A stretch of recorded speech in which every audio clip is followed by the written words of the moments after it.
we got it going. Okay, let's get it. Y'all know what it is. MZ Talks Boxing.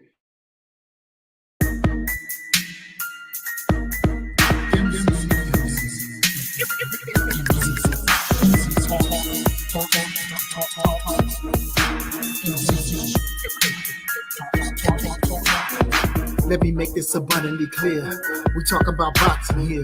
My opinion is winning, but if you ain't feeling, you're good on your boxing. Yeah, this mental headshot sting. So do these body blows that I bring. You wanted the big step to the ring. Let's go to the toe to the final bell ring. MZ Talks Boxing. Yeah.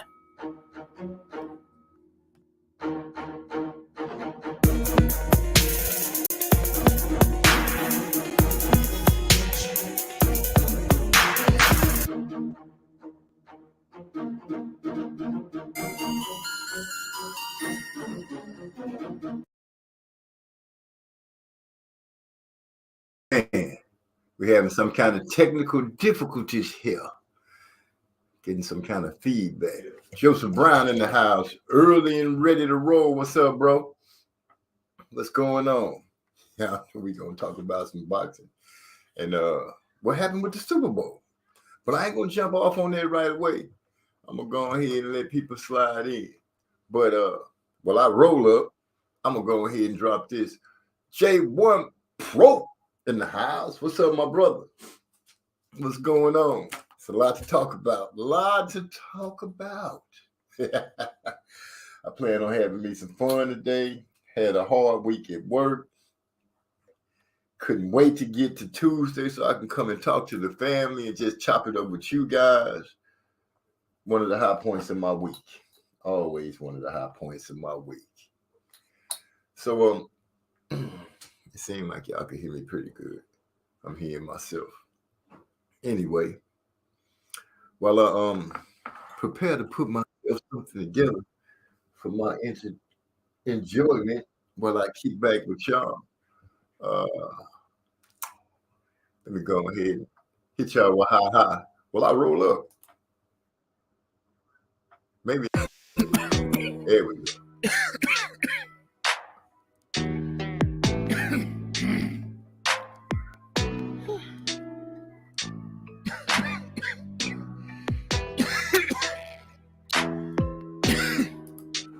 There we go. All right.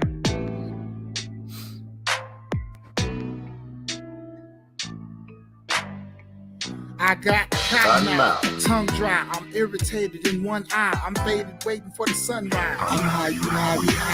My movement is slow, sloth life, I move slowly. My highs locked, but I'm low key. Them edibles, damn vape pen, body vegetable while I'm vaping. At a loss of words and I can't win. My head space is all smoke. I cough heavy with a light choke. I look up as my thoughts float. I'm so big like a paper clip. You know you can't undo me, it doesn't make no sense. Smoking on that loud, I'm flying in the cloud. You know you can't fade me, you know that's not allowed. Master God be my name. Every time you hear it, it be no shame. You see, I'm rising to the top. 21 deep, it ain't no doubt. You heard? I got cotton mouth, tongue dry, I'm irritated in one eye, I'm faded waiting for the sunrise.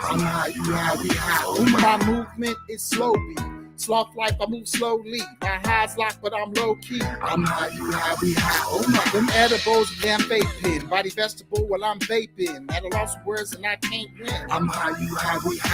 My head space is all smoke. I cough heavy with a light choke. I look up as my thoughts float. I got blunts to the bigs to the blunt. I got that weed in my hand, so smoke is what my lungs want. Yeah, I get a glow when I hit that hoe. I got an eighth in my hand. Trust, we about to roll some more. I sip a little, yet I blow a lot. Looking like a wizard reappearing as I'm smoking up the spot. Puffing on some purple herbal, chewing on some Delta 9, follow with some gelato, sipping on a little I wine. got cotton mouth, tongue dry. I'm irritated in one eye. I'm faded, waiting for the sunrise. I'm high, you high, we high. Oh, my movement is slowly. Sloth life, I move slowly. My high's locked, but I'm low key. I'm high, you high, we high. Oh my. Them edibles, damn vape pen. Body vegetable while I'm vaping. At a loss of words and I can't win. I'm high, you high, we high. Oh my. My head space is all smoke. I cough heavy with a light choke. I look up as my thoughts float. I'm high, you high, we high. Oh I my. get high, so high, so high. We get high, so high, so high. Rolling up these blunts, about to hit these streets. Trying to figure out what I'm gonna put on. My tennis on my cleats. Outstanding feeling on this old school skunk. Back in my day, if it wasn't good weed, we call it bunk. I got cotton mouth, tongue dry. I'm irritated in one eye. I'm faded, waiting for the sunrise. I'm high, you high, we high. Oh my. My movement is slowly. Sloth life, I move slowly. My high's locked, but I'm low key. I'm high, you high, we high. Oh my. Them edibles, damn vape pen. Body vegetable while I'm vaping. At a loss of words and I can't win. I'm high, you high, we high. Oh my. My head space is all smoke. I cough heavy with a light choke. I look up as my thoughts float. I'm high, you high, we high. Oh my. Call up my plug, my nigga, what's up? What it look like? That good gas, he sent a pic. I saw the flavors, banana monkey, headbang, sour diesel, runs too, and then Kush, presidential, that George Bush, backwoods and raw papers. I'm set for it. At the plug outside, walk back in the house, blast off. Bombs loaded, it's blast off. Only that good green, no punk cuss, that's trash, dog. Only that good green, only that good green, no punk cuss, it's I trash, got dog. cotton mouth, tongue dry. I'm irritated in one eye. I'm faded, waiting for the sunrise. I'm high, you high, we high. Oh my. Movement is slowly.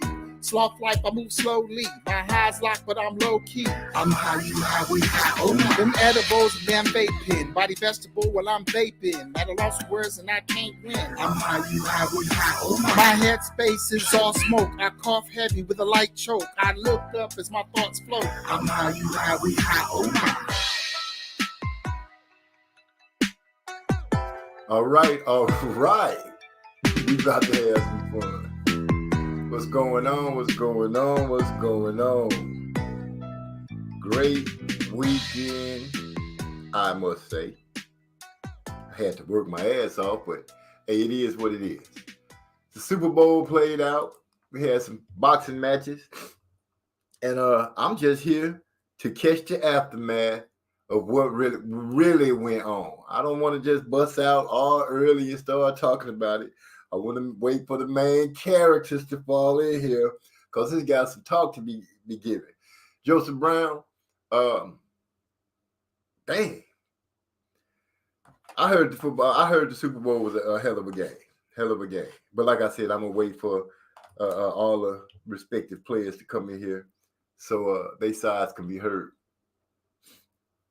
A lot of going on with boxing, I guess, if you would consider it important. I'm looking forward to these upcoming fights on the Champ Ross last week. Oh, man. I can't believe that I picked the wrong person. I looked at O'Shaquie Foster,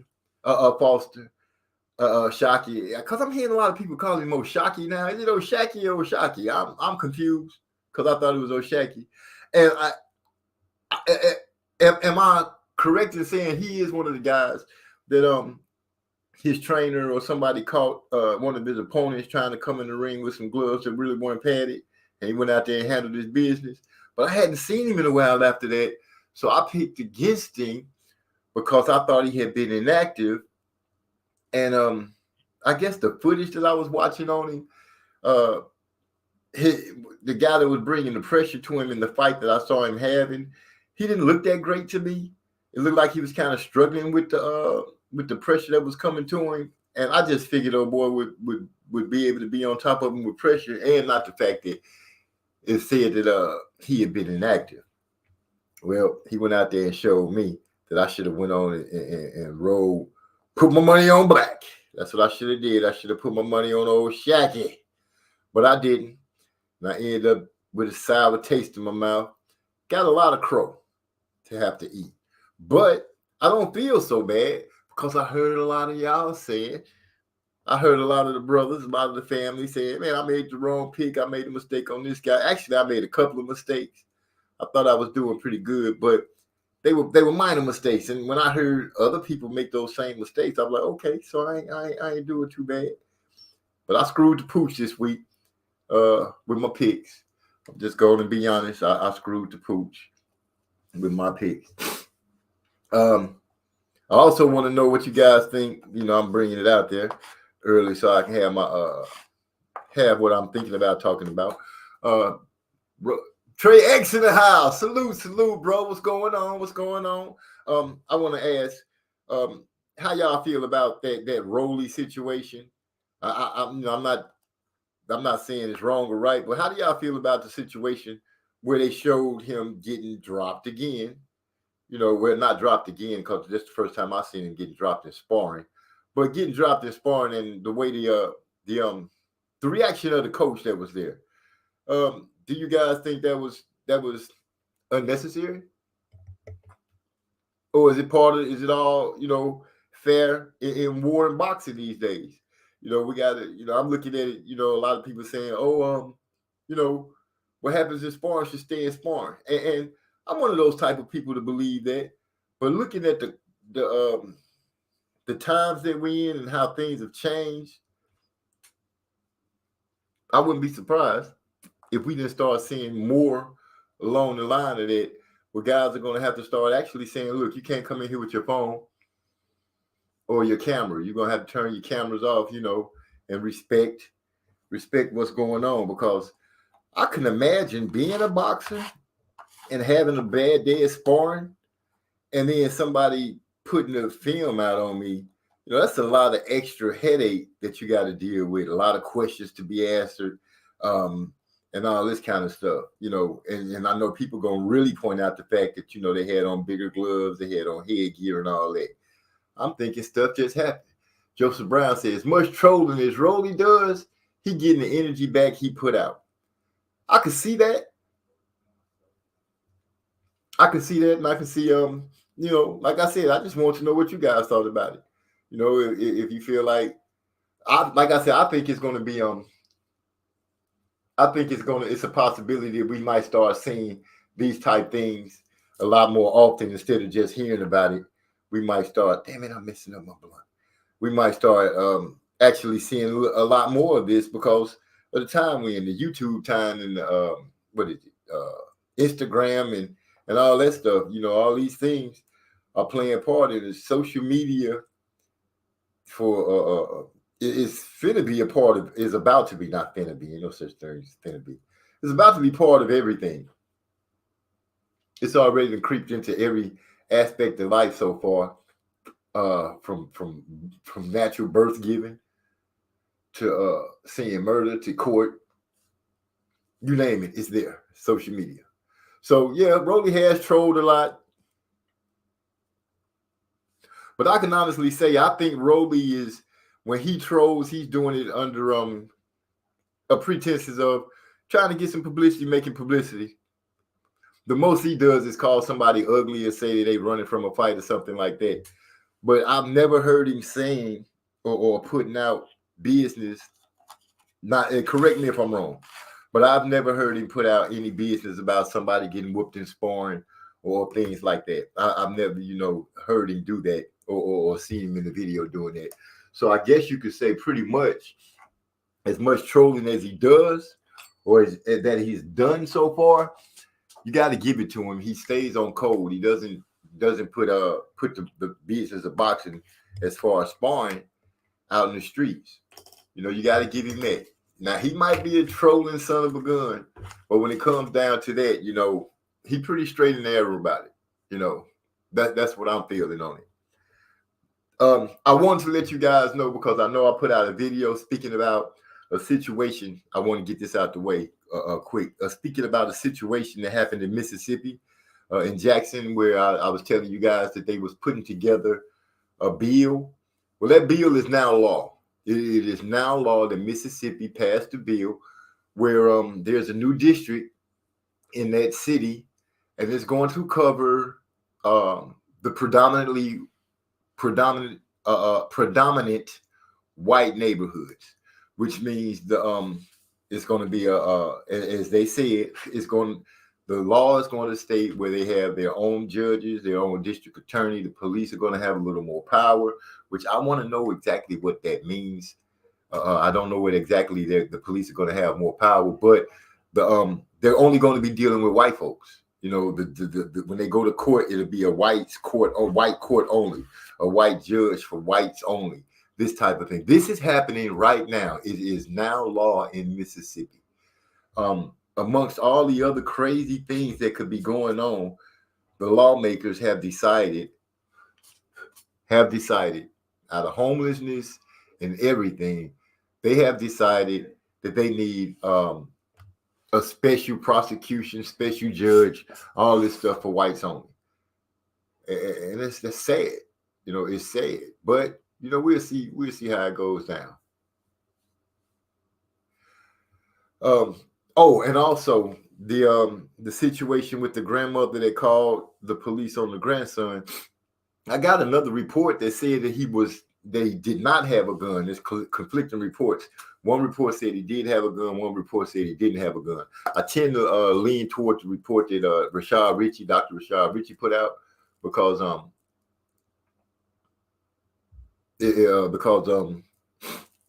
he seems to be pretty much on point. But I'm following further along with, like I said, they shot in the guy's car 30 times, missed him 27, hit him 3. He has a lawsuit going out against that police department, and I'll keep you guys abreast of what happens on it. Joseph Brown said, if you don't like it, people can move out of state. Yeah, I understand that, but think about the people that can't move out of state. You know, and that's if we're talking about what's going on in Mississippi. Because for a lack of a term, you know, everybody can't move out of Mississippi. Some of those people are bound there for life. If they don't get some kind of special assistance or some kind of special situation doesn't happen where like what happened with Louisiana, where some major storm displaces people, they won't be able to leave, and they'll end up trapped in that situation. When you say the police have more power, I'm trying to figure out that part. I'm not gonna really let my mind rest that hard on it because we still have to figure out what they're gonna do. But I just want to let you guys know that that's what happened in Mississippi. The law did change. The law not changed. The law has passed that they got a white onlys something going on. Now, when you think about that, many people are always crying about inclusion. I want you to hear this, and then we're gonna go ahead and start talking about our sports or whatever we want to talk about. They changed the law for whites only. They're giving them a zone, a district, or however you want to put it, giving them police protection and all this kind of stuff. Now, when other groups, ethnicities done this in the past, we've seen what happened. It's not that they failed on their own, but they've been attacked. They've been attacked by an outside group. Mainly some upset white guy, Jim Bobbed, and got upset because Mary Lou Rottencross and told him that some brother looked at her strange, and he goes down a few gallons of whiskey with his boys. Next thing you know, they up in arms and they going through a black town shooting it up. Death and mayhem, murder, that kind of stuff. So we'll see how that goes. I can see it. I have competition in the other room. Somebody else is streaming. Y'all give me a second as I try to quiet things down. While I do that, I'll leave some music playing because I don't want to just have dead air. So, shit. I'll hit y'all one more time when we getting high.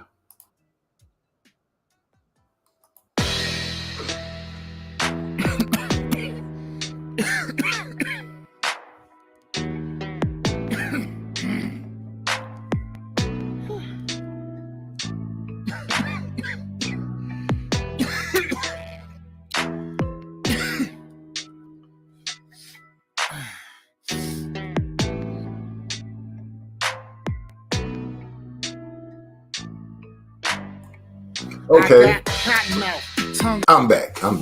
It says, if you don't like it, you say, if illegal aliens can migrate to the U.S. with little to no money, why can't we move out of state that has unfair treatment? I wasn't saying we can't move out, Joseph. I was just saying, some people can't, just up and go. There are some people that are still pretty much, dare I say, dirt poor. And illegal aliens migrating to the U.S. with little or no money. When they get over here, sometimes it depends on what kind of immigrant it is. They receive help. They get help. So it's not like they come over here and just ass out. But when you're in a spot where you are already assed out, the dynamics of your survival or making it change. And then you have to also think, some people are uneducated. Some people have held their nose down to the grindstone. Education wasn't as important as getting a job and feeding the family as one would think. Situations come up. I have seen families that are in situations like that they just couldn't move. And it's also a mind thing too. For some people in their minds, they can't do better. They won't do better. It's millions of people all over the world that's never seen anywhere but where they live. They've never been out of the city limits. Some people have never left the state that they live in. So you can kind of feel me what I'm saying with that. If you can get away from Mississippi, especially from that area right there where they're pulling that stunt, by all means, get away, go. But gotta do your homework and figure out a place that you'll be welcome, where your showing up will be a little more receptive. Because you can show up in some place thinking it's all good, and it's just as horrible as the next. You've seen these different reports where people move into certain towns or certain cities, and before they can get all the way comfortable, their neighbors are out there acting like straight crazies. Racists being in their yards, calling the police all the time, just whatever they can do to aggravate you to leave. So what happened to we can do anything we put our minds to? That's still there. We can do anything we put our minds to, but you got to get people to believe that they can put their minds to it and get it done. We got Gil Cole sliding through the door. He say, salute OG. I'm saying salute right back. Now notice how, what was I saying? Yeah, what was I saying? Yeah, some people just, you got to get people to understand that they can do things. They have to be, some people have to be instilled with confidence. You have to build their confidence for them and let them know, dude, it is a possibility that you can earn if you can do this. You're not the dumb brute that you've been labeled, or the idiot that you've been labeled, or whatever it is that's negative that carries on some people's back. They have to understand that they can be, they can be guided through. But when they think they're doing it by themselves, it doesn't help. They got to have some kind of support system. And, people these days aren't quite willing to help support other people and help them get them out of situation. It's always, well, I did it, why they can't do it, but sometimes you're doing it might, it might be a step that you make that they missing, that you might can give them to help them get started. You never know with how things are going. I hate to really talk about stuff like this because it really, deep down inside, it really bugs the crap out of me for unfairness to take place to people. And I won't say just to Black people. I hate unfairness to happen to anybody. I just can't stand it. I can't stand mistreatment of people, especially weaker ones when they really can't. They really, you've seen people that get bullied that don't have that fight in them. I hate to see them get bowled over by government or people. Now, with that being said, the Eagles and the Chiefs got bowled over. Somebody got bowled over in the game. And I would like somebody to come on here and help me understand what happened. I didn't get to see the game. Like I told you guys, when you guys explained to me what was happening and how it was happening last Tuesday and what was to be expected, like I told you guys, you guys got me so excited about the football game, got me so excited about Patrick Mahomes and quarterback Jalen Hurts from the Eagles and the defensive lines, and just listening to you guys talk about it, I could literally see these teams. I didn't get to see the game because I was stuck at work. People coming in talking about it was a close game when they was coming to get beer and stuff like that, but nobody was really giving me any intricate details about the game. So I turned to my brothers that watched the game, that was telling me about how I was supposed to go. I turned to you guys to let me know what happened, because from what I understand, that guy Jalen Hurts played such a well game that if any other situation, he would have not only the Eagles wouldn't have just won the Super Bowl, but I'm understanding he had played well enough to be the MVP of the Super Bowl. That's what I got out of it from hearing people on the outside. But I want to know what you guys think. Trey let Mike Henny know that I made good on our Bucks versus Cowboy bet. I sent that. Oh, that's not really to y'all shit too, but I ain't no scumbo. Well, I guess that is to the world, because everybody want to be known that they pay their bets, don't come out like no scumbo baggins. So yeah, 25 y'all show. It goes back to the old saying: not everyone going to make it up to those in Mississippi to preserve in the preserve in the face of adversity. Persevere in the face of adversity. I'm tripping. This is just another challenge to overcome. Yeah. Life in general is just another challenge to overcome. Everybody doesn't think on the same level. That's why I guess we need leaders. I guess people need other people to look up to. They need something to say, hey, this will carry us through. This will carry us through. Like I said, I just wanted to shine a light on it to make sure other people knew about it. So, because the world is changing around us. It's always been changing around us. But now a lot of the moves that these people are starting to make are really like brave moves. What's going on, Hyphy? How you doing, my brother? Good to see you. Peace, MZ. Everybody in the chat also. Wagwan. You over here talking about the Super Bowl team, yeah? Oh, yeah. I brought it. I'm bringing it up. My boy Gil Cole said, I can't stand Mahomes. He going to get hurt. Why he going to get hurt? Anyway, like I said, you guys, the guys talked to me about the Super Bowl last week, had me all crunk about it. Like I said, I haven't watched the game. Still didn't watch anything. I haven't watched a highlight or anything about the Super Bowl. I had put it in my mind that the only information I'm going to get is from word of mouth and what for my brothers tell me here on MZ Talks Boxing tonight, because I know you guys watched it. Was it a good game? And I'm hoping Joseph Brown could come on. And the link is in there. Yeah. I'm hoping, I'm just hoping he's available, can afford some time to come on, because he would be best qualified to talk about it. Me myself, I went to my mom's yard for the Super Bowl team. Family was getting together and stuff, few people. But I was over there mostly doing chores, because it was just like a real, nice sunny day. So I had to do, things just around the yard. So I only caught like a little bit of the first half and then some of the second half. Oh man. Oh, so you kind of like me, you didn't really see it. I haven't seen not 1/8 order of the Super Bowl. I didn't see I haven't seen the Super Bowl performances. I heard Rihanna was there and people was losing their mind because she's pregnant. See, I guess, okay, yeah, I did find that out because somebody mentioned it during her performance, but I guess I'm going to refrain from downgrading her performance, at least from what I've seen, because to me, like, I seen the last year's Super Bowl performance. Uh-huh. To me, this performance was, like, no disrespect, but whoever coordinated that, they should have just not selected her, being that she was limited.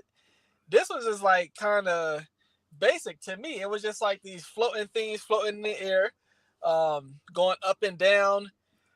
Yeah, it just seemed kind of, basically it seemed like they was on a budget compared to the show that they put on last year. And I didn't even like the show from last year, honestly, but that's just me. Last year's was Dr. Dre now? Yeah, Dr. Dre, Snoop Dogg, and Eminem. But see, Okay, and 50. oh, go on. Yeah. Now MZ, I don't know if this just me being grumpy and set in my old age, not giving the new era no credit, but to me it seemed like kind of embarrassing for a new artist if instead of them picking a new artist that's popular, they'd rather go pick artists that probably been past their prime for at least 10 years, some 15 years, and that are performing songs that are like 2+ decades old. Okay. And I always see that happening. Okay. Now, Rihanna she wasn't singing old songs, was she? No, well, not in her case. I was referring like to the last Super Bowl. Oh, okay, with 50 now. Yeah, but anyways, I found out during that she was pregnant, but like I said, I'm giving her a pass, but it seems like it was just nothing special. I don't think anybody walked away from seeing that performance like talking about, oh, that was a highlight of the Super Bowl.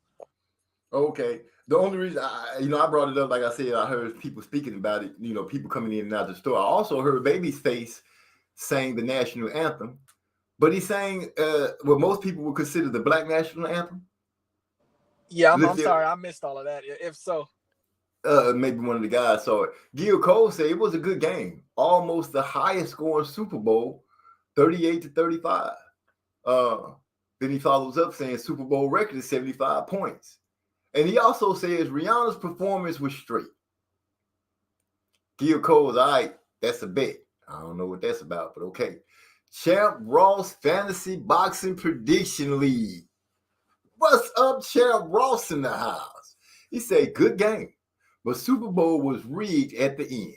Wouldn't even give Hurts a shot to tie it at the end. Don't worry about it, MZ. NFL wanted Mahomes to win it, in my opinion.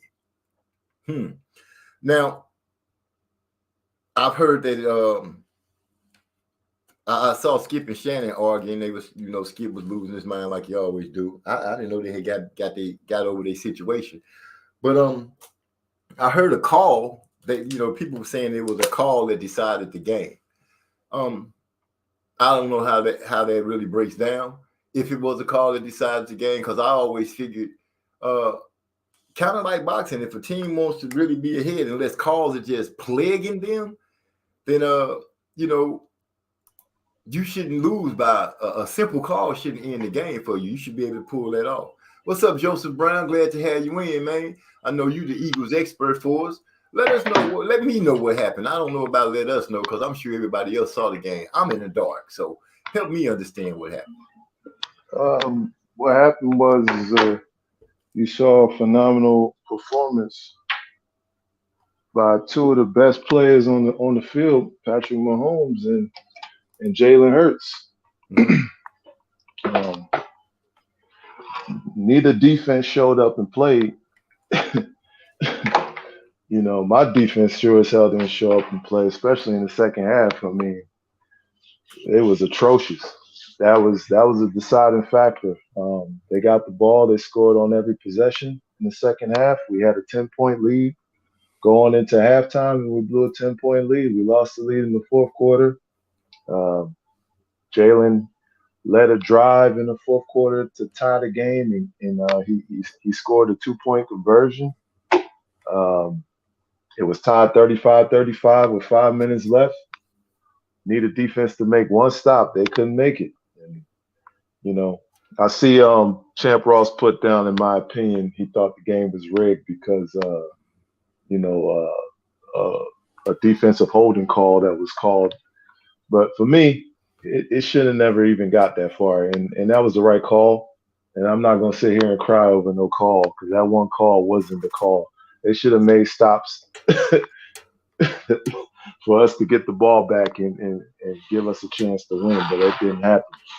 Shout out to them. It was a fantastic game. My boy Jalen, he broke records as far as he scored 3 rushing touchdowns. That's never been done in the Super Bowl by a quarterback. He threw for over 300 yards. He had 70 rushing yards. I mean, he did everything you could ask him to do on the biggest stage. He went toe-to-toe with one of the best quarterbacks in the league, and even the best quarterback, Patrick Mahomes, after the game, he said this dude was phenomenal. He was talking about Jalen Hurts.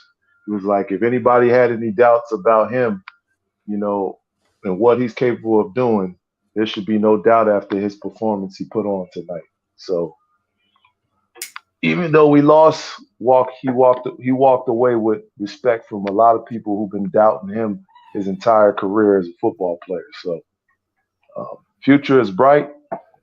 You know, it's a great game. I ain't got nothing else to say in regards to the outcome. You know, the defense didn't show up, and in those big games, you got to have help coming from not only your offense, but your defense got to make a play also. Special teams too, though. They got special teams. Yeah, special teams. I mean, that was another factor. Special teams. Kansas City had a big special teams play that got them close, and you know the defense didn't stand up. So that's what happens. In those big games, when your defense don't play, your special teams gives up a big play. You tend to lose them type of games. Hey, let me add on to that. You got franchises or certain teams that had this type of aura just every blue moon in sports, but I'm not saying that they receive like any help from the referees. I'm not trying to discredit them as far as like what they do on the field, their quality of play, but this is one I almost want to say lucky team, because this team, they just constantly, they know how to come back and win a game when they look like they really about to lose. I remember last year it was a game, I believe, against Cincinnati where I think like they basically had the game in a bag, and like they came back in 1 minute and they basically came back and won that game. And there's been other games also throughout this team's that was the Bills game. That was the Bills game. Yeah. They have games like even in the regular season, they be having games like where you'll be the better. It'll be like games where the better team the team who played better end up losing. MZ. I'm here. I'm listening. Yeah, like sometimes there's games where a team, they could have played better for most of the game and they could still lose because they just maybe dropped the ball at the end. Right. Yeah, I swear, like that's KC. They that other team. Like they just always find a way to come back in a lot of important games. They got something special, with them on the field or hanging over them or something.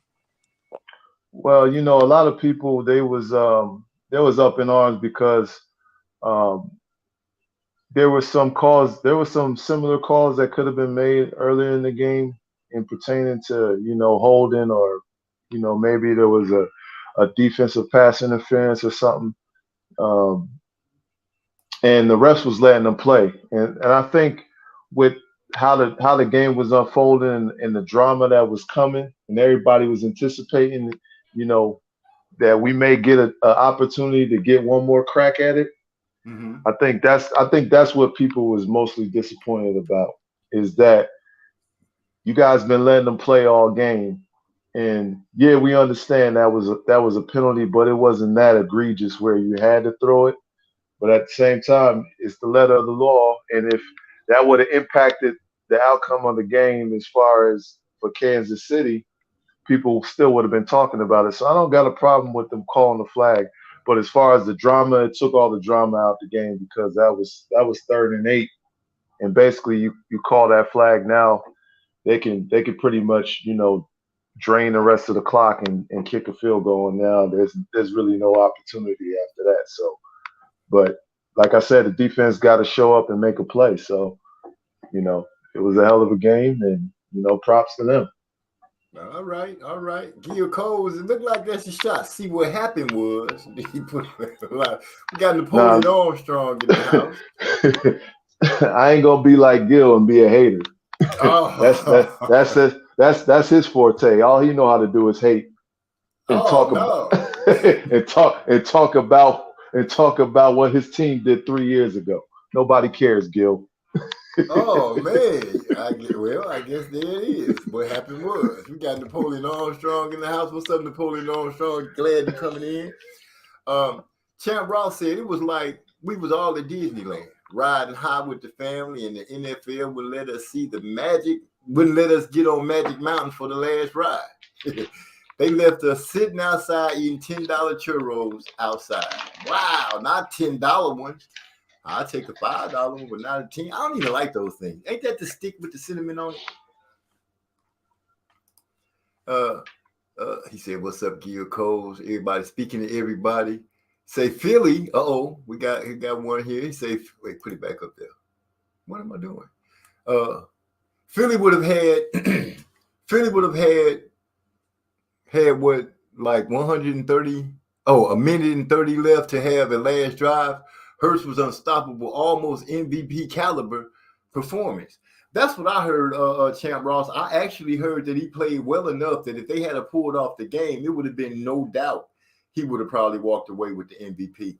I heard he played a hell of a game, not just from what you were saying. People, like I said, people coming in and out of the store in the breaks, grabbing beer and stuff like that, was speaking about how well the game was going on. So, MZ, that was one of the best games I've seen him play in his entire career. And he made 4 or 5 throws that were like all-time pinpoint perfect on the money.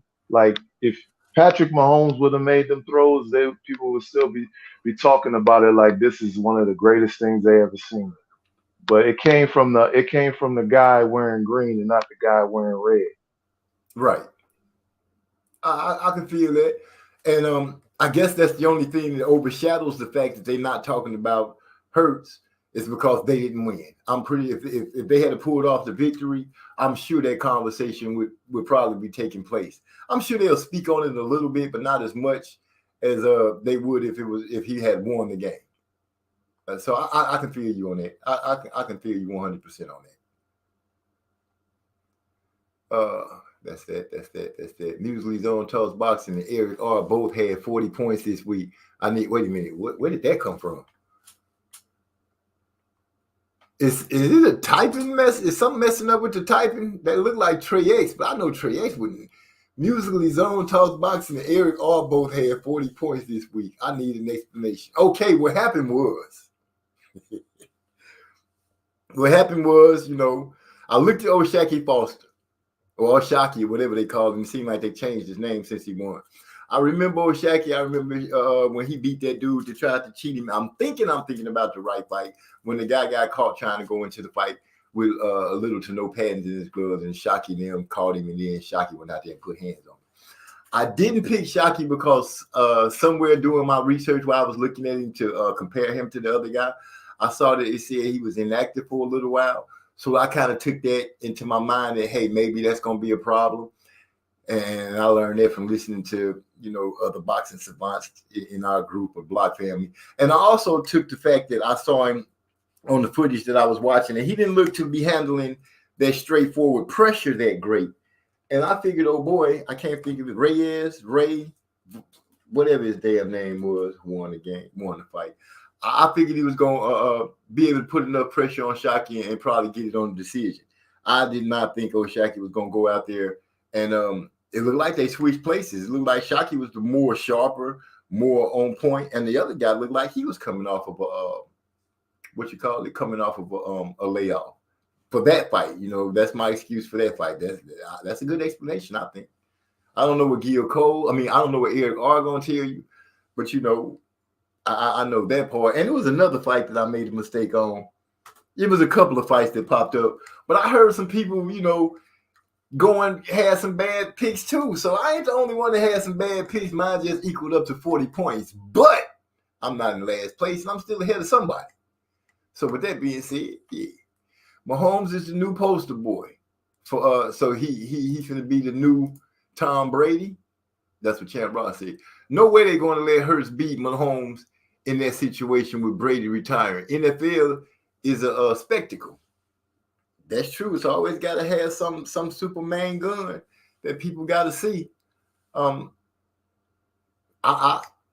that's all I can say about football. I guess I'll try to watch some this year coming up just to have a better conversation, be able to know a little more. But it's really more about the boxing for me. So, is that a good answer for you, Mr. X? Because that's the best I can tell you what happened with me with O'Shaquie, and I don't even have my list so I can go through it. But I did go and look at some of those fights that you was telling me about, Hyphy. I found the Zone little channel and stuff. Man, I saw some good fights. You called Ramala Ali. Oh man, he said she's like an underdeveloped cockatoo. Where that came from? But she do look like she's gonna be. It look like she's gonna be good. She won a belt, and she looked like she's gonna be promising. She looked like she got a high ceiling. And I also checked out the babe that you guys were telling me, the real strong babe that got the power. Her name started with an S. I don't want to say it and screw it up, but I'm pretty sure one of y'all know it. It'll pop up in the chat, I'm sure. I checked her out too, and she got good head movement. She got a little sauce with what she do. You're talking about Shadeja Green. Shadeja. I guess that's her. I like her. She looked good. She looked decent. She looked like she has a high ceiling too. She just gotta protect herself, tighten her defense up a little bit more. But for the most part of it, she looked like she be out there having fun, and she looked like she's picking the game up. She knows what she's doing. So Joseph Brown, I thought about you when I saw Ramala Ali and the lady, the girl she was fighting for that belt. I was like, Joseph Brown might have something here. Not taking shots at girls boxing from the past, but I can say that the lady boxers now, the look is pleasing. Is that okay to say? Is that safe to say? Or will I have to worry about a group saying, "Oh, you're being something"? I'm sure I'm being something all the time. It depends if Lala D here or not. Hey, MZ, you way more generous with your words. You pick them a lot better than I do. I don't care. If she a good looking woman, I'm gonna point it out. That's just me. I'm a man at the end of the day. I like women, and I don't have a problem with saying if she's a nice looking lady. I don't have a problem with that either. But Joseph, we got a little age on it. Well, I don't know about you, but I've been through some times that giving a woman some compliments sometimes could cause a whole kind of crap storm. So I'm trying to make sure that I don't offend nobody, because people's feelings are so sensitive these days. But boxing is, on the lady side, boxing has gotten quite beautiful. It may I be free to say, and they can fight. It's not like back in the day they just out there wheeling and windmilling and stuff like that. You actually see technique. You see them turning over punches. You see head movement. You seeing skills. Really, you really seeing skills. Ramala, I think she still has a good ways to go. But as far as a boxer, she seems to be a pretty decent boxer. Pretty decent. And I'm starting to have a lot more respect for the outfit that Alicia Baumgartner wears. That outfit is really starting to it gets growing on me. When she get to wailing on that ass, you get to see ass. For lack of terms, you know what I'm saying though. That little thing get to jumping, I'm like, it's just there. Gil Coles. Let me go ahead and read on as I push through. When the Bucks won the Super Bowl, the Bucks at the house, the Chiefs were only able to kick 3 field goals on us, 2-time Super Bowl champs. Hey. Oh, it sounds like Gil Coles is answering up to. Hey, look what I said. He's always talking about what happened 3 years ago. Nobody cares, Gil. You don't have Tom Brady no more. You want to speak on that? Who's your quarterback? You want to speak on that? Who's coming to save your franchise? You want to speak on that? Well, Gil Coles, there's a link, and if you really want to speak on it and defend your Bucks, I don't know what defend them going to do right now, seeing that they weren't in the Super Bowl. But the door is open, and it's always ready for you, always.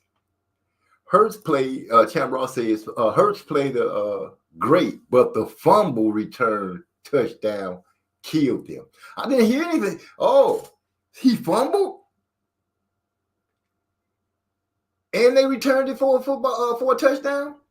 Yeah, folks want to talk about the fumble killed us, but what happened was, MZ, he fumbled the ball. We was up 14-7. He fumbled the ball. They returned it for a touchdown. It was tied 14-14. This is all in the second quarter. So what did he do on the drive, on the next drive, when they got the ball back after that return for a touchdown? He went right back down and washed away that touchdown that he just gave up on the fumble. And you know what happened after that? He led us on another drive at the end of the half, which we kicked the field goal and we went up 10 points. So that touchdown, that fumble, that's irrelevant to me, especially if you have a double-digit lead going into halftime. You're not supposed to lose that game. Okay.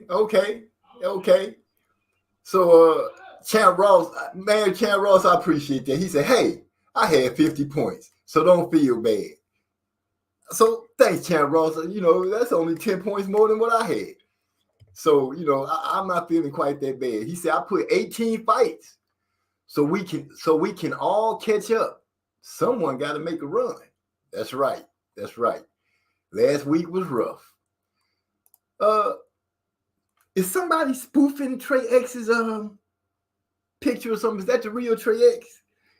He said, OG, you got 58th place, OG. That's still not last. I stand by it. And it said, Gil Cole says, sound like MZ just blamed Trey X and Marlo for them 40 points. OT's block fan fault. No, I ain't say that. I didn't say that at all. When did I say that? Gil Cole trying to start stuff because Tampa Bay wasn't in the Super Bowl. I see what's happening here. Got to watch with Gil Cole. Take everything Gil Cole will say today with a grain of salt, because he's salty about Tampa Bay. Was he going with Kansas City? Was that his next choice team? D-Lo 4 Boxing is in the house. Who is it? Is that his next team? How many Kansas City people are even in the Block family? Nobody. There's nobody whose team that we've been back in Discord talking. Nobody's team was in the Super Bowl except for my squad. So in right, you kind of got, a little bragging right because your team was there at the big dance. I feel it. We got D-Lo 4 in the house. Gil Cole, that's what it sounded like to me too. Okay, now it sounds like some people trying to get a coalition going and come at me. Let me get my shield and my sword ready because I got to feel it. I'm going to have to protect myself. Once again, I didn't say nothing about Trey X or Marlo for my picks. I just said that a lot of people lost on the O'Shaquie Foster like I did. And they said, and they had some of the same ideas I had because I got to listen. I was like, hey, I made that pick. And I made that pick because of this reason. Nobody's fault but mine. So Gil Cole, stop it. And whoever that is with Trey X's Texas Ranger Walker, quit pretending to be my boy and get your own picture and your own name. Yeah, that was actually one of the picks I did get right. I did pick him.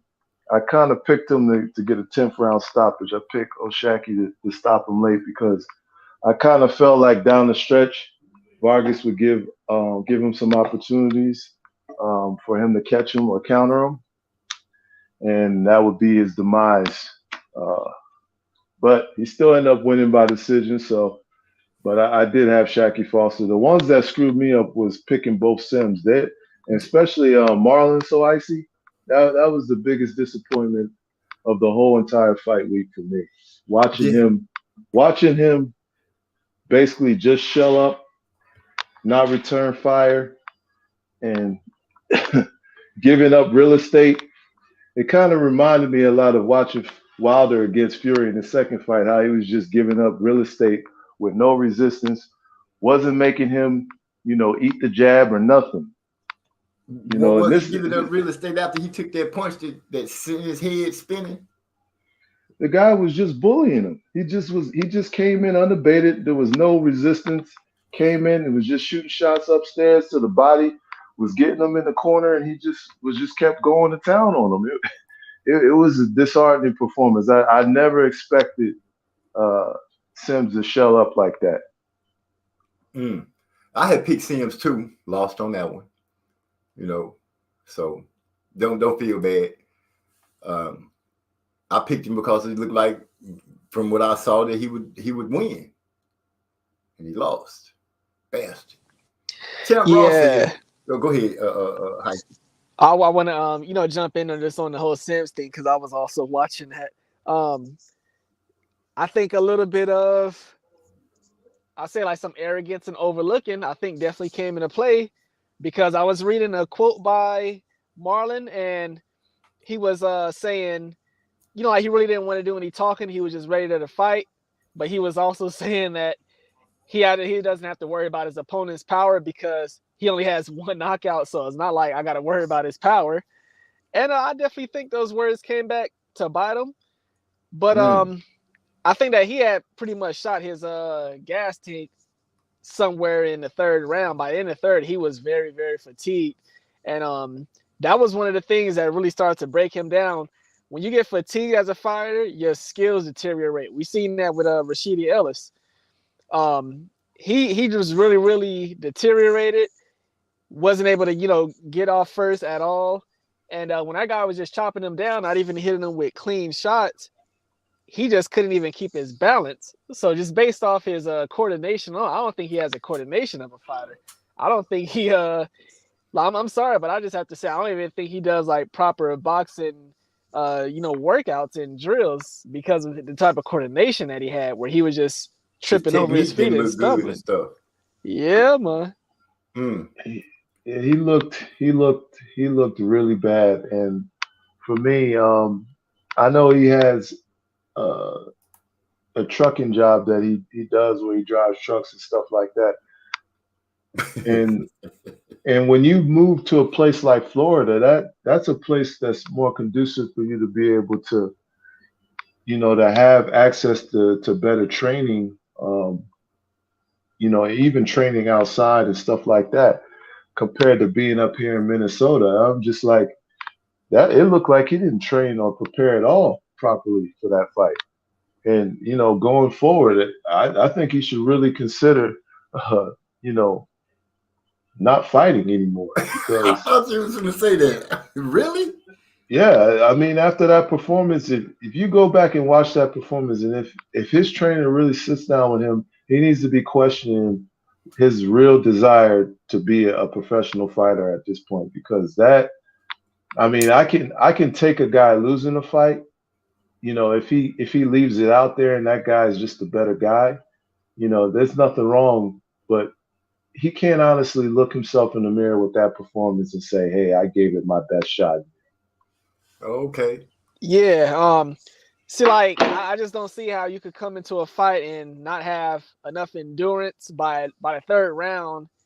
Like I said, you were completely empty. But on top of that, just looking at Marlon, what Joseph is talking about, if you look at his temperament in that ring, he don't got the heart or the mental makeup of a fighter. Wow, that's saying a lot. I'm gonna go check him out and see what it is that made me lose my pick. Let me jump in the chat and catch up everything because I see it's a lot said. Champ Ross says Cruz and Dessert.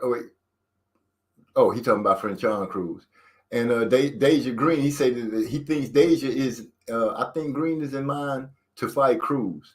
That's gonna be a good fight. If they line up to fight, I think that's going to be a good fight. I would love to see that. Well, the female that she just beat already faced Franchon Cruz in the undisputed title fight. So that fight right there, she actually put on a better performance than Franchon Cruz did. Franchon went a full 10 rounds with the female that Shadeja just knocked out in 6. So are you making a early prediction? well, for me, I picked Shadeja to win by 6-round KO. So I mean over Cruz. Well, yeah, I pick her to win that fight. I feel like Franchon's gas tank is gonna be her undoing, and she gets sloppy in spots when she's trading, and that'll be Green's opportunity to time her and catch her with something that might, end the fight. So I can say that I did notice that girl Green has a nice little pull counter that she uses, and it looked good when she used it against old girl, and it connected, and it looked like it hurt. J1 Pros is telling me to check out Fallon. What is that? Phenomia? She's a pretty good volleyball player when you get a chance. I sure will. I'm sure Joseph Brown will check that out too. So the Bucks going to snatch up Derek Carr and the new and improved Chad Kelly. D-Lo 404. Keep dreaming. Your Bucks ain't snatching up no Derek Carr. Y'all don't have the cap space to get a Derek Carr. He's not coming to Tampa. Try again. Then we got Trey X said Nick Foles ain't coming to save those Eagles, Joseph Brown. Don't know what that means, but okay. Big Bro in the house. And Roger Staubach ain't coming back from 50 years ago to get y'all another Super Bowl championship, and neither is Troy Aikman. So let me know when y'all decide y'all gonna get here one of these decades. Wow, that's a roasting shot. Okay, like I said, Big Bro in the house. What's up, Big Bro? Glad you made it through. Here we go again. Joseph Brown, do you know, is this the real Trey X? Say you blame me for informing you about O'Shaquie Fultz's layoff. No, I didn't. You're gonna have to go back and listen to it. That's not what I was saying. I saw when I was doing my research that he had a layoff. I'm just saying that you and I had the same idea. You also had that thought, but I made my pick before you even said that. So I was just saying, I didn't get that fight right. And my boy didn't get that fight right. There was a couple other people that get that fight right. I was just saying that, hey, I was on the same level with y'all that day. I was cooking, even though my food came out cold. Bruce Gas, Boxing, Jazz, and more. He say, salute MZ Talks Boxing, Trey X, salute. He pretty much speaking to everybody. Everybody going down the line speaking. D-Lo 404. He said, I missed on Foster as well. See? Hey, thanks, D-Lo. I'm not the only one. D-Lo 404 missed out on it's a lot of speaking, Bruce Gas. Salute. So Icy got whooped on. Who the hell is Icy? Anybody know who that is? Gil Cole's throwing it out there. That's the gentleman we were just speaking on. Me and Hyphy were just speaking on. Marlon So Icy Sims. Oh, just say Sims. I lost on him too. D-Lo speaking to everybody. I mean the whole camp. Champ Ross said Sims folded like a tent. Dang. One of the ones with the sticks that you pull out.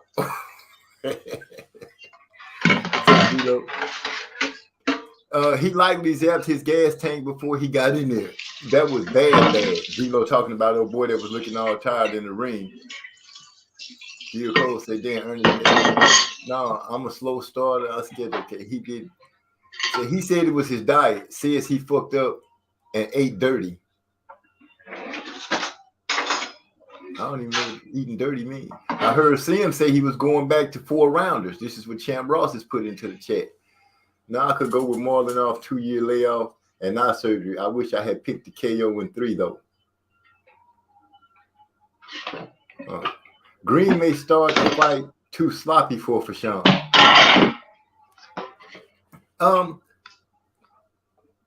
How would I look at that? Because, like I said, Shadeja,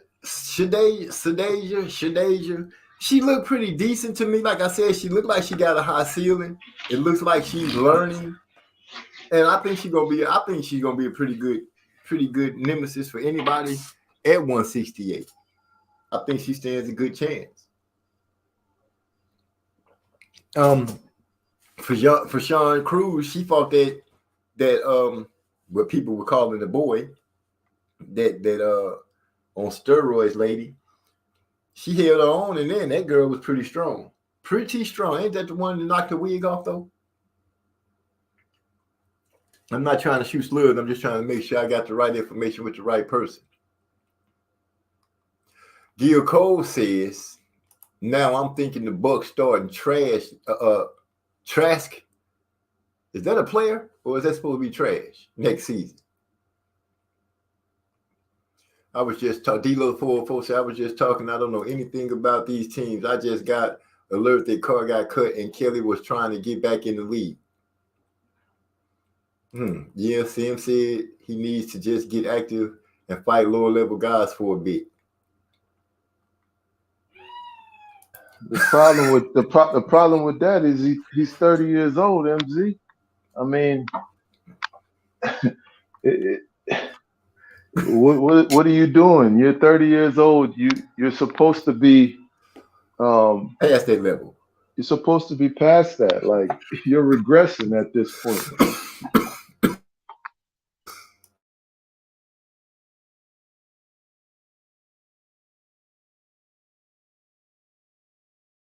I'm trying to hit the mute button. I keep missing it every time I call. I seen they released Carr before they were supposed to sign that 40 mil. D-Lo said, wait, Trey X say, who's the boxing savant that gave you the information? I call myself trying to give everybody, a nice little name, boxing savant. When I said I listened to the boxing savants and everything, I wasn't really pointing out because you're the guru, man. Remember I told you the oracle. So you could leave that stuff alone. Yeah, how about that? You could leave all that alone. All my losses that I picked them. I thought I was sitting down in front of my computer screen, pulling up footage and checking out records. I thought I was really cooking and made a mess. I don't know where I went wrong, but I went wrong. I was just feeling good because I was like, a lot of the boxing savants was wrong too. Nobody really killed it last week. That's pretty much what I was getting at. So I was like, even though I didn't crush it, nobody crushed it so much that they could be like eons ahead of me. I think that's what I was trying to say. Yeah, how about that, bro? How about that? D-Lo 4, I've seen they. Oh no, I read that already. He said, one of y'all doing dishes on the panel. It surely ain't me. I'm sitting in the room. If it's some dishes that he getting done, it's a problem. Whoever is closing down the back end of the restaurant should consider going on mute. I don't hear anything right now. Trask is a quarterback from Florida, I think. Okay, so it is a name and it wasn't a typo. I thought he was saying trash. He said, don't know about dishes, but with these hands, I'll wash. I'll wash you. How he said? There it is. A hit dog will holler. Okay, so I'd have made it all the way down to the bottom. It's been a beautiful thing. AMZ. Uh-huh. I know we were speaking about the whole sports shit. What you think about these NBA trades? Okay. So Kyrie Irving plays for Dallas, and like I said, I think that's a good fit for him. I thought it was a good fit. I didn't even give a thought about him connecting with the players. My first mind was the owner that they have. I figured that owner would not be so on Kyrie about what Kyrie move or say as it does. But then I think it's a good trade. I believe him and Dokovic, is that the right way to say it? Luka Dokovic? Just call him Luka. Luka. I'm thinking that I think they can mesh together well and be real dangerous for Dallas. I think they can make a real good push if things go right.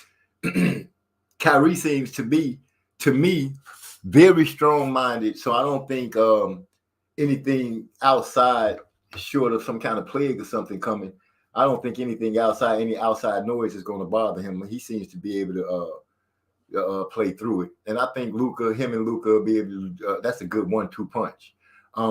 Russell Westbrook, I heard he got traded as well. I don't know where. Best player in the game, out the Who? league. Who? Westbrook.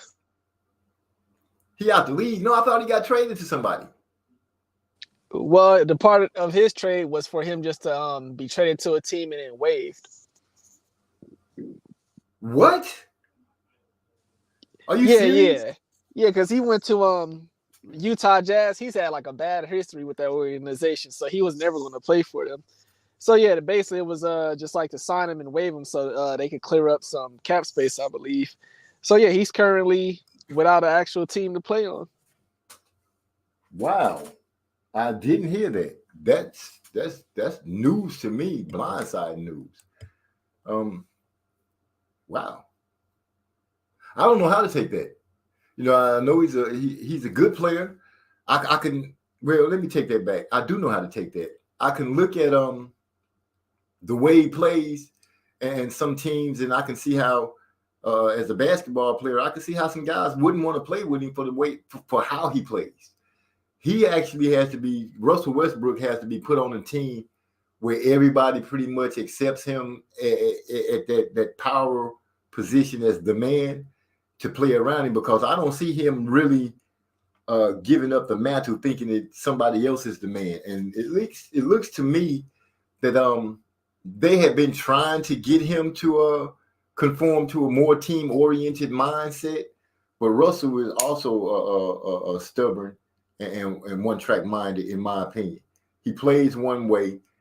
He can play other ways, but for whatever reason, he's stuck in that one way, and that could be the reason that he got sent to a team and they just let him go like that. That's my opinion, looking at it in a basketball term, because I played basketball. I know that's how I would do.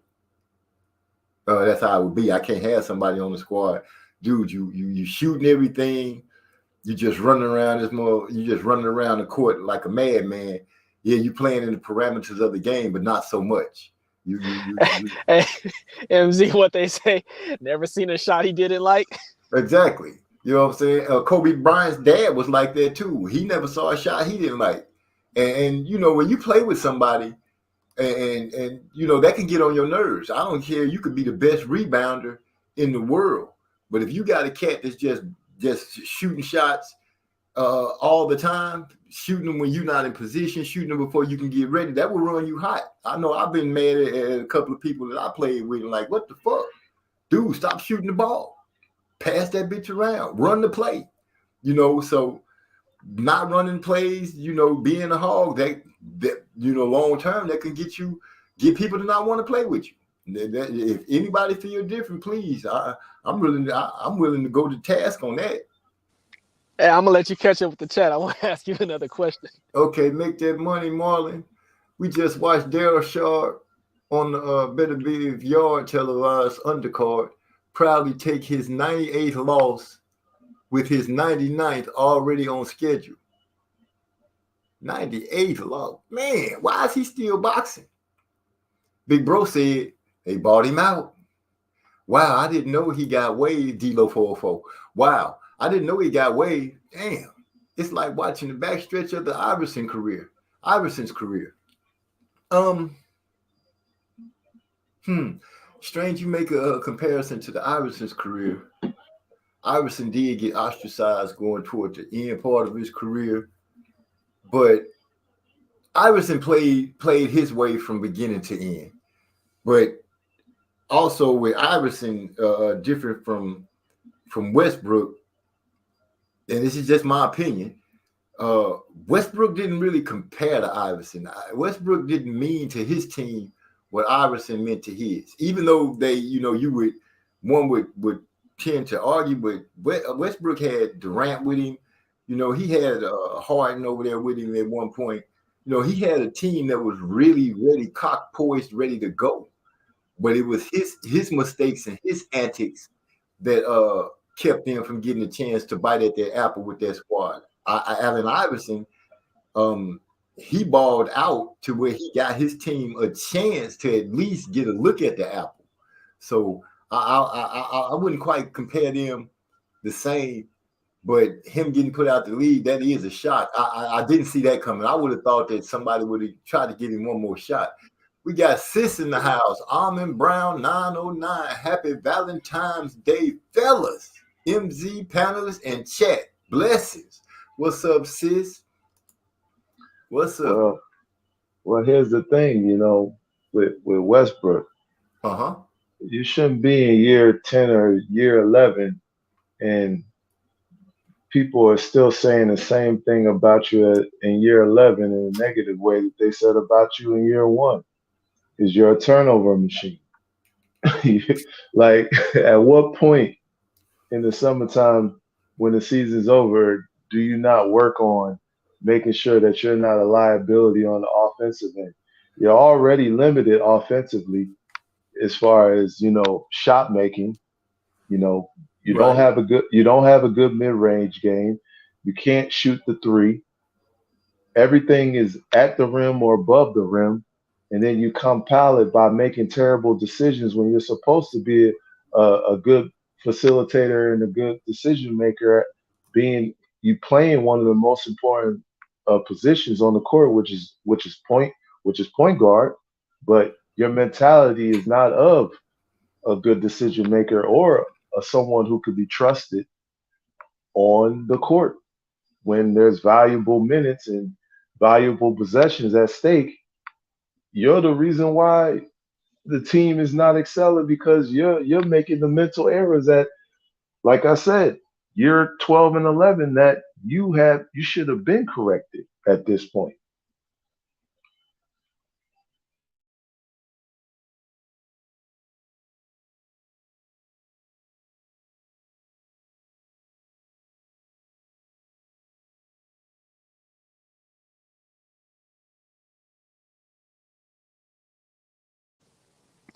All right. Well, let me get back. My to this bad. chat. I'm sorry. I thought I was talking. I had the mute button on. Yeah, D-Lo. Oh, okay, you got it? Yeah, I'm about to read it. It said Westbrook was being talked about as the potential sixth man of the year before the latest developments. I don't know anything about that part, about him being talked about as the sixth man. And then Napoleon Armstrong said Rondo too.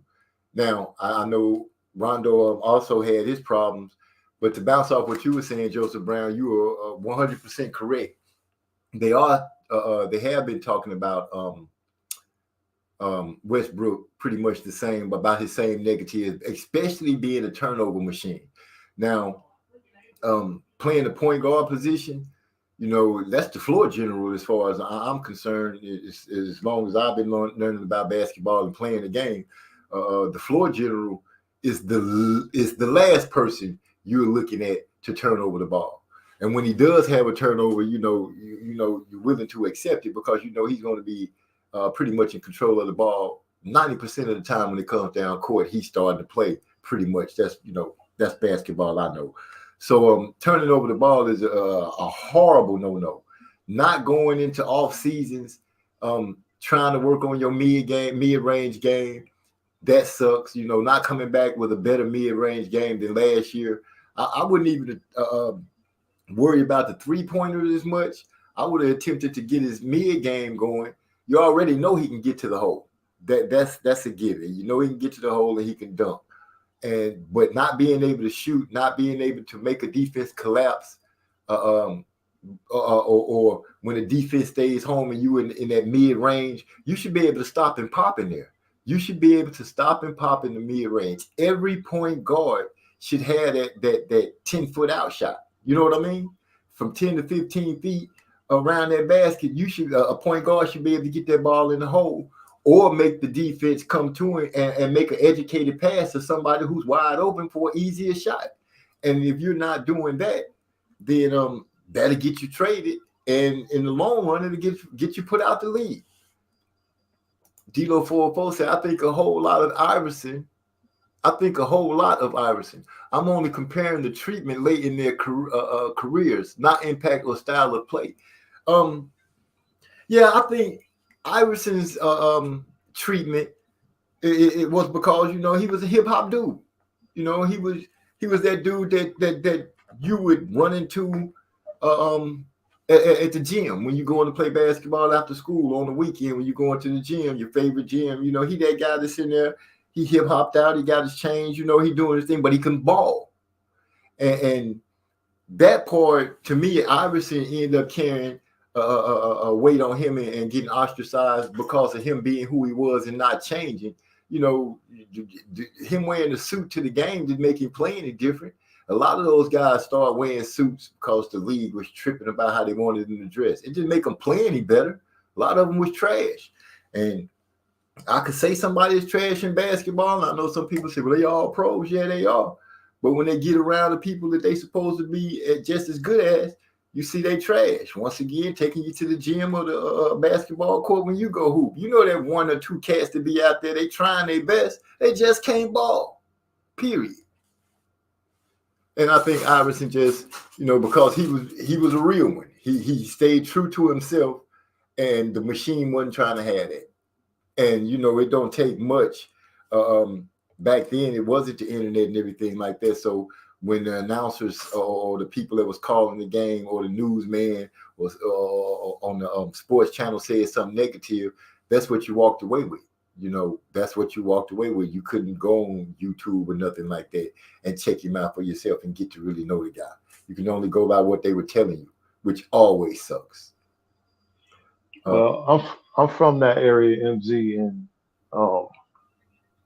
Iverson was everything. I mean, he was one of them dudes that he was almost never made it. He almost didn't make it out of Virginia. Right. I know his story. It was a miracle that he even got out of there. I mean, we talking about a dude who won a state championship in football and basketball in the same season. In his senior year, everything was almost taken from him in a flash. In an incident that he didn't have nothing to do with, but because he was there, he got penciled in with what happened. So they almost derailed him, almost took his career from him. And it took John Thompson, a strong, black-minded coach, who was able to take a chance on him, and that's how we end up hearing about Iverson. But you know, there's so many other dudes who have similar stories. They don't have somebody there to take a chance on them for them to get to the next level. So Iverson maxed out. I mean, he got the most out of what anybody could imagine him to be as far as on that level. He gave it 100% every single time he was on the court. He was a phenomenal player. His impact on the league was renowned. Was bigger than anybody had seen since Michael Jordan. I mean, as far as his influence, I mean, you see a whole bunch of dudes wearing braids and headbands. Nobody was doing that. You know, Iverson was coming in with the baggy clothes, looking thuggish, getting tatted up. No, it wasn't a bunch of dudes who was tatted up. Like, he influenced the culture, the look, the style, everything at that time. I mean, hell, his shoe was one of the biggest selling shoes. It oversold Jordan, and it was a Reebok shoe. That was like unheard of. So the Iverson threes, that was unheard of that anybody could outsell Jordan, especially during them times. So, and he made guys like Kobe Bryant, you know, have to constantly step their game up and look to him, because he was the dude that everybody was like, oh shit, I definitely got to come with it, because this dude, he could drop 40 or 50 at any moment. And you've seen that, the battles he had with Vince Carter. So, I mean, and he carried his team on his back with little to no talent against one of the best teams in NBA history, the Shaq and Kobe Lakers show. One of the most dominant for sure. Went up, he had to go up against that team. That's the reason why he ain't getting no chip. There ain't no shame in losing to them, you know. But yeah, as far as, you know, Westbrook, that's a whole different story, and nobody's trying to give Westbrook pay no $40 million a year for no Westbrook at this point in his career. There's just too many things, too many deficiencies in his game. He's stubborn. He's not willing to change as far as how he plays and how he plays. It hurts you more than it helps you at this stage. So.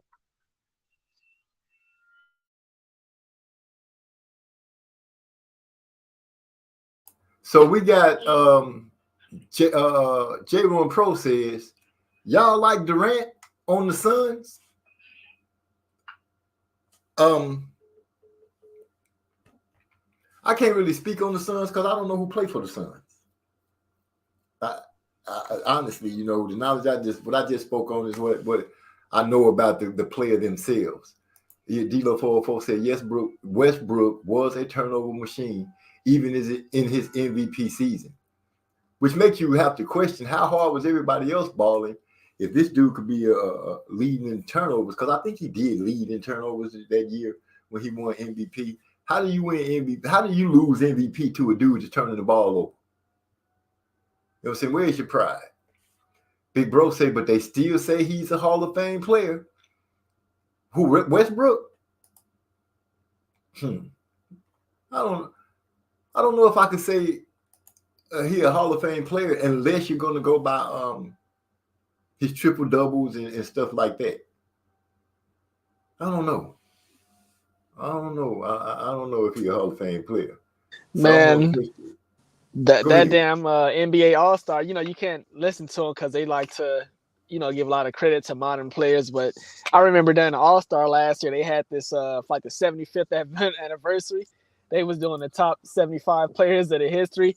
They had dudes like James Harden in the top 75, Vince Carter. I mean, they just had all types of dudes, just new age guys. Mm-hmm. Hold on, let me jump in here real quick. Not many players even attempted mid-range nowadays. It's mostly threes with some layups sprinkled in. I'm telling you, if a player had an inside game, they'd be killing. I mean, a mid-range game, they'd be killing for the simple reason nobody's looking for it. You know what I'm saying? So nobody's playing it. You can catch so many defenses asleep and wear their ass out in the mid-range. That's there's still some guys out there that live in the mid range, but it's few and far in between.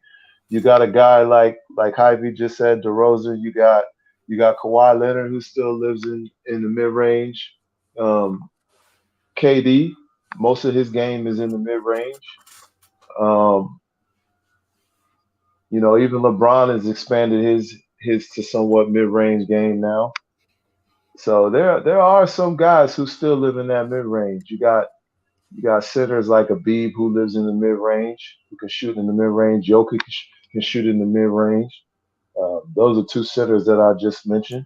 But yeah, it has to get back to that because it's like that's how you constantly keep the defense at bay is playing at that high post. Mid-range game. That mid-range opens up, not to cut you off, but that mid-range opens up the rest of the game. That mid-range opens up the inside. That mid-range opens up the corner jumper and the top of the key jumper, three-pointer, what have you. The mid-range is a key to getting your offense going and flowing.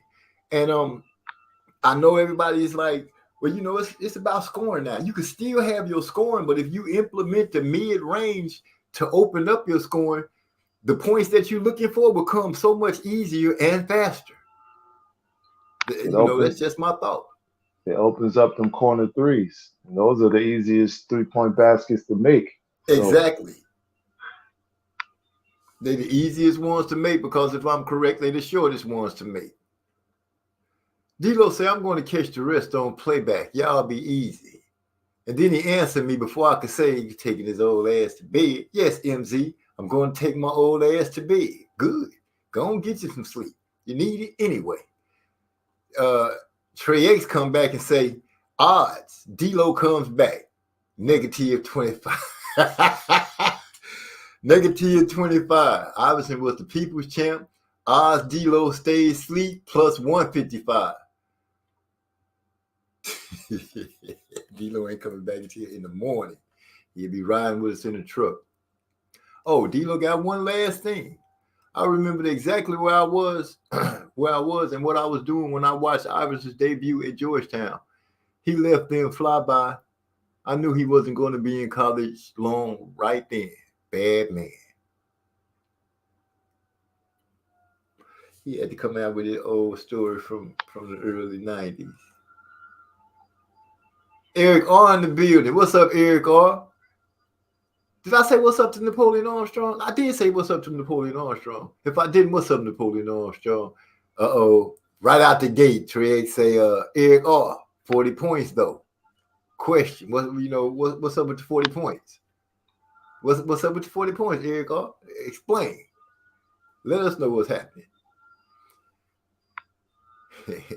He said, LOL, yeah. I gave myself a handicap, Trey. At least I can say it won't happen again. Nothing going on here. D-Lo already won because you came back, bro. You see, yeah, he sure did. One last thing. There it is. How many times the NBA going to keep robbing Embiid of MVPs? It's like Divock was winning MVPs over Shaq. That's how weak the Joker is. The Joker shit is to me. Joker. That's Jokovic. Yeah, I gotta disagree with him there. Jokovic is this dude is averaging almost a triple double at the center position. I mean, he's a phenomenal player as far as the way he shoots the ball, the way he passes the ball, he gets his offense, he gets his guys good shots. I mean, this is a center, right? He plays decent defense. It ain't great, but it's decent. But he averages double every game. He has 30+ points. I mean, I have a question because you're going through his stats. When you say he averages double, what are the numbers? You say about like 30 and 12 or something like that. Rebounds? Yeah. How tall is he? And how big is he? He's a center. I mean, he's over 7 foot. Okay. I know this gonna sound strange for me, but guys that big to me, that double is soft. The point part is cool, but but you're missing the passing part. He's averaging like 7 assists also. I can understand that. That's good for that's rare. That's rare for a center to be having like 7 assists a game and rebounding and scoring. Well, see, I heard Hyphy laughing. I'm just tripping. Let me read J1 Pro. He said mid-range, where I used to eat, then go baseline and bring the boom. But that was 20 years ago. Yeah, I was off the court about 20 years ago. But I look at it like this. You're a big man. If you're really a true big man controlling the inside and doing what you're supposed to do, 10 to 12 is a bad night for you as far as rebounding. I'm looking for you to give me at least 15. At least 15. Because you're going to get 3 or 4 of them. They're going to fall right to you automatically. You're going to automatically get 3 or 4 of them. But you should get at least 15 rebounds. 7 foot big, you with everything that you can do, and assists are going to be easy as well, especially if you got some shooters on your team.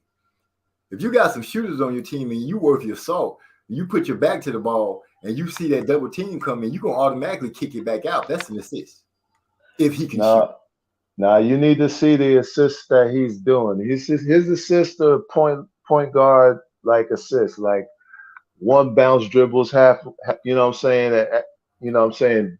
Dribbling the ball down the court, throwing a one dribble bounce pass to the guy in the corner, like some stuff you see like LeBron do, or some stuff you'll see a point guard do. He's doing at the center position. It's not just like, oh, I'm just averaging 7. It's some like no look assists. It's some you expect somebody who's a point guard or a shooting guard, them type of assists. You know, it's a little bit extra on it. I feel you. And with the rebounding, you know, I don't think anybody who's averaging, even Habib is not averaging 15 rebounds a game. So it's not something that the guy that he's talking about, who he's saying is getting snubbed, it's not like his numbers is so astronomically better. It's comparable. So Okay. Big bro say the Joker hooping. That's the dude. I was telling you, that's the dude I was telling you about, bro, with the passing. Yeah, I'm it's coming to me like that. What I'm just saying, you bro, you know how I am when playing basketball. You know how I go. I'm hard on players when you're on the court, because I'm like, a big man should be a big man. I don't care if you want to shoot a jumper. But when it comes down to making that ball come to you, you got to have an eye to follow that ball and get that ball. 15 rebounds to me is not asking a lot of a big man. It's not. And what really kills me is any big man that gets under 10 rebounds. I'm like, what did you even play? Now I can understand if you went out there 2 minutes, come out, 2 minutes, come out, 2 minutes, come out. I'll give you something on that. But if you've been in the game for over 7 minutes, you should have at least 5 rebounds. If you a big man. I get it. I get what you're saying. That's the mentality, and that's traditionally how the center position, the power forward position, that's how those positions should be played. But that's not this era of basketball. If you put a guy like Shaq, Akeem Olajuwon, some of these other dudes in this era, yeah, they would be probably averaging 20 rebounds a game. That'd be a normal stat line for them, because they're going to be predominantly down on the block, where we typically are supposed to see, centers. That's where they're supposed to roam. But these guys, they like to play on the perimeter. They don't even necessarily play in the high post most of the time. Like, even when you see guys like Akeem, he would play in the high post, the low post, but you would never see him just, out on the wing. The game has changed as far as that. And, my mind says, if I had a chance, to run with a team, I would always have me a couple of beasts that can go in the paint, because I know it's a 3-point shooting league and what have you, but nobody's going to shoot perfect. And, you got 2 beasts in the paint. I can guarantee that 9 times out of 10, a lot of my shots coming from that inside, because y'all don't want to play down there, we're going to be right in the game. And every time you miss, that's just an extra point that we add into it. If you live by the 3, you 9 times out of 10 die by it. I know how the game has changed and stuff like that. I'm being a little harsh, but my beliefs, just so you guys know, when it comes to a big man, if he worth his salt, he should be able to at least average 15 rebounds, man. You should be able to get 15. 7-footer, you should be able to get 15 rebounds. A dude 6'6", 6'7", I give him 10, 12 rebounds a game. But you a 7-footer, you got a lot more height. And you see the trajectory of the ball. You should be able to read how that ball is going to bounce off that rim and be at it. You know what I'm saying? You got to be at it. The same way you want to go and be at it on the offensive side, you got to be at it on the defensive side. I see some of these guys, when I have watched basketball, and get disgusted saying, that dude didn't even try to get the rebound. He didn't even go that way. He just watched that ball bounce and took off. He didn't even attempt to rebound. That's how they play now. I'm like, can you imagine somebody going after the rebound all the time? How many extra shots your team can get? But I digress. J1 Pro said, nah, Embiid should have at least 2 MVPs. Eric R said, my issue is they changed the narratives on why he's leading in MVP votes every season. Big bro say, like magic. That's how old boy passing the ball. You took the words right out of my mouth, Ernest Davis. Okay, so that's old school. All big men wants to shoot threes. Even Shaq did, and they want to dribble too. I know, bro. I'm being stuck in the old way. But with basketball, that sport, no matter how they change it, it's not like football where they can stop you from hitting. Yeah, they changed up where you can't hand check. But for the most part, my old school way just say I think I can take a squad. Somebody can take a squad with some decent shooters on the perimeter, a hell of a point guard, and a beast in the paint. They got a mid-range. You got to have a mid-range. You can't just have a beast in the paint to just at the basket the whole time because that sucks. But if you can go mid-range like a king and move like, man, shoot, that's the championship team. Man, he just got to have a high post and a low post game as a big man. I'm good. I feel you. So, anybody else? Yeah, y'all keep throwing them on into the chat so we can keep on rolling about it. Love basketball. I used to love basketball, but they started changing so much. And then football used to be so crunk. They started changing it so much. The only thing that's almost still same and pure is boxing. And shoot, the girls are starting to step up so much to it's like, wow, beautiful. Beautiful. I think, Hyphy, you had a question you wanted to ask MZ. Yeah, that's right. Oh yeah, just like last basketball discussion part. You ever had to play with a player who was, let's say, like you could just tell that he wasn't playing for the best interest of the team, when he was playing to maybe get a certain scholarship, maybe get a look. Hell yeah. Some other stuff like that. Yes. We had a point guard like that when I went to college. My first year, I went to a JUCO called Panola Junior College in East Texas. And we had a point guard there named Derek Glass. Our basketball team consisted mainly freshmen because their basketball team the year before went through some situations. They had a death on the team. Their superstar died, so their team kind of went to different schools. But Derek Glass was like that. Derek Glass, he wanted to show out dribbling. He wanted to take every shot. Because going from JUCO to your next level, you want to do good in JUCO and things like that. I went because I wanted to make sure my grades and I was going to be able to compete in college. So that was the best stop for me. Plus, it was a full ride. Who turns down a full ride? Nobody. So, Derek Glass was that guy. He was the dude that I would say, man, stop shooting that motherfucking pass the ball. And, one night, quick story, one night, he went out and coach was like, everybody's supposed to be in the dorm at the same time.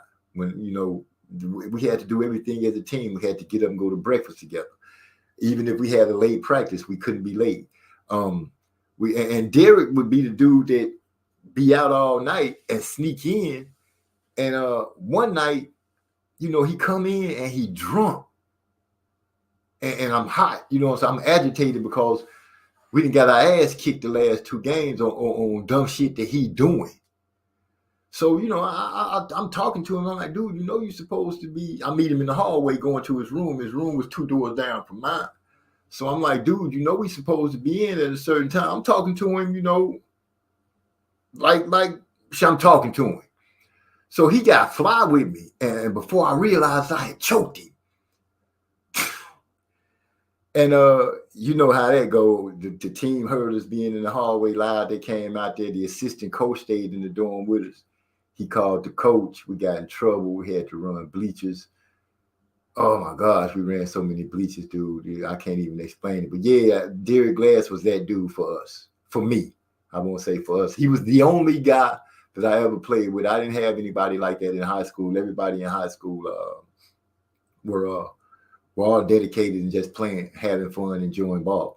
But when I got to JUCO, Derek Glass was the dude that was trying to play for the next level. When all we had to do was just ball and get your grades, and we was gonna go anyway with this dumb ass. But anyway, that was my guy. I'm laughing because you can still you still feel that to this day. Yeah, dude. Yeah. Really, because he was just, he was like, when we in practice, we in practice, we going hard in practice. He playing in the parameters. But then when we get to the game, all of a sudden the pass that he usually would make is a shot. or you trying to do it? We had a game against San Jacinto College, San Jack. That's where Sam Cassell went. This was the year Sam Cassell was there. Opening game, I promise you, Sam Cassell ripped this boy 4 times in a row. We could not get over half court. 4 times in a row, this motherfucker just gave up the ball. Sam Cassell going down and laid the ball up. So, and the dude to come off the bench, his heart was in it, you know, but he was just slow. John, what's John's last name? John Harwick. John Harwick. John could shoot, man, in practice because, you know, he was wide open, but if some defense was on him, his motherfucker shoot that bitch from one corner to the other.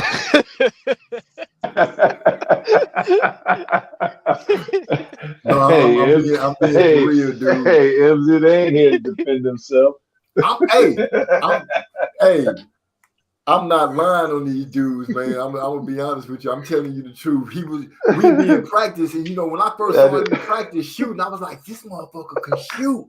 This boy, you know what I'm saying? It seems like this nigga cold. Exactly. You know, I'm kind of in awe of the white boy. You know what I'm saying? I'm like, this white boy can shoot. He got beautiful form. He get that, he passing the ball. He got that elbow straight. He letting that hole go. He icing them. We get in the game. Some defense out there. That boy shoot that ball, and you can guarantee that bitch gonna go all the way over. Pretty much the dude standing over in the other corner, all he got to do is take a couple of steps in and the ball come right to him. Just, I don't know, man. Some people was like, it was him or Derek Glass. So we had to go with Derek. Hey, man, some people, when them lights get bright, man, it just, everything shuts off for them, bro. Yo, now I'm relating that to boxing because every trainer that you talk to behind the scenes, he'll tell you that, you know, he either came up with guys like that or, you know, it's a guy somewhere in his area right now that when it's like gym time and sparring and shit, oh, he look like a top tier world champion. But when them lights come on, he cannot perform anywhere near that level. I noticed, I think it attributes to when you're in practice, it's more relaxed. You being more yourself, and when it's fight night and the lights on and people are there, you tend to tighten up. You don't want to make certain mistakes because you don't want to hit the oohs and ahs. You're thinking about the wrong thing instead of just going out there being yourself and doing what you usually do. You start letting a whole bunch of other things affect your decision making and how you perform, and that's usually what it is. That's why people say, I like being in front of a crowd. I love to perform. I love to be in front of a crowd. Just to be having a conversation, I ain't trying to do that. But if I'm performing, doing my craft, what I like to do, playing basketball or doing music or something, I could perform. I love it. The bigger the crowd, the better. Now, MZ, is it less pressure and more enjoyable defeating an opponent in a home arena on a home court as opposed to yours? What about the pressure? Is it less pressure there? Oh man, if we come into your gym, we trying to drag you. We trying to drag you. We trying to make your crowd look bad. We trying to do you bad. You come to the house, it's a pride at the house. It ain't no way you coming up in here doing anything. It feels good to defend at home, but when you go to somebody else's house, somebody that's supposed to be good, and you handle them, oh, that's a hell of a feeling.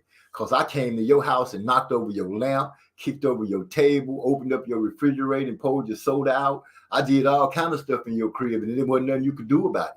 That feels a hell of a lot better, in my opinion. Eric also say, it's like the league is scared that if Embiid gets the MVP, they be admitting that Sam Hinkie did something right. It's ridiculous the number he's been putting up the past 3 straight seasons. Oh, Eric R is really advocating for Embiid. Embiid started off playing like a king, then added Dirk, a little KD, Kobe, and now MJ to his game. It's crazy. We're talking about a center. He just took a little bit of all those people's game. He got footwork like a king. Hey man, this nigga lying his ass off. Yeah, I'm a bruh. Come on, MZ. Look, when you started going up, when he said Akeem Jordan, and bruh, come on, man. Like I'm from that area, just like Eric R. I know Abib. I understand. You know what I'm saying? They feel like the man should have got one of these MVPs, but come on, bruh. Them numbers, his numbers and Jokic numbers are very similar, bro. I ain't mad at either guy getting MVP over the other. It ain't like it's a wide gap as far as – matter of fact, if you pull up their stats together right now, you'll see how close it is. Huh. Yeah, he kind of got me with you, but that's a lot. But let me go read the rest of his comments. They treat him like he putting up Jermaine O'Neal numbers. That's not. Come on, don't do Jermaine O'Neal like that. Jermaine head hard at least. Big head self. Shane Mosley Jr. Who done beat up Shane Mosley Jr.? I can tell you one person that kind of dog walked them, some years ago. There was this dude who used to come in the barbershop named Leonard. Now Leonard, he had just moved out here from like the Inland Empire, Fontana. And you know what I'm saying? So they, hooked him up with the right people, got him training out here, switched gyms. I guess a few months later, they set up a sparring match in Shane Mosley's backyard. Now Leonard, he fighting at, he probably like less than 130 pounds, maybe 132 or so, amateur. This when Shane Mosley Jr. was an amateur also. Man, hey, I didn't even recognize that was Shane Mosley Jr. How bad he was getting his ass whipped. And by a smaller nigga.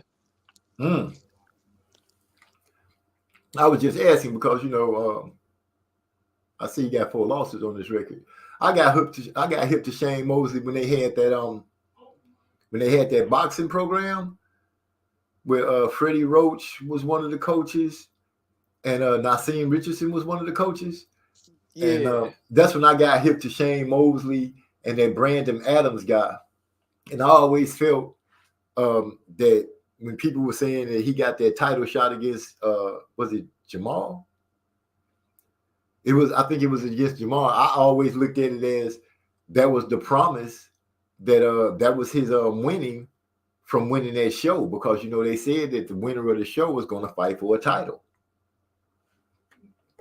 So that's just something that I happen to just remember on the situation. So the Philadelphia Eagles lost, and pretty much all the Block fam with Philadelphia going with the Eagles. Pretty much everybody. And Kevin Durant ended up on the Phoenix Suns team. So who plays for the Suns? That's what I want to ask you. It's a young cat who we can say he one of the premier players named Devin Booker. I know that name. I know that player. Yeah, this is a young man that Kobe, kind of said he's gonna be the truth. He gonna be one of them ones.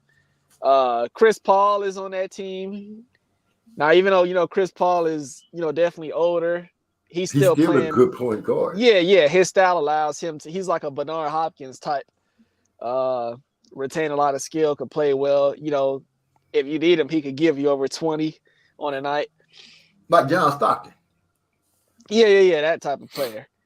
And then they have, Jake Joseph, you could tell him about DeAndre. They got DeAndre Ayton, and he's kind of regressed as a player, in my opinion. He was I had a lot higher hopes for him. He plays the center position, but yeah, once Giannis took him to school and took him to town, he ain't been right since. But yeah, they got Durant, they got Chris Paul, they got Devin Booker.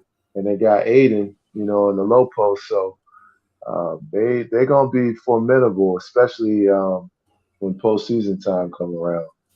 And let me say this: you know how you were just talking about that certain type of center, if he ain't grabbing at least 15 rebounds, Right. he weak.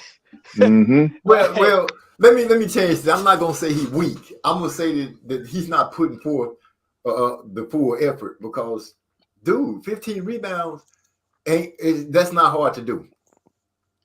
I'm sorry. I know I'm out the game. I ain't played in a while, but I can prove it.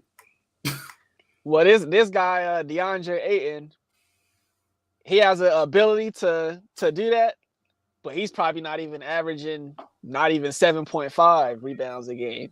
He probably averaging like 6.5 or something. Does he play the whole game? The only reason he might not play the whole game is because he be getting into it with the coach a lot.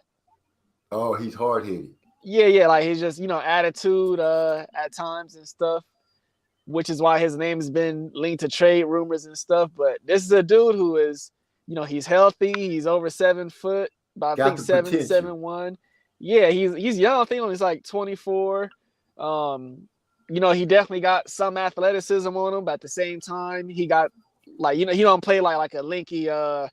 He not like Anthony Davis. He's stronger, but this dude, he'd rather play he'd rather try to be a finesse player around around the rim. He went and had that nice little finger roll. He'd rather finger roll layup and shit. Yeah, it's like, what are you doing, man? Mash that shit down a nigga head and let him know that this ain't where he need to be right now. Like, he should be ferocious. Like, the problem, like, MZ, it goes back to mentality. Like, these cats just don't have, none of these big men have a malicious, ferocious mentality, man.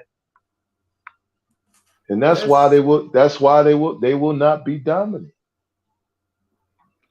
That's I don't know what to say about that. That's sad.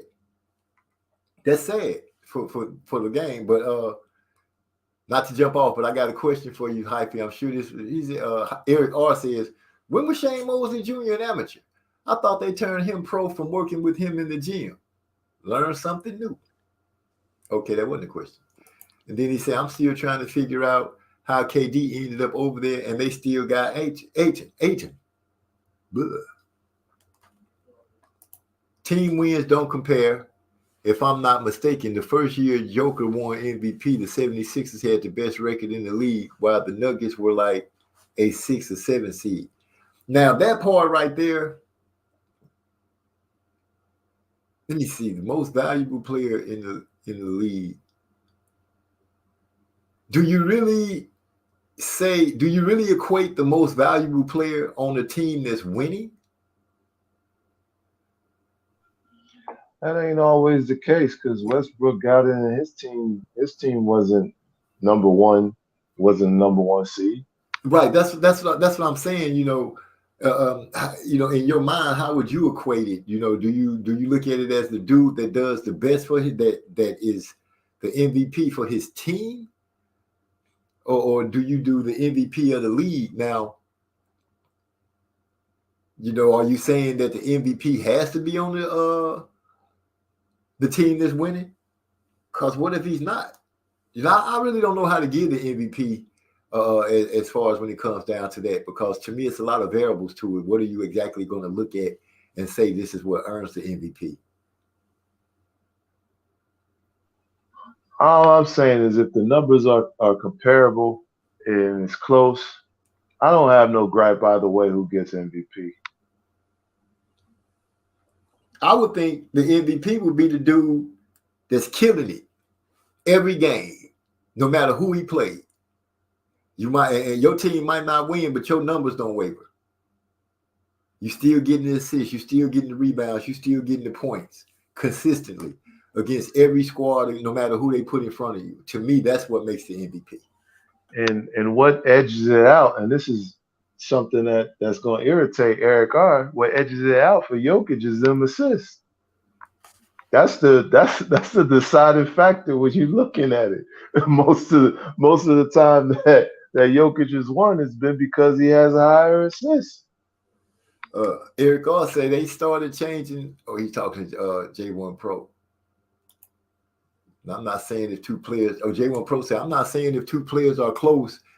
They are close. They usually give it to the team with the better record. I can see that too. That did it with Steve Nash too. Facts, Eric Gar. Okay. Yeah, well, that's my requirement for winning MVP. If you dominate everybody you go against, every team you go against. You might not win the game because it's a team game and somebody might miss a shot or have a turnover or something dumb like that. But for the most part, I think the person that dominates everybody, that's the MVP. And I guess I could look at it the year that who you said, Westbrook, when he did win it, that year he dominated. He did it, he did the same thing pretty much to everybody.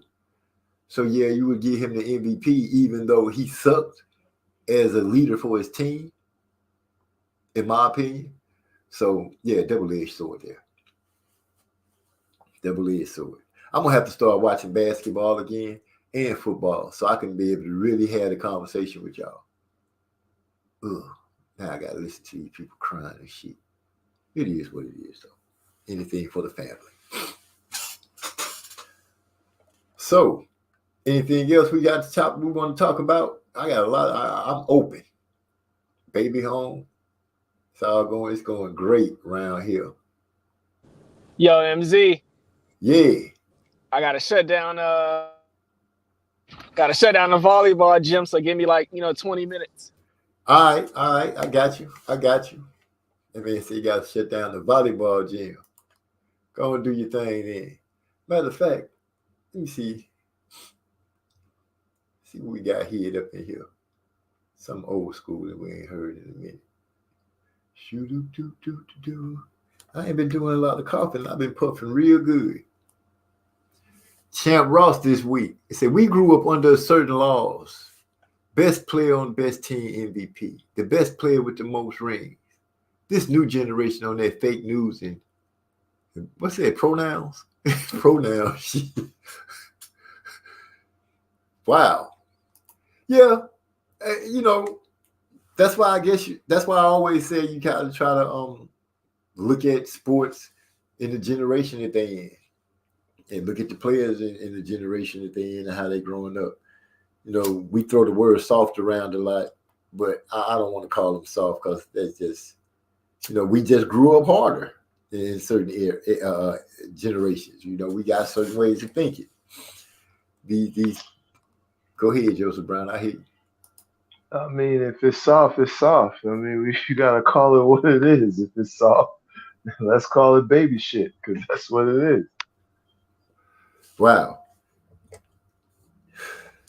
Well, when J1 Pro say he gonna catch the rest on replay, OGs, one. All right, man. You have a good night.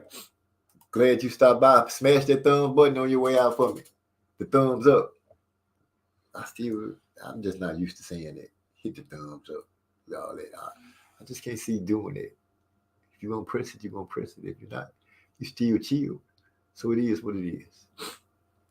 That man said soft pronoun shit. Well, football changed because they started. I don't know why football changed. You couldn't. All of a sudden, you couldn't hit. And I remember growing up. That was the main part. Stick that boy. Stick that boy. You supposed to be out there trying to run somebody through the dirt. But now, you know what I'm saying? A hard tackle, you would get a flag for it. I mean, they eliminated helmet to helmet, because of the amount of concussions and, people dying from the residual impacts of that. And you played football? I did. Okay, so I'm going to ask you. Your coach, I don't believe your coach ever taught you to go helmet to helmet. He always taught you to use that shoulder pad and drive through a cat. Put that head to the side and drive through with that shoulder. Didn't they teach you like that? Yeah, but they also didn't frown. They didn't scold you if you hit helmet to helmet. Sometimes it would happen, but for the most part, you try to make that tackle correctly. You try to smash a dude, knock him out of shoes or what have you. I feel like these coaches, they make all this money in college. They're millionaire dollar coaches in college and in the pros.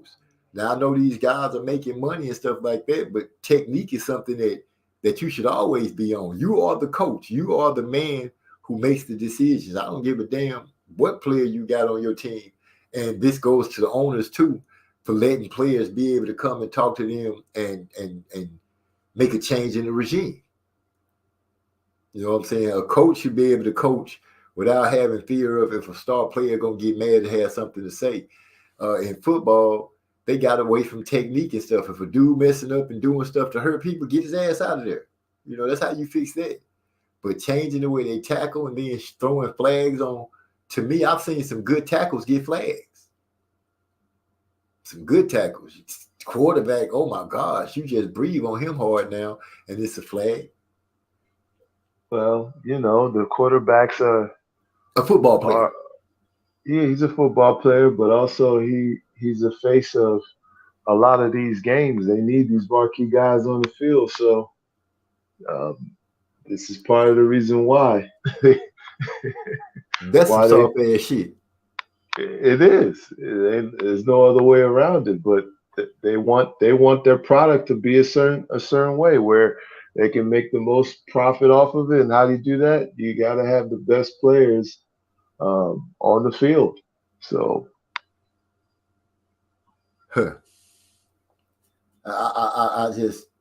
I've never understood that. I watched quarterbacks in college and football, pros, mainly pros, give up on a tackle, not try to make a tackle. And that same dude, Pop Warner, was tackling. High school was tackling. Then all of a sudden, you don't tackle no more. You're getting a lot of money, but you don't tackle no more. Or you can't tackle because you can't get hurt. But what is that saying about the dude that's chomping at the bit to get a chance to play? You're a team with competition. The dude behind you is there for a reason. He ain't there just for you to not make a tackle or try to dodge getting hurt. And when you see him out there really trying to dodge to get hurt, that makes you not want to watch the game. How can you enjoy that? Anyway. Well, I mean, people still enjoying it because, the scoring has gone up.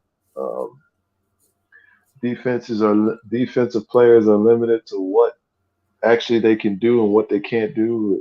If a quarterback's in the pocket, if they tackle him, they can't have their full body weight on top of him. If he's a runner outside the pocket, if he doesn't slide, then you can hit him however you hit him, as long as it's not to the head. There will be no penalty thrown. But once he's in that pocket, it's almost like he's got a bit of a hand. Everyone else has a handicap as far as what they can do to him. Unbelievable. So, you ready for Champ Ross this week? I believe I'm going to get back on track. I had one of my lowest finishes. I think I was tied for 16th place. So that's not a spot I want to get used to being at on a weekly basis. Even though I'm overall, I'm second overall. But must be nice. Yeah, overall I'm second. But yeah. This is a good week to bounce back because it's more than enough picks for you to get back on track this week. Yeah, 16 fights. 16. I'm looking at the list now. I'm looking at the list right now. I done made my pick on the first 2 fights.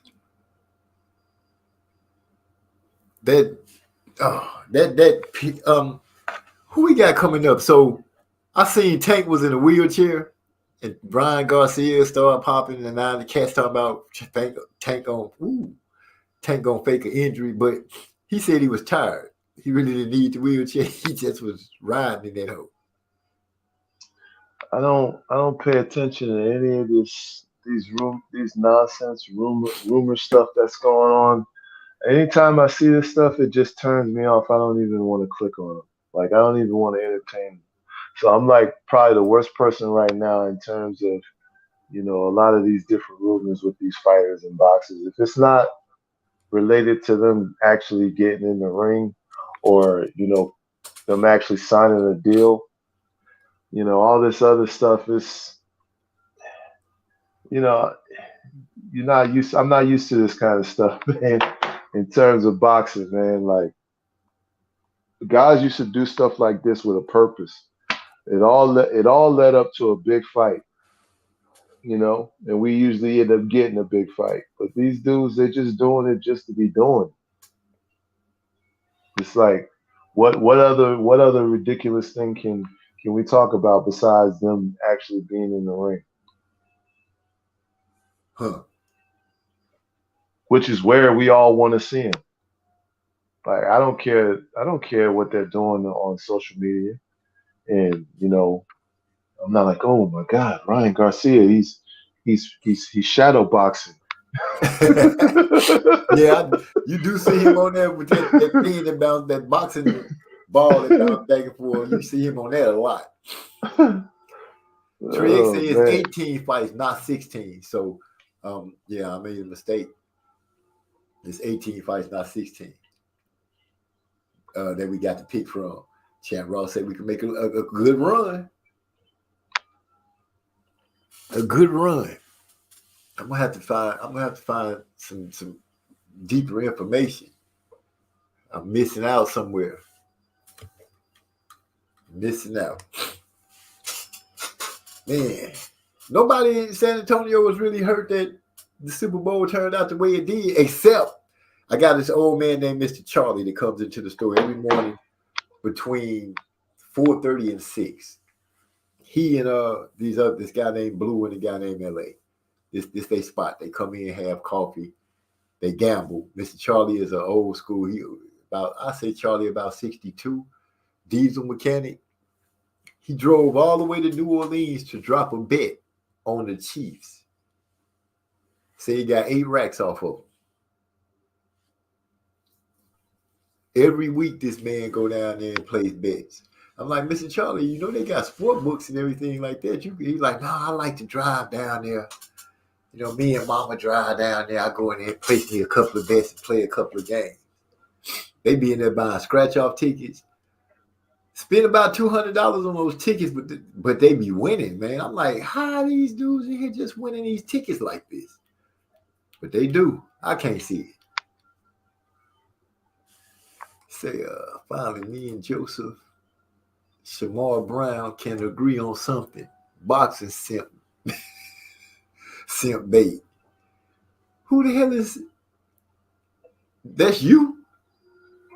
I guess he's talking about, Ryan and the Ryan and Tank and all these other rumor mills. It's like, there's so many of them that you don't even know now.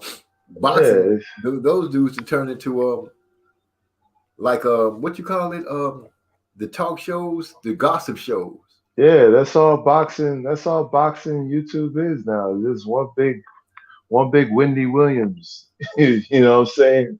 Everybody's talking about everything but what's gonna happen in the ring or who's fighting this upcoming week. Ooh, like I don't. Wendy Williams. Yeah, that's all it is. You couldn't pick a better looking host? Nah, because it's ugly. It's ugly all around, man. Everyone say 2 double birds for Mr. Charlie picking against us. Hey, Mr. Charlie don't care about none of that. Mr. Charlie just gonna go put his bet down. When he walked in the store Friday, talking about, I'm finna hit the road and go down here and place this bet. I'll see you guys in the morning. I said, who you betting on, Mr. Charlie? I'm going down here and place a bet on Kansas City. And the first thing that popped in my head was like, everybody been talking about how good the Eagles are and this and that and this and that. I'm like, he going against the grain straight up. I didn't ask him why or anything. He just said he going to put it on the Chiefs. That man said he got 8 racks. 8 of them. Yeah, I don't believe that pick is against the grain pick. It's just the we had a better overall team, and they just had one guy who's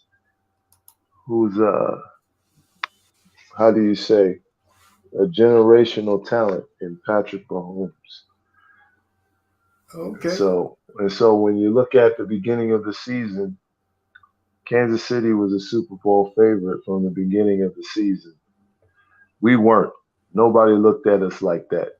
So to go from nobody looked at us like that to based on how we perform all season, that's how we end up, and we end up being in a position where we were a favorite because of how we performed all year long.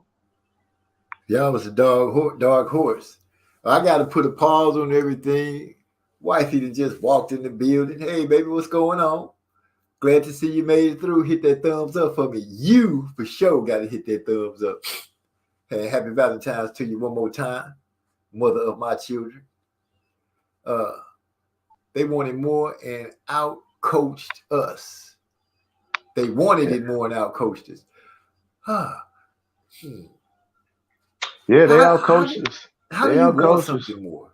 I don't know about the want more, MZ, but they did outcoach us, and it's no shame to be outcoached by a guy who used to be one of our coaches. So their head coach, Andy Reid, he was our coach. He actually resurrected our team back in the late '90s and 2000s. So he was a coach who was coaching Donovan McNabb, coaching guys like Michael Vick, Jeff Garcia. So, it took another Eagle, to take us out. So I ain't mad at it. Hey, okay, that's a great spin on it. Y'all had to borrow some of our pieces in order to beat us. That sounds real good there. Eric also said Andy Reid is the Larry Brown of football and has his MJ in Mahomes. I'm guessing that's who he means, Mahomes. Joseph Brown, I can kind of sense, listening to you, I kind of sensed a little disappointment. But I can also tell that, it don't bother you as bad because, what's the point of, we lost to a good player. There's no shame in it. A good team, a good coach, a great coach, because he used to be our coach. So he kind of know our in and out, our workings. So, it's no shame in that. Yeah, I mean, I was cool. I was dapping up because I had went to a Super Bowl party. I was dapping up the Chiefs fans in the Super Bowl party. Like it ain't no. It's a game at the end of the day. Somebody got to win, somebody got to lose, and it would have been a different story had we just got blown out the water. Then you could just be like, God, dog, man, like that's the kind of loss that'll piss you off as a fan. Like, damn, y'all ain't even show up. Right. Right. I'm sitting here thinking, you said somebody got to win and somebody got to lose. Then I start going through my mind, how many sports are set up where there can be a tie? You can't have a tie in basketball. You can't have a tie you can have a tie in football, huh? You can in a regular season, but you can't have no tie in the postseason. So you can't have. I know you can't have a tie in basketball. They just keep playing until somebody wins. Baseball, I think they keep playing till somebody wins. Soccer, can you have a tie in soccer? I don't remember. You can have ties in soccer, but when you're playing in World Cups, like in the final, or when you're playing like in the knockout round, but in the preliminary rounds, like the group stages, you can have ties. But once you've advanced to the knockout rounds, where winner go home, right? There are no ties. Somebody's Okay. got to be a winner. Yeah, I prefer that through the whole season. That boy Trey X say, don't believe that. Joseph Brown was tight when I gave my opinion after the game. That ain't true. See, Trey X likes to believe that his opinions have an effect, but they really don't.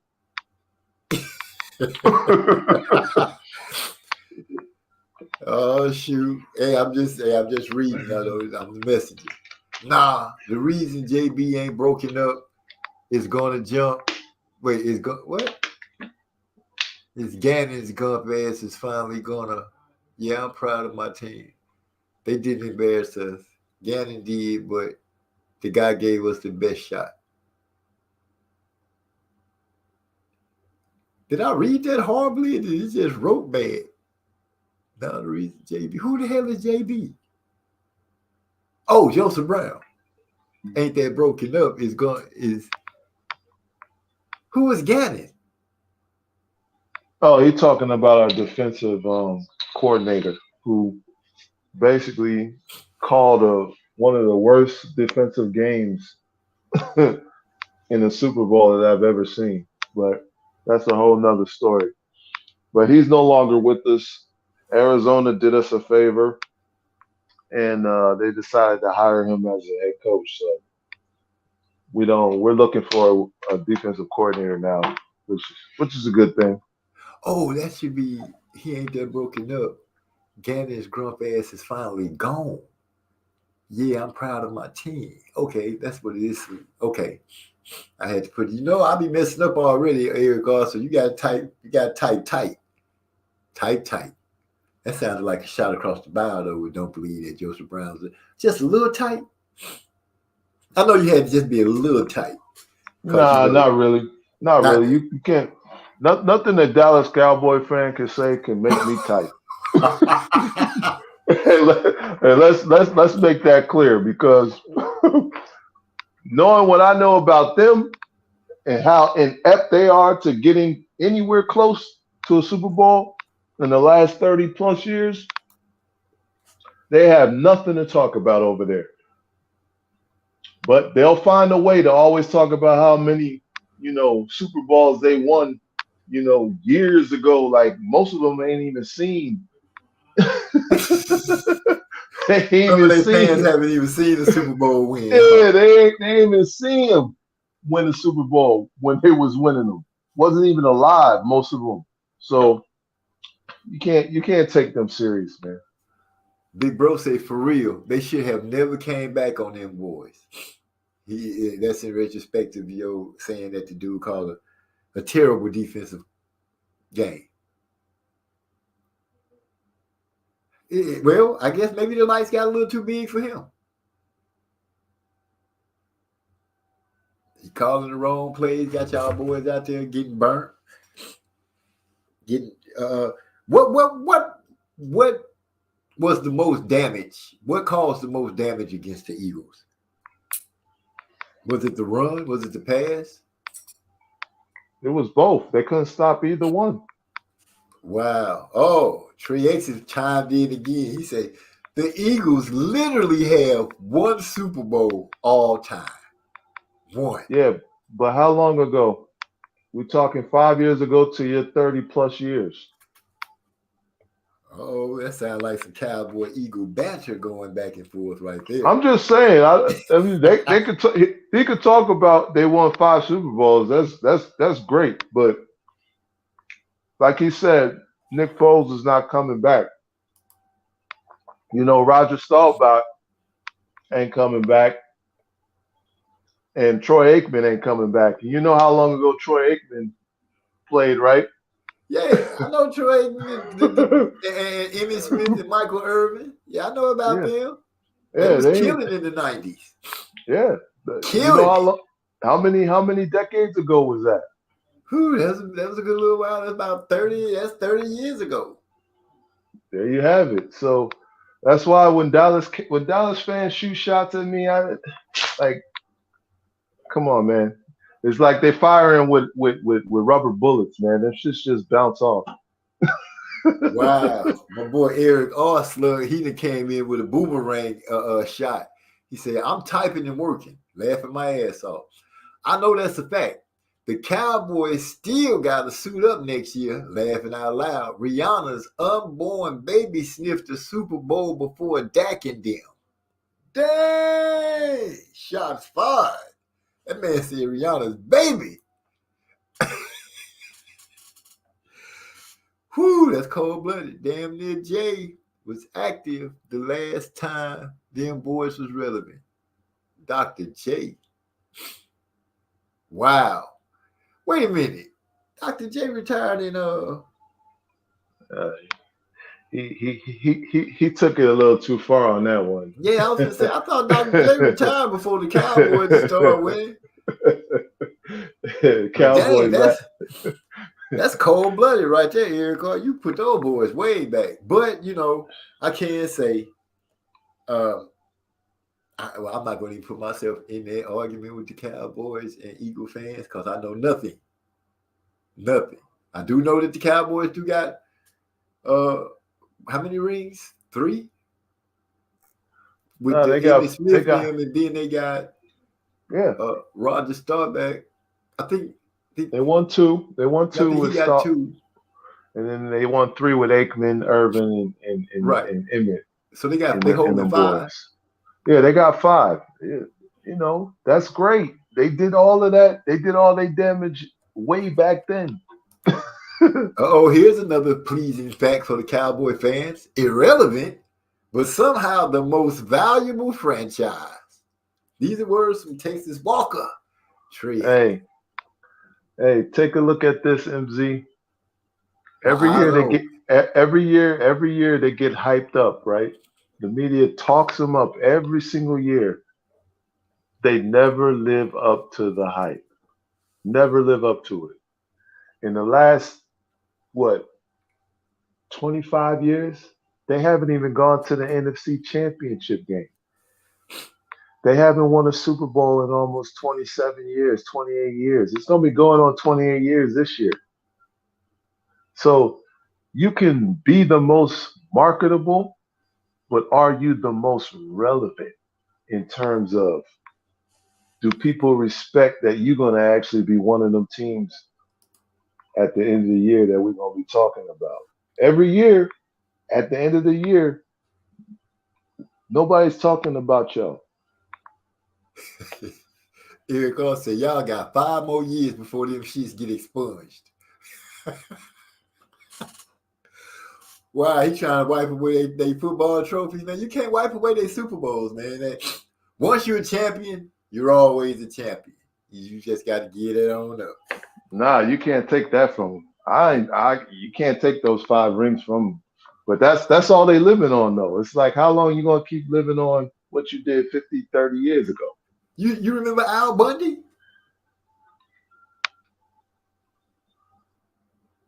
He lived on his high school accolades the whole show. Hey, but the thing about Al Bundy, right? Al Bundy, that's where his high school, that's where it stopped, though. See, Al Bundy would pull out the menu to tell you, I scored 5 touchdowns in a game. Yeah, poke high, all American. That's right. High, baby. All American. But the difference between Al Bundy and the Cowboys is that Al Bundy never suits up anymore. The Cowboys still do. Oh, that's harsh right there. I can't say that. I really can't say anything. Not about the Cowboys.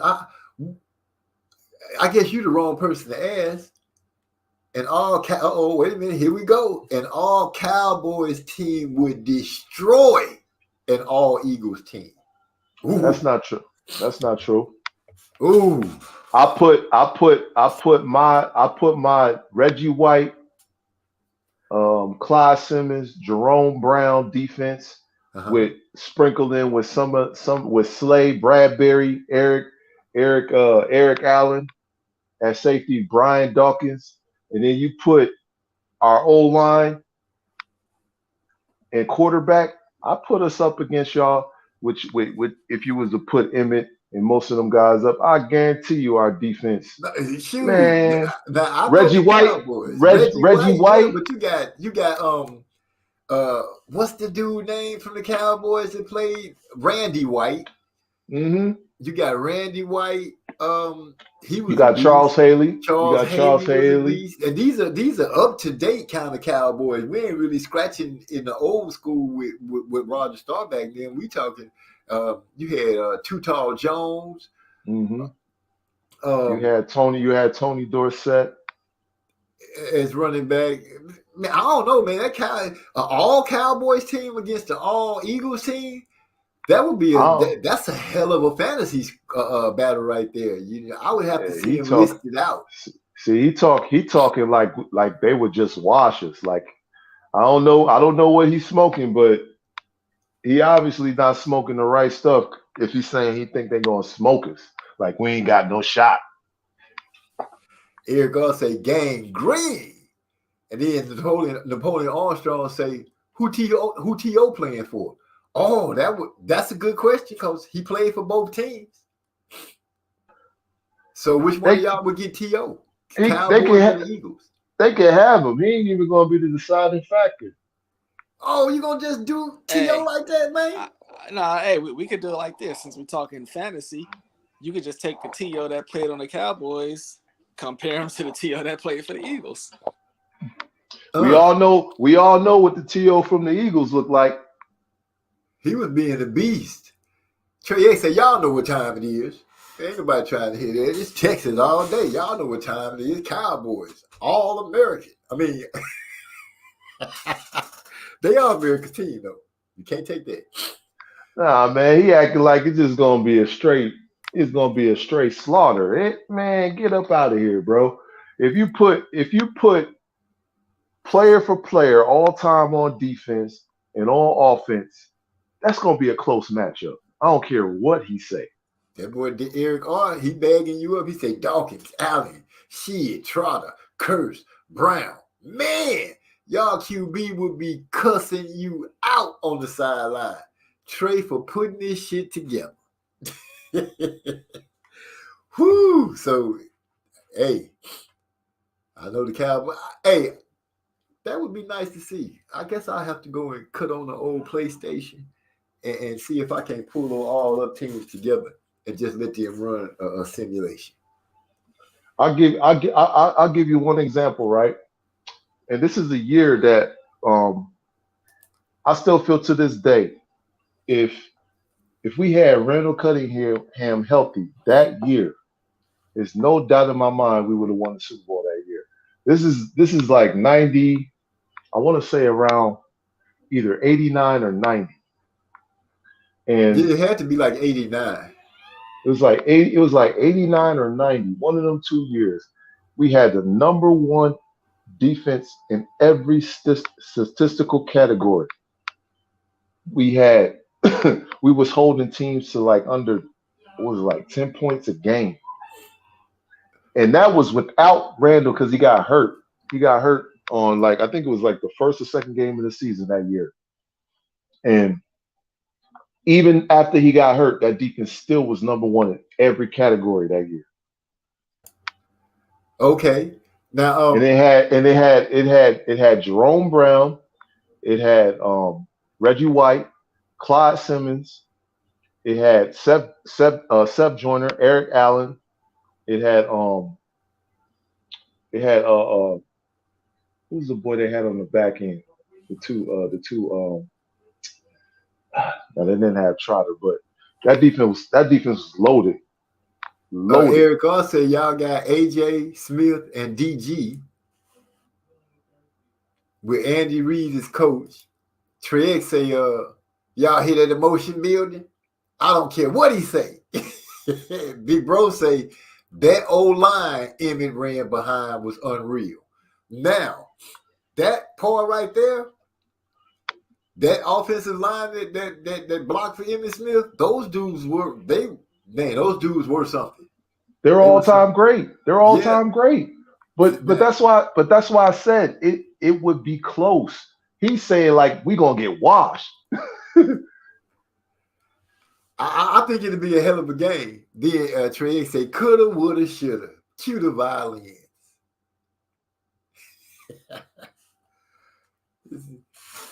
Man, Cowboys versus Eagles all time. Hey, that's I what would put Dorsett and Emmett. I'm just, looking as a person. I would put Dorsett and Emmett. Even though I don't like him because he acting crazy right now, but I would even put Herschel Walker back there in the backfield. I'd be sending those dudes at y'all like a lot. Then you got I can't remember the wide receiver, Drew Pearson. I can't remember the other guy's name that could shoot down the field and catch.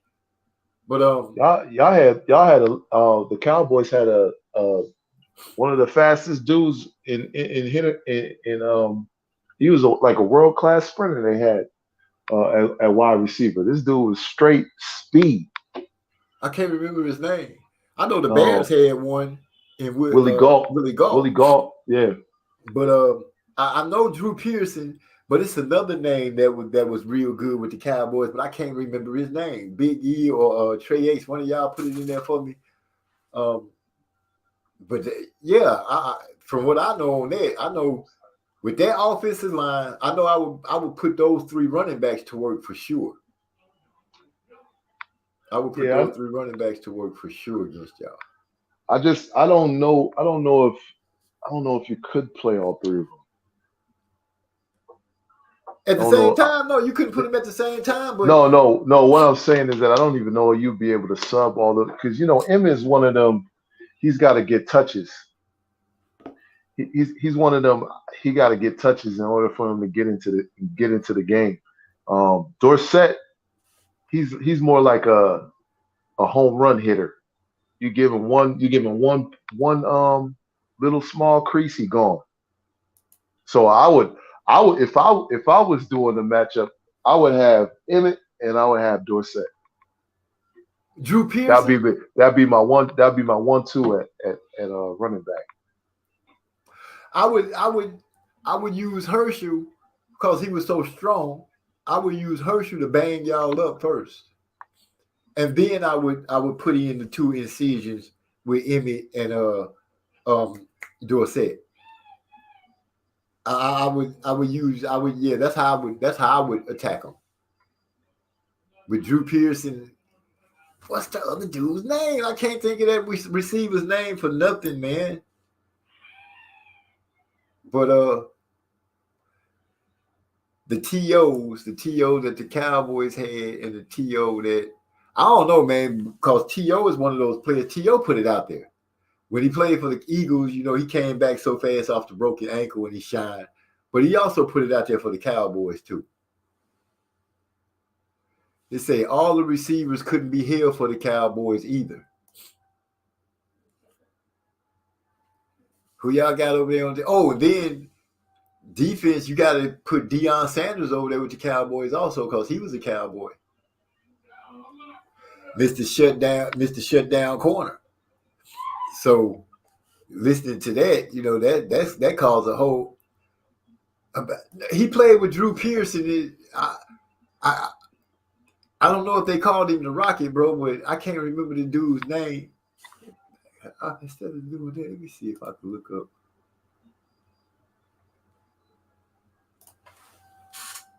Let me see.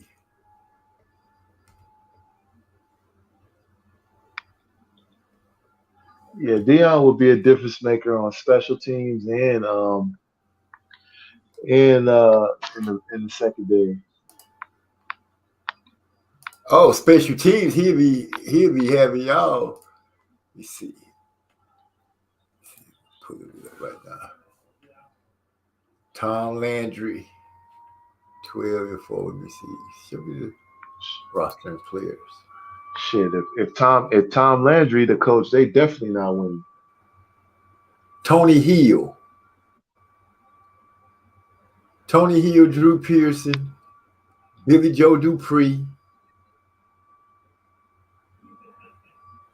I wonder would they take Roger Staubach as the quarterback? Who would they have as their quarterback? Nah, they're not Dion. beating us. They're not beating us with Roger. Roger was gritty, man. I don't know. Roger take a concussion and keep it going. Okay, Dion for the Cowboys, Rocky Ishmael, Bob Hayes, Raheem Ishmael. Eric Allen wasn't no slouch. Oh, hell no. Eric Allen was touted as the best lineman for years. We had Troy Vincent, Bobby Taylor, Lito Shepherd. Then you got Slay. You got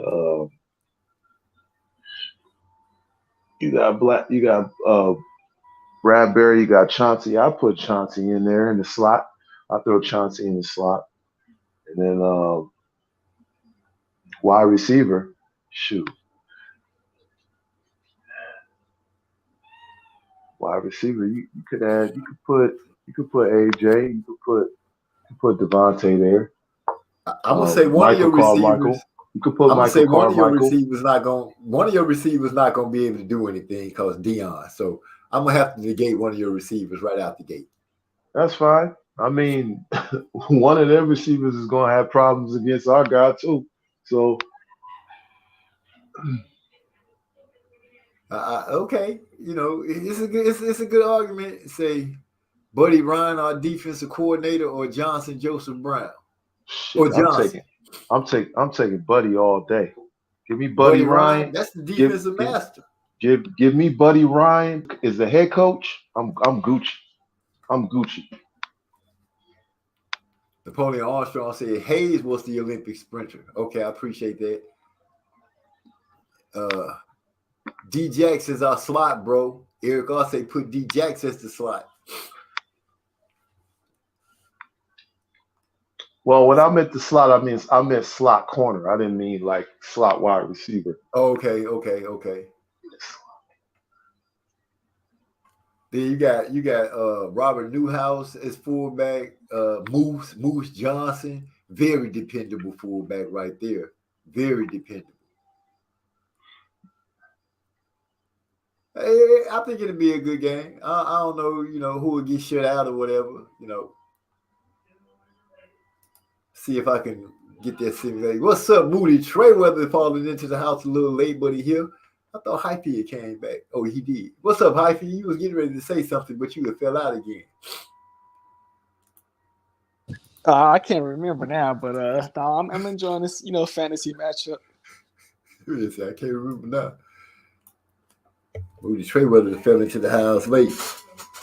Well, just to let you know, the the Cowboys and Eagles fans had kind of volleying back and forth, a couple of ideas about whose team was what and so forth. And in the argument, it's a great argument on both sides, then it came out. All Cowboys team against the all Eagles team, the Cowboys would destroy. I believe those are the words they would use, destroy the Eagles. Yeah, which is blasphemy. You see how delusional their fan base is? Like, even now they're delusional. Like I could sit up here and lay out all the different great players they got, right? I could tell you that it's gonna be a formidable match. I can recognize it's gonna be a tough match. But I ain't saying we just gonna wash them. He up here saying they're gonna wash us like that's like it's a foregone conclusion. No, the word he used was destroy. I think destroy is a lot worse than washing. It's the same thing. It's basically like you don't belong on the field. Well, and you say you would put Randall Cunningham as the quarterback? Who would you use as your quarterback, Randall or McNabb?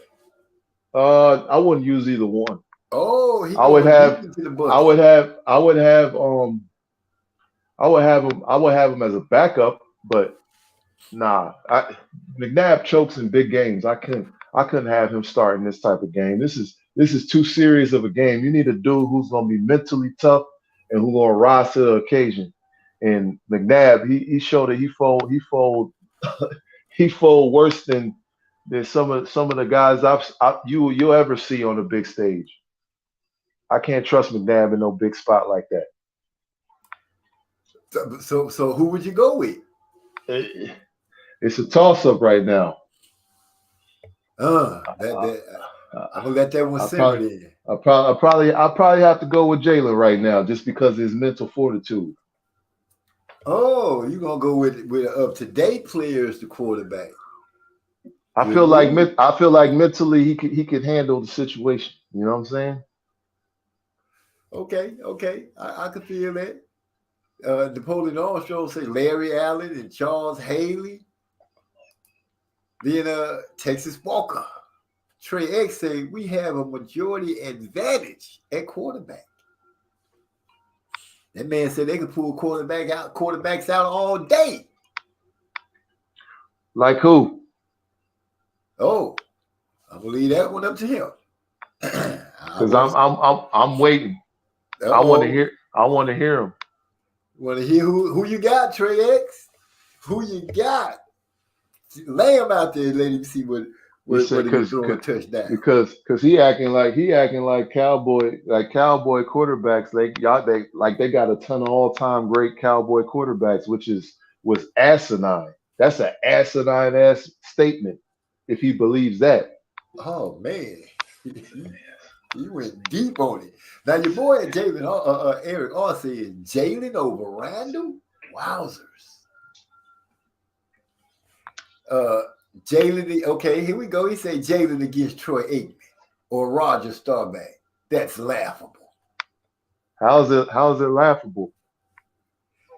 Well, isn't Troy Aikman like the most accurate quarterback to play football? Troy Aikman's is a straight pocket passer. What's wrong with that? Well, when you got a line like he had, he can't improvise if it breaks down. Oh, okay. So that's a scratch against him. And Roger Staubach. He can improvise. He better off saying Staubach than Aikman. Don't get me wrong, Aikman's a big game player, but if you got to improvise, I've seen Aikman under our defense back when we had White and them boys. I've seen how we used to make him look. Ooh. Well, I don't know. It's quite intriguing. It's quite intriguing, to say the least. I won't even dare get into the conversation about teams because my team got a Super Bowl. They got some championships, but they got a Super Bowl. I'm satisfied with that. Nobody, I don't have to cause no problems. It just is what it is. Hey, MZ, and if you think I'm capping, you can go back and listen to the fear that Troy Aikman used to have when he used to talk about facing Reggie White, Jerome Brown, and them boys back in the day. Did you say I could hear the fear in his voice? You can hear the fear in his voice. Ooh, that's some serious allegations right there. That's real serious. I don't think the Cowboy fans is gonna accept that at all. I think they're gonna say you sipping something over there, or you smoking something that happened. Got you your brain lacking oxygen. I'm just saying what they might say. I'm not saying that's what it is. I'm just, thinking along the lines of a quarterback. Moody Trayweather say salute. I like the best Eagles versus Cowboys fantasy. It's pretty good. And he said Cowboys had Randall too. Huh. Cunningham? He played for we got to be talking about a different Randall. No, they're talking about the same Randall. Cunningham? He had a stint there. Coming off the bench? Yeah, but he wasn't the Randall that we had. No, I feel you. I don't know if you want to use that Randall. He was a little older, huh? A lot older. I'm just sitting here just going through my mind. That would be a good game. Quite entertaining. But I don't know who I would say would win. If I had to guess, I would say they would say the factors would lead toward the Cowboys. I don't know. Randall for the Eagles was crazy. Moody Trayweather agrees with you. Say facts. Randall for the Eagles was crazy. That boy, Mr. Run, he'll run on you in a second. Lanky, fast ass dude. Head hard. Head hard. Now give me a hot second. Let me run to the kitchen. I need to grab something to drink. Oh, before I go get something to drink, Moody Trayweather said, I'm surprised you didn't say Nick Foles, though. Come on, man. Is Nick Foles not a good quarterback? I don't know. No, Nick Foles is how do you call it? It's like catching lightning in a bottle. That just happened to happen. That's not a consistent thing you can bank on. Okay. Trey X is back. He said Jamin would get destroyed against that doomsday defense. What are we even talking about? They couldn't even catch him, Trey X. What is you talking about? Man, it's going down. Napoleon Armstrong said Vic, Rodney P, and Cunningham for the Eagles. You can't forget Michael Vick and Rodney P. Pete was an all right quarterback. Bro, I ain't putting Pete nowhere near that matchup. I'm sorry. Pete don't make the team? He ain't even making the squad. Now, Michael Vick, I can see Michael on there because y'all get – well, he ain't the Michael from the Falcons, though. But he was still fast. And it was hard to catch him even when he was the Michael Vick in Philly. We got somebody new in the channel. Andres Canny. I want to see Charlo knock out Canelo. Canelo is a problem. Charlo is a problem for Canelo. How would I say this? Until they even think about fighting. Go ahead. You take it. I'm gonna run. I got it. I mean, he said he want to see Charlo knock out Canelo. I think he should have stopped that after he said the word Charlo. You want to see Charlo, period. You ain't seen that man in like 2 years. Secondly, I mean, be realistic. If Canelo called Charlo for a fight right now, even at 160, his weight, do you really think Ronnie Shields would accept that fight for Charlo? Like, be realistic, boy. Yo, did he even say that? Like, yeah, that's what I'm saying. Can we rewind that? Are we talking about 3 years ago?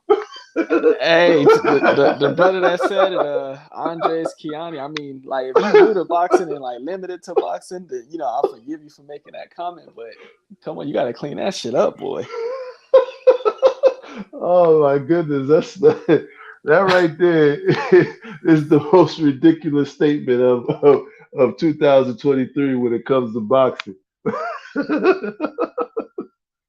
This man Charlo has been lost and found for the past 2 years? Like, we don't know where this dude at. Like, do you know what Charlo's doing right now? I don't. Come on, I mean, that man had been off for 2 years. You know damn well he coming back into a soft, super soft tune-up. Boy, I'm back. I heard the laughter. Y'all hard. Candy, don't take that wrong, man. You always welcome. Opinions are looked at favorably over here. We don't doubt about it, but yeah, that's not a good look. You know, Charlo ain't been in the ring since I don't know when. So yeah, that's not even the fight that I'm thinking is gonna happen. Tracy, what Jamal just posted on IG all day.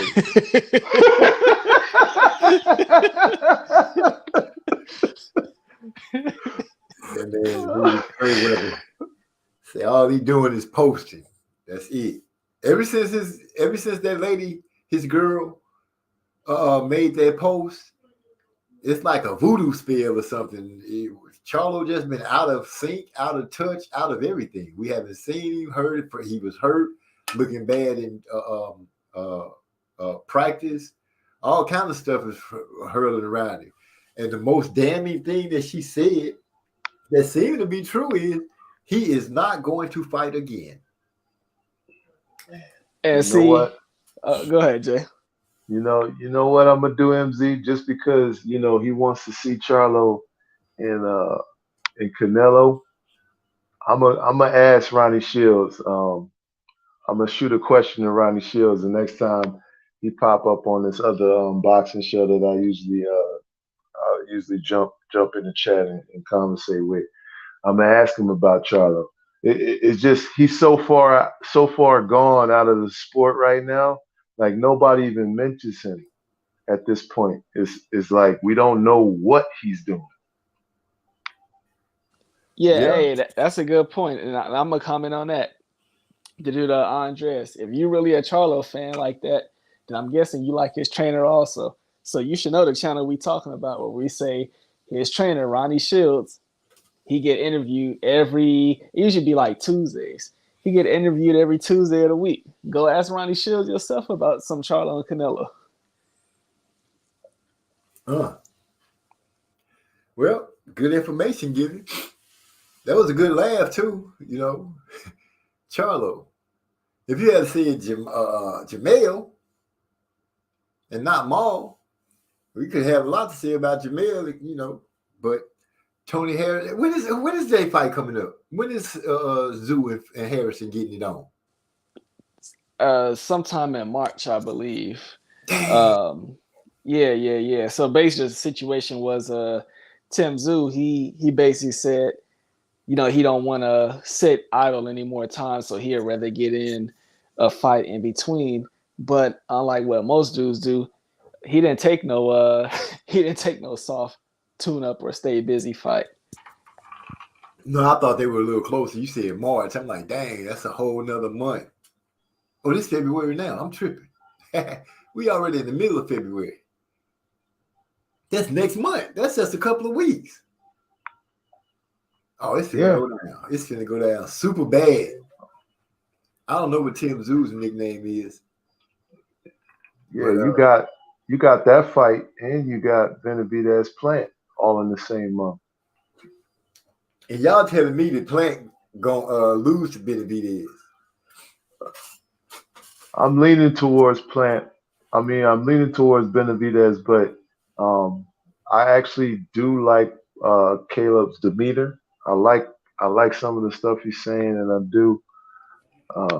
do like his focus for this fight. Yeah, Trey Exton already told me he wanted a straight apology for making y'all have to go through all this Plant stuff again. Cause Plant gonna box Benavidez, man. Come on, Plant. That's all I can say about it. Plant finna do his thing. Benavidez gonna go out there trying to hurt him.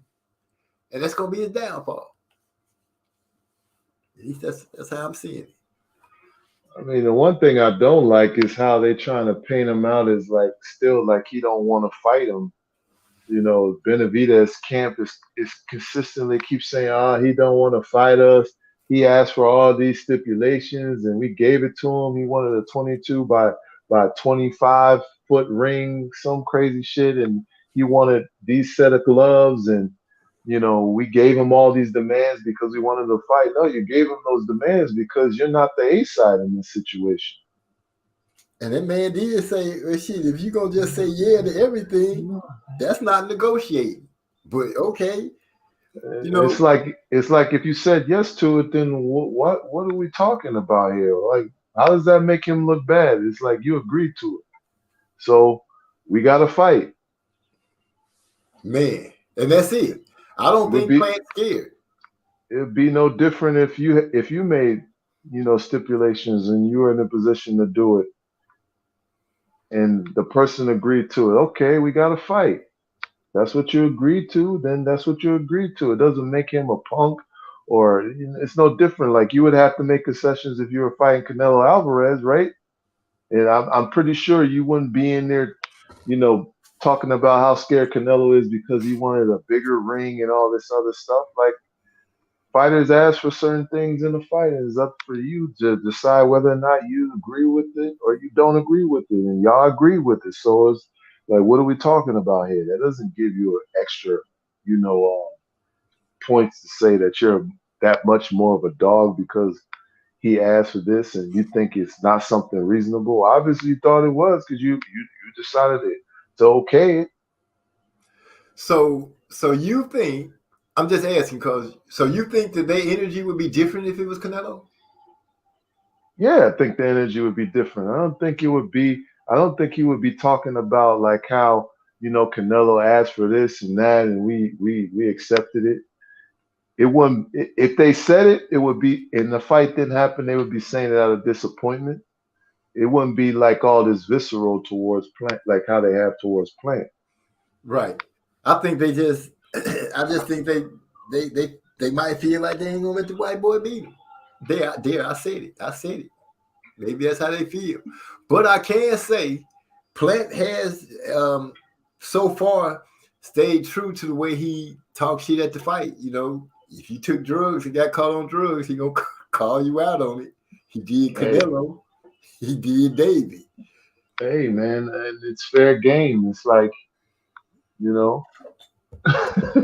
I actually thought he should have took it a step further. I would have loved for him to take it a step further when he was talking about his father, how his father was being disrespectful and how his father was, calling him pussies and all this stuff, and he never got in the ring and he don't know what it's like to get in there. So he could say it from the outside, but he don't know what it's like to step in that. Like, I wish you'd have took it a step further and say, yeah, if your father would have raised you right, maybe and told you not to get on drugs, maybe you wouldn't have been on drugs. Like, I felt like he could have took it a step further and been even more disrespectful compared to how they were being towards him, but he didn't take it there. Whoa, you went for the jugular because he didn't even be disrespectful. He just told the truth. Hey, I'm gonna show up on weight, not on cocaine. How about that? That's not disrespect. That's just straight honesty. The only thing I'm worried about with Caleb Plant is him running out of energy, getting tired, and making tired mistakes. That can cost him the fight. And we need that to be corrected, not for 10 rounds, but for a solid 12. If he can be solid for the full 12, I give him at least 93% chance to win that fight. That's saying a lot. I'm curious to see how his punches affect David. Yeah, that's gonna tell me everything I need to know. Yeah, well, making a pick like that, that's like we gotta wait for the fight to start. No, I'm just talking about when the fight starts. How David is gonna react.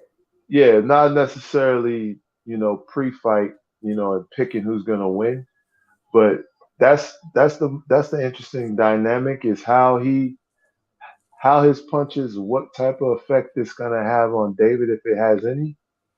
That's the biggest thing I want to see, and that's gonna tell me a lot because we've all seen him. We all understand that he can outbox David. Right. We understand that aspect of it. That ain't the issue. The issue is the gas tank. The issue is clearly the gas tank, and it's also whether or not his punches can actually have some effect. Is it going to be strong enough? If it can hurt him, like I want to see if those things can happen in the ring. If he have enough pop just to make him reset, to make him take the half step, that'll be enough to wear on him if he can continuously put hands on David throughout the fight. But I get where you're coming from, because if he can't affect David, then it's going to be a very long night, very long. Yeah, because that pressure is going to get overwhelming, and then at that point, then if you can't stop this guy, and he has no respect for your power whatsoever, your punches aren't having no effect. It's not. You can have all the boxing ability in the world. That he's gonna catch up to you. You're gonna slow down. At some point, you guys are gonna stand in front of each other, and that's where the issues are gonna come up for him. Yeah, he got to have that defense. Got to be tight. That defense, because David going. I think David's going to let his punches go. He going to throw it. He going to punch in bunches. I'm wondering how fast they're going to start off this fight. At what pace? Are they going to start off like Benavidez and Yard did, at a fairly fast pace and run it? Or are they going to start off feeling each other out? I'm thinking David, because he's talking about knocking Plant out, I think David might come out with his foot on the gas right out the gate. Well, that's how David always fights. He fights coming forward. He's always pressing the action anyway. So with that, Plant's going to have to pivot, box off the back foot, move around. If he got a ring as big as he wanted, I can see how he's planning on using it. But it could be a double-edged sword, because if you can't keep moving for the whole 12, if you let yourself get tired, you can get caught. Still a lot of real estate for you to be able to bag up and move around on. But letting this in a ring that big, you better not let yourself get caught on the ropes at all. You should not get caught on the ropes, because if David catch him on the ropes, I could see him letting his hands go enough. And I don't know Caleb gonna be able to block everything. I'm just be honest. Something gonna get through, and with him, if he's tired and something gets through, that can cause a problem. I'm telling you now, that Philly nutshell better not be in play. Not the Philly nutshell. Well, I'm still leaning the Plant though. What's up, Javi? That's what I wanted to bring up, because we really didn't touch on the O'Shaquie at all. See, to me, that's a perfect example of a fighter, even though he uses we could say like a stance that's similar. He don't necessarily have like a Philly shell or a shoulder rolling defense. His stance is similar to it, but he don't actually use like no shoulder roll. Y'all talking about the fight on Saturday. See, that's what I like about a fighter, understanding that you could take some parts of a fighter's game, but you don't gotta try to be exactly like a fighter. O'Shaquie, he likely didn't grow up using no goddamn Philly shell or shoulder roll, so he understand that. So, what I'm saying, he can take a part of it and then work out for him. We said it against his best opponent by far. His defense was on point. He was doing good. That's what I like, a fighter that's comfortable with the Nate style. O'Shaquie was a guy in the past, we've seen him do a lot of switching. Showtime, he hasn't switched yet. Hyphy, you moving something? Because you blocking your voice. I'm sorry, you hear me now? Yeah, I can hear you now. Okay, yeah, I was saying, so even he didn't switch. He wasn't switching stances like they was expecting him to do so. So I'm saying, I like that, a fighter that's comfortable with fighting the way that they fight best, as opposed to trying to be real flashy or trying to stand out by doing all this switching stuff. That I respect a fighter like that. Be yourself. Well, go out there and win the fight. Yeah, like there's situational, like what you're saying. There's certain instances where Philly, you use that particular style. It's a situational thing, right? It's effective in certain situations. If you see a certain look, yeah, this is effective. Like being in the high guard, sometimes it's situational. You can do that. You'll see that with Shakur Stevenson. Sometimes he'll have a high guard. In the situational, it calls for at that particular moment. Then he'll be in. Sometimes when you see him moving, he'll switch. He'll use a shoulder or a Philly, but he's never getting caught in between because he understands when and when not to be in those positions.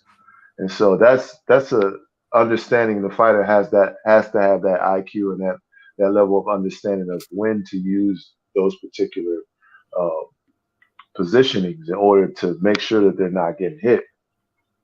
So that's what it boils down to. A lot of cases, a lot of these guys, you see them, they're trying to implement this stuff.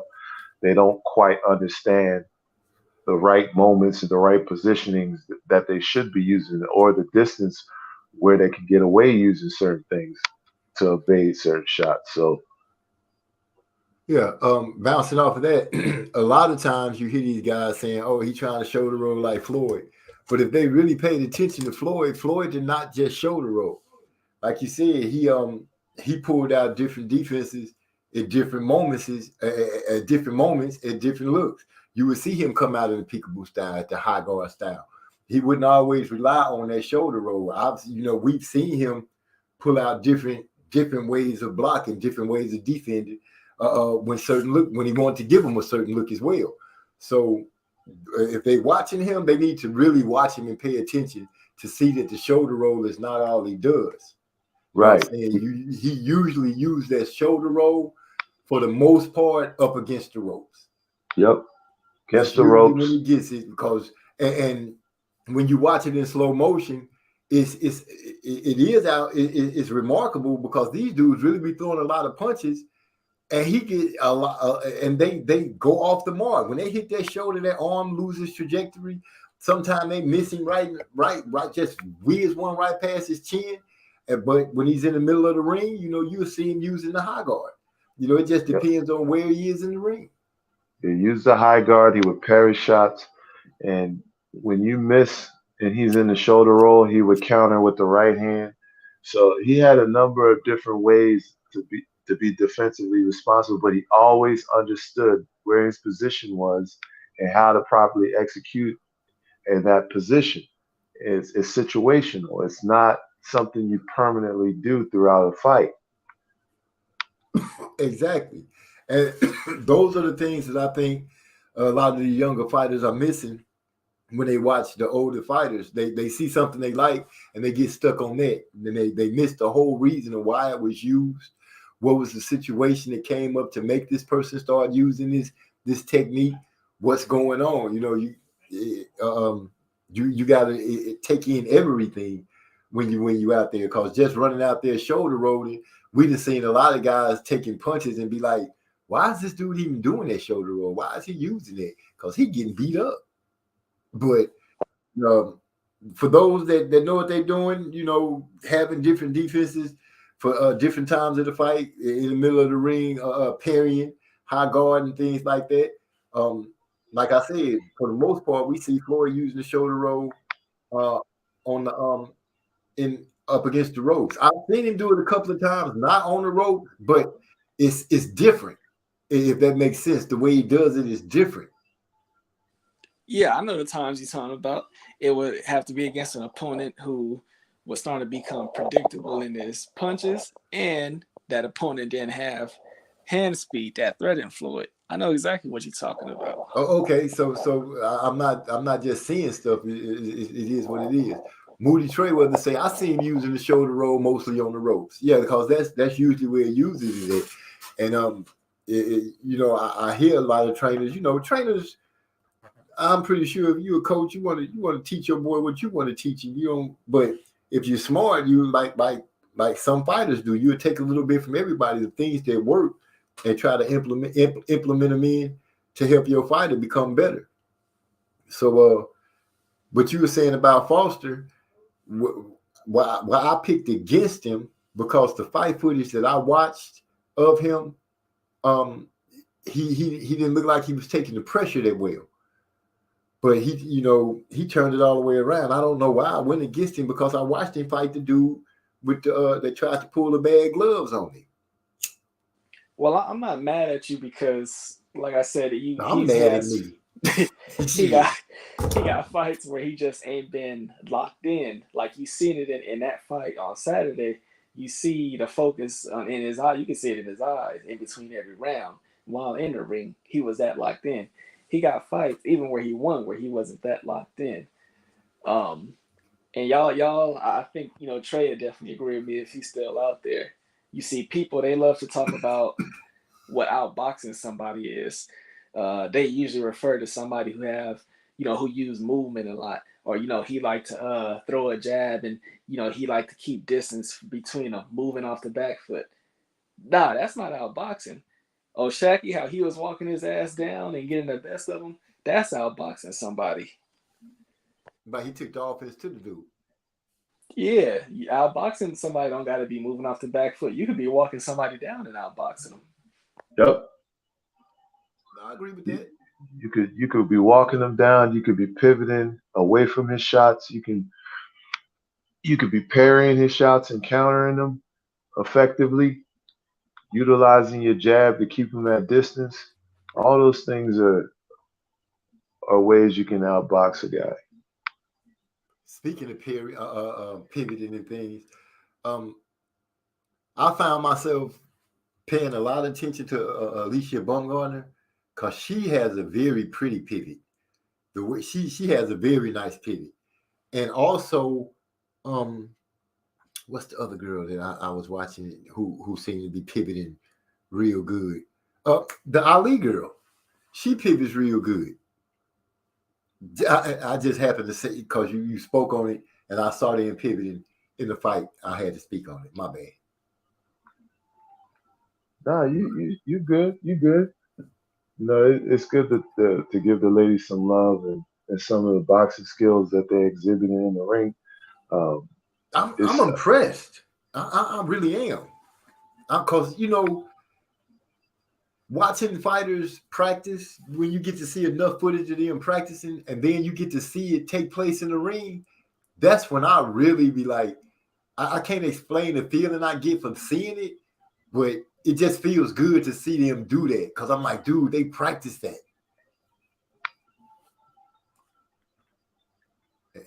And to see it take place in a fight against somebody else with high level, it's exciting. It's one of the reasons you watch it, to see him do the stuff. I seen you practicing this, but I never see you do that in the ring. That's disappointing to me. But if I see you practicing it and then I see you get in the ring and do it, oh man, I feel like those be the ones though. Those be the ones that we end up talking about, that get belts, that shining, that we enjoy watching. Hey, now I know this pound for pound stuff is hella subjective, but you see that performance, that looked like a pound for pound type fighter out there. I know he don't got the resume and accolades, but as far as the fighting ability in the ring, that's what a pound for pound fighter looked like. I think I have made my mind up. When it comes to pound for pound, I'm just not going to take part because it's just too much. Like you said, you got fighters that can outbox by walking you down. You got fighters that can outbox you by off the back foot, pivoting, all kind of stuff. Pound for pound is just, like you said, it's just subjective. And it causes more of a headache than anything. You never get anything accomplished out of it. I haven't seen a pound for pound argument yet come out with something that people was like, oh, we got something out of that. No, you just got some people saying that's bullshit and other people saying I agree. Yeah, for me, I don't even get into those debates. I don't get into pound for pound debates. I just go division at this point. Like who's the best guys in the division? Are they fighting? What fights can be made at that division, and who do I feel like has the advantage if they were to match up? I don't do the pound for pound list. I don't even care who's at number 5, number 4, I don't even look at it. I feel you. I agree with you on that 100%. Man, I got some skunk nuggets. And it smokes pretty good. Okay, so it looked like the cowboy fan is rested a little bit. He didn't let you make it. He can't never not let me make it. I'm gonna make it regardless. There's nothing a Cowboy fan can do to an Eagle fan right now. I don't even know why they're even talking right now. They can still hold up. They can always point at those trophies though. They gonna be able to forever do that. But Y'all that still got to don't. get like 4 more, don't y'all? But that don't Oh mean wait, nothing to me. That don't mean nothing to me, MZ. I grew up watching them. They haven't been better. They haven't been a better franchise than us since Aikman and Irvin. Like, why am I caring about what a Cowboy fan got to say? I feel you. Yeah, I feel you. I feel you. Big bro, Green Bay fan. I couldn't stand the Packers. Big bro he'd be like just egging me about Aaron Rodgers and the Packers. I lost my way. My Bears wasn't winning shit when they had Devin, the phenom running touchdowns on all the kickoffs and punts. We went to the Super Bowl. I actually thought we was gonna pull off something. That old weak ass running back we had. Oh, my leg hurt. He couldn't play no more. I'm like, dude, for real? You get out, you play hard the whole season like an Iron Man. Get in there, get tackled one time on the return, and you hurt. What you talking about? The light skinned dude? What's his name? No, it was what was the dude's name? He went to the he left them and went to the Bengals or the Cincinnati. He went up north. He left the Bears and went to them and started running the ball. I mean, he was running the ball. Big E, if you remember who I'm talking about, I can't think of the running back's name. It wasn't. Was it Salam? Well, I know you just mentioned Aaron Rodgers in a minute. Even his name been, they undecided what his future gonna be. If if he gonna resign with them, if he gonna go to another team, possibly even retire, because it's just looking like, they not really making progress. Like they a team that's gonna make the playoffs, exit the first round, and that's it. Does he have something to work with?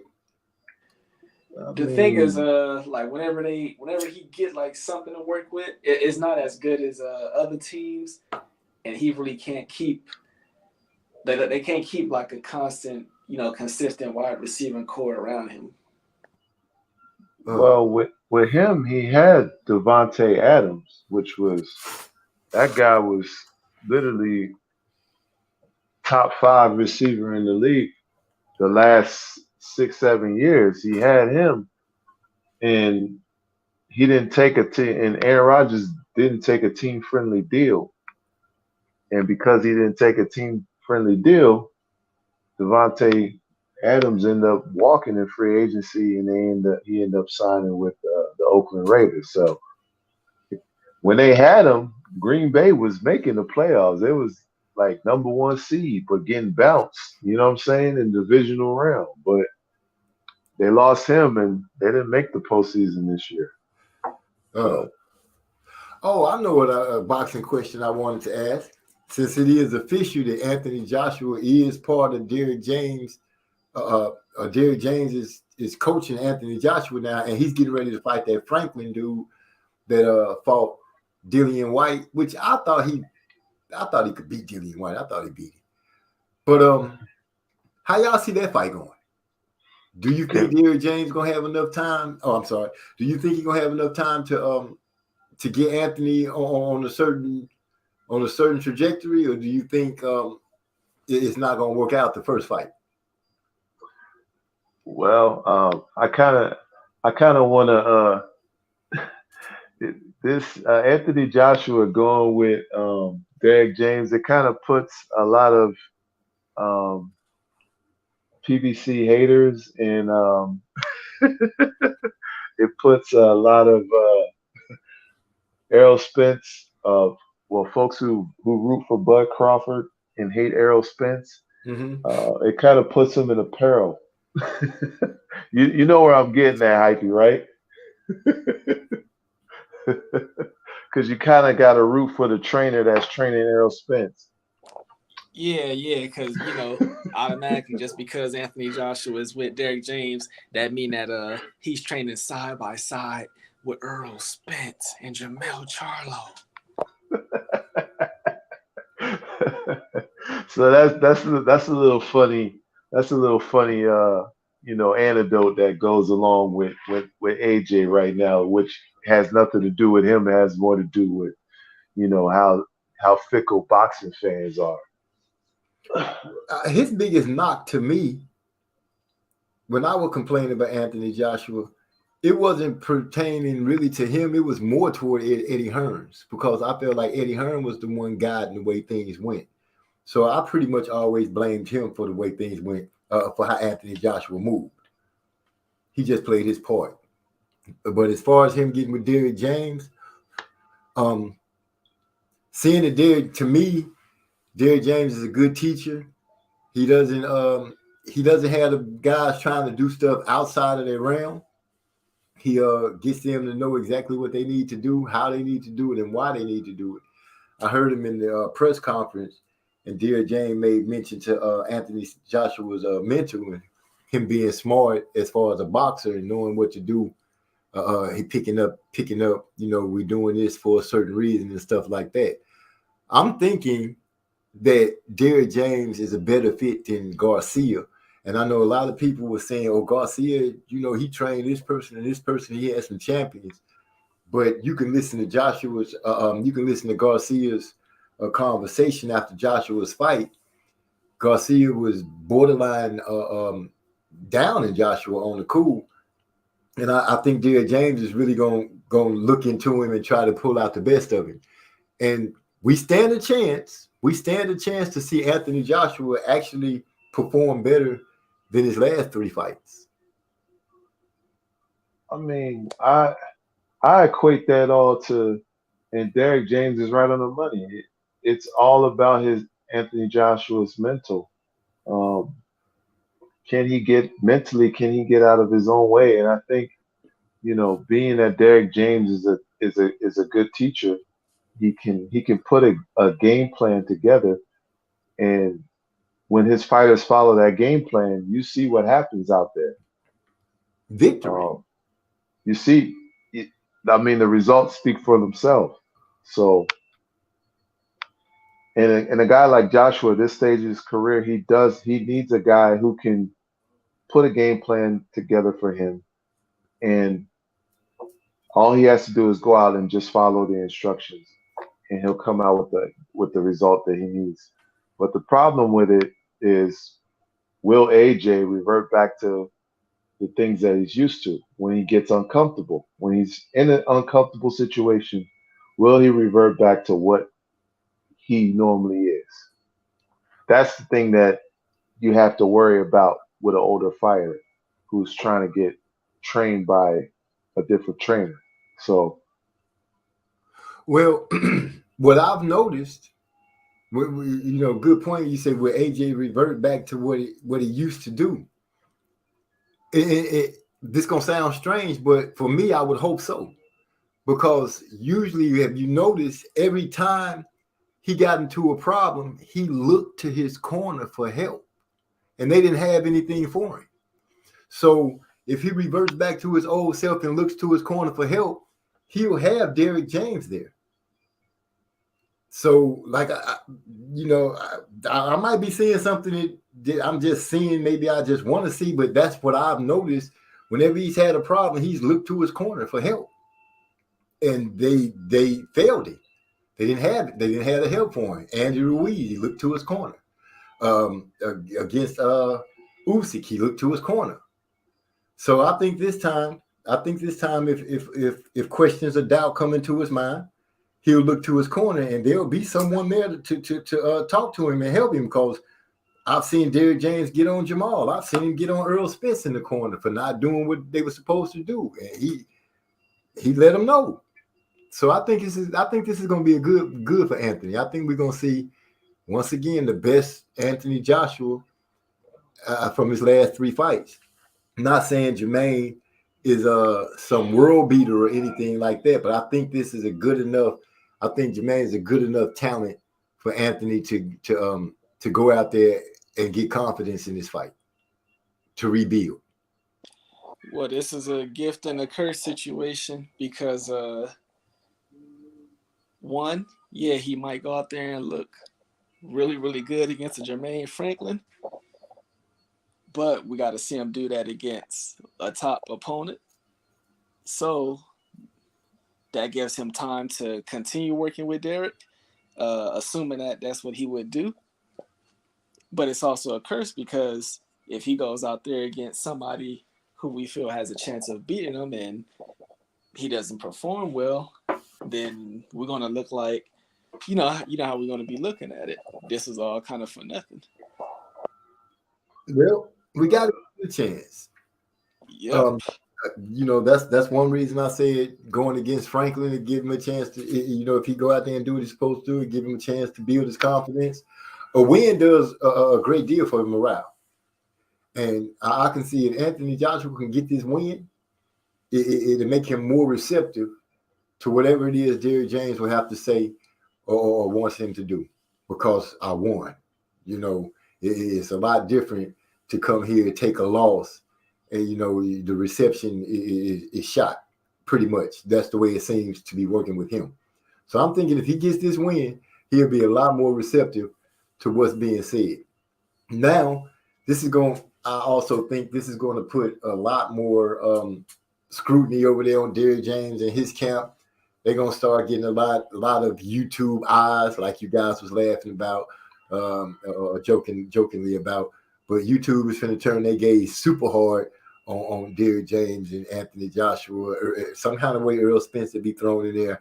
We lucky, Jamel is lucky that none of this rhetoric has really been bothering him, jumping on him. It's all been about Spence and Crawford. But Anthony coming in there brings a whole nother light. His stardom alone.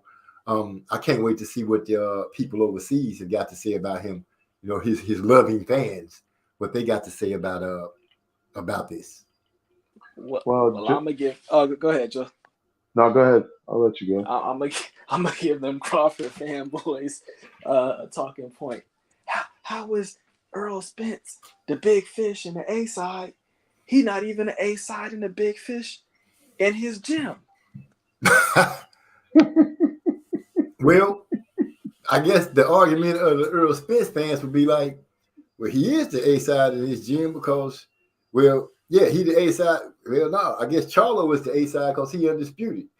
Earl is A1 because he got 3 belts. And AJ is, he the B side right now because he ain't got no belt. So now what? That's just what, the Earl Spence fans would say.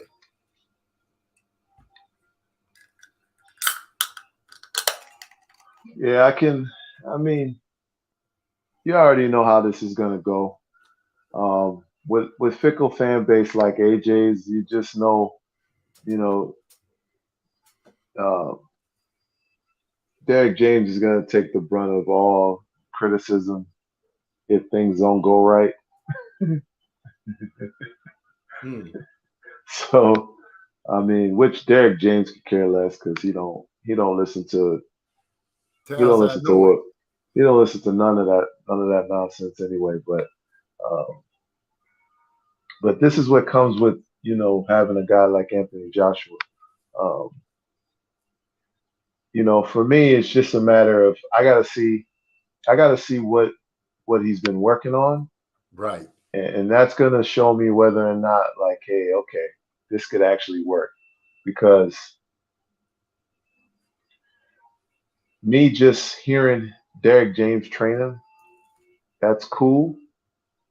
But when that bell rings and I start to see, okay, this is something that I haven't seen him do before, and he's actually doing it correctly, and it's the right technique. Okay, some of the flaws, like I want to see a progression in his game that wasn't there before, or there's some things that have been fine-tuned that needed to be fine-tuned, and or some things that he's working on or trying to set up for make sure that he's able to win big fights, down the line type deal.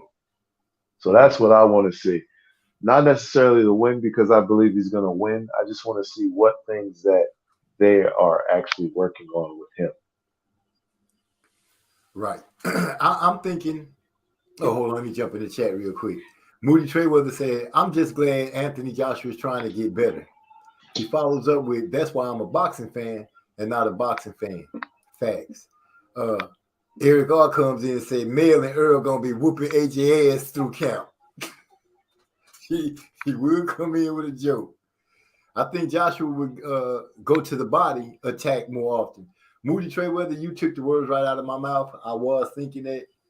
I'm thinking that we it's a possibility that we will see Anthony Joshua go to the body a little more. But I'm thinking that he's going to use the jab a lot more effectively. And dare I say, educatedly. I think he's going to start using his jab more often. Things that we already seen do, I think Derrick James is going to just enhance on it and let him know throwing this punch at this time might not be the correct time to do this. Certain things that he would do that would get him in trouble. And I'm thinking Derrick James is just going to work off what he already does good, because that hook uppercut that he got, I love that combination that he used. It looks good and it always seems to connect. He dropped Andy Ruiz with it, and he dropped somebody else with it. It just looked good. I like the way he do it. I think he's gonna build off of that. But I think we're bound to see Anthony Joshua show pump the jab a lot more, and like you said, go to the body a little more. Well, that's one of the things he was doing against Usyk. He did establish he was going upstairs and downstairs on Usyk. But the problem is that he ran out of steam in that fight. But he was doing some good things in that Usyk fight with Robert Garcia. So, and I can understand Robert Garcia's frustrations because there were things that he was telling AJ to do and AJ wasn't doing. But you could just tell that matchup wasn't going to work, just because of how he was alluding in interviews before the fight, Robert Garcia, that there's certain ways in which I'm training him he doesn't like. Right. So he wasn't really receptive to Robert Garcia. That's what that boils down to. It's going to boil down to the receptiveness of how he takes to Derrick James. If he listens and works like he says, like Derrick James wants, then he's going to be good. Eric R says Derrick James is the right guy. He just should have done this 6 years ago. It's what's between the ears and in that chest that truly makes a difference. That heart. I'm gonna give Anthony Joshua a hard because he got back in that ring. He's still doing it after his losses. He's still doing it. I believe we all have said at some point, one point or another, that we thought somewhere mentally Anthony Joshua wasn't strong. I know I've said it before. So I'm only speak for myself. I have said that before. I didn't think he was mentally strong in there. This could make a difference. A teacher can take you a long way.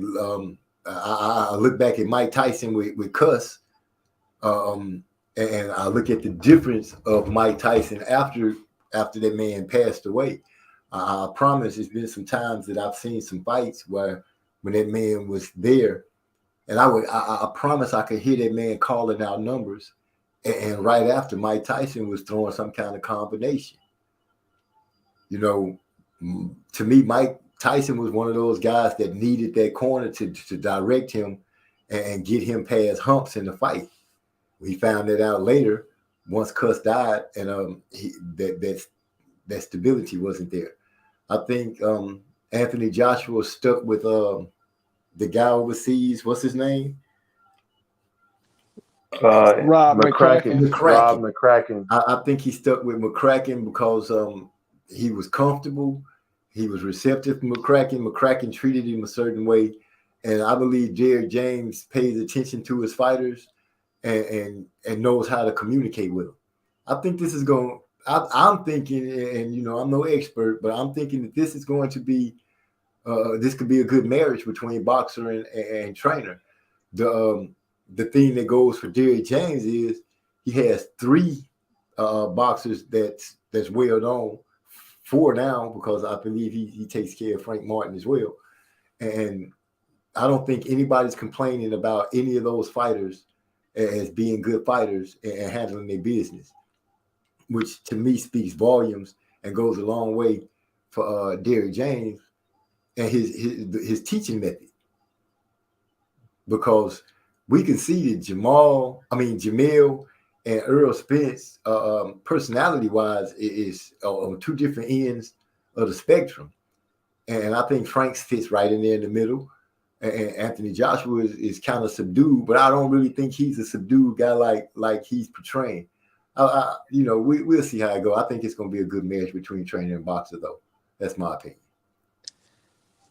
Yeah, well, I mean, we all gonna sit back and see it. I mean, to me, there's definitely some differences. One, instead of Robert Garcia going over there, AJ is coming to Derrick. That's for one.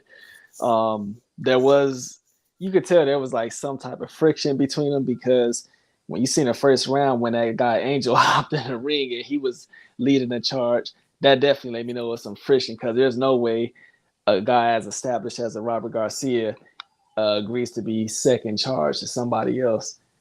Maybe that doesn't occur. So, it's definitely some differences. Also, like I said, Derrick, he's getting a chance to work with AJ over multiple fights, most likely because, like I said, they coming into the first fight with an easy opponent. They're not being asked to beat a former Olympic gold medalist. So it's definitely some differences there. What I will say, if you only like AJ now because you an Errol Spence fan and now he done teamed up with Errol Spence's trainer, then therefore let's see how you feel if something was to go bad, or what if they did win the fight and AJ leaves Derrick James. Let's see what side you're gonna be on. Hey, that goes for the Errol Spence enthusiasts too. Even the Wilder fans. The whole pro-black community got to calm down as long as he with Derrick James. Yeah. I didn't even think about that dynamic. Damn. See, it's all types. See, that's boxing for you, because it ties so many fan bases and teams and little cliques and stuff. It ties it all together. Y'all remember when Shakur after he beat the Valdez fight, he kept saying, "I really want to beat Oscar Valdez because I want to beat Canelo." Yeah, that stuff like that. Or somebody in let's just say like Oscar Valdez, Dirty Test. Oh, that whole Canelo team, man, that whole Canelo camp. I'm like, dude, do y'all know it's more than just 3 fighters over there? Sure is. I'm back. But yeah, it's going, for all these so-called cliques, like Hypey was saying, it's going to be interesting how they talk about Anthony Joshua now after they've been dogging him and Eddie Hearn in the zone for all these years, and now they got to do a complete 80 because their favorite fighter, Errol Spence, is in the same camp. It's in the same camp.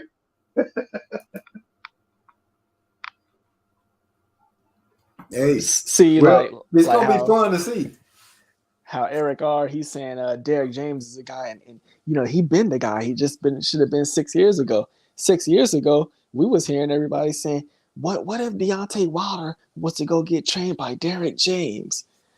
See, like I ain't trying to make fun. But you 100%. He is. But that speaks to Derrick James, though. That speaks to him. If they was calling, they called it for Wilder. Hey, what if Wilder got trained by Derrick James? That's speaking to his teaching. And Deontay Wilder, he should get trained by Blu-ray. Blu-ray should be his conditioning coach. What about that, MZ? I don't know about that. I don't know about that. That's a new one to me. But you ain't never heard that one, MZ? No, I hadn't heard that one. But Blu-ray is a good trainer, from what I can tell. Where he was working with Earl Spence, I don't know what happened that they fell off, but from what I can tell, he was a decent trainer. I don't know if he when he got trained with him or not. Did we have problems with his cardio? Man, that man Blu-ray went from the hottest strength and conditioning coach to nothing. now he's Kevin Samuels reincarnated on these YouTube streams, giving relationship advice. For real? Wow. I thought he was still helping dudes because he seemed to be a good trainer. So I don't know. You fall out. Maybe something you did or said turned people sour on you.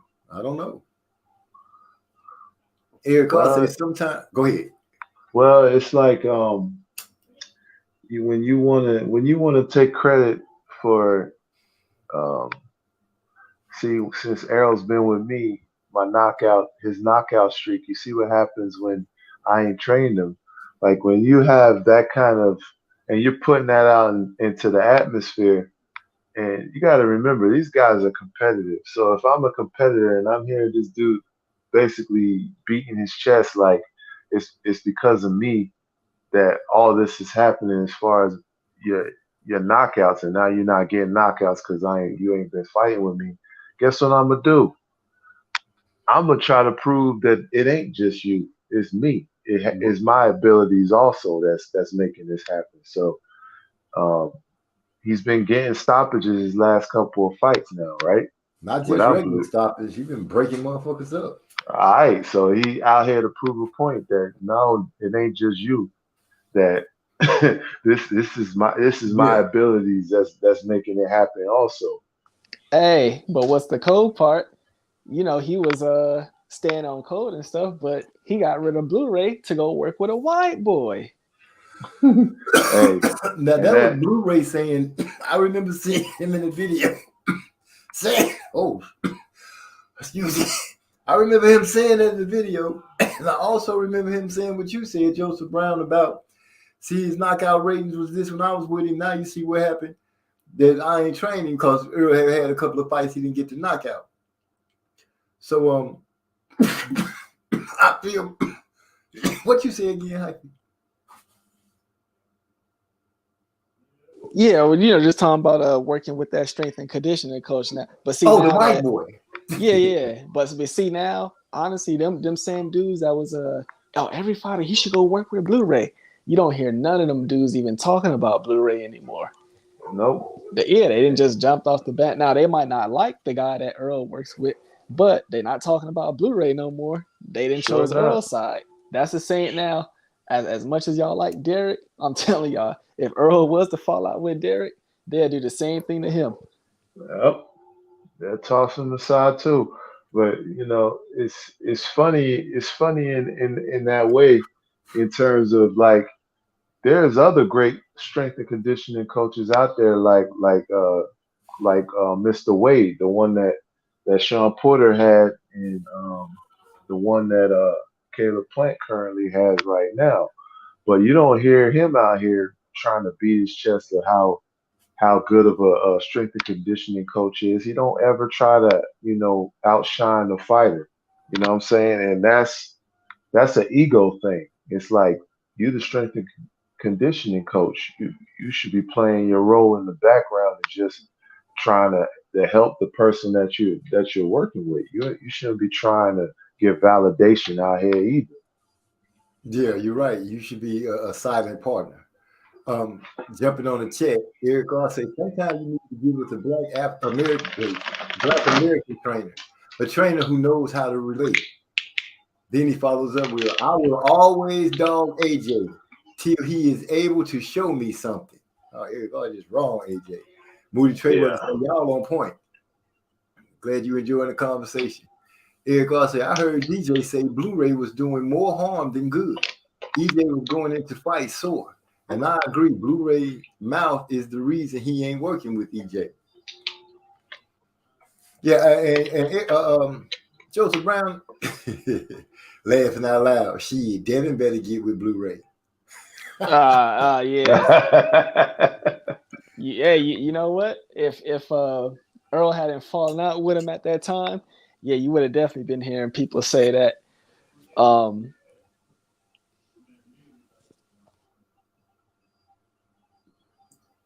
your thought? No, go ahead. You went on mute. You didn't finish your statement. No, yeah, I lost my thought. Yeah, go ahead. Oh, just let me out of the water like that. Yeah, that was a good one. Okay, so Blu-ray done talked his way. Whatever he did to make himself fall out of graces with Earl Spence. Joseph Brown, that analogy that you just gave paints a good picture. Especially on top of him in the video talking about the knockout streak and how things was with him and how things were without him. That makes plenty good sense. Maybe he was just doing a little too much talking instead of just working. But and it stings, MZ, when you make those kind of statements and you put it out there for everybody to hear and it's on record, right? And Earl's listening. You don't think he heard that? And yeah. so when Earl had the opportunity, guess what Earl did? He made sure to big up the new strength and conditioning coach and said, "This is the best I've ever felt. I'm hitting stronger. I'm hitting harder than I ever have." And he did do that. You know who the first person was to pick that up, and that it hit him. It was like one of those pow right between the eyes type of shots. Like he couldn't. Yeah, he mentioned it because it stung. Yeah. But you got to watch what you say. Yeah, well, at some point or another, your mouth gonna speak what your heart feels. And see those channels that was like constantly trying to get Blu-ray to do interviews with him and stuff. They probably don't even reach out to Blu-ray anymore. You see what I mean?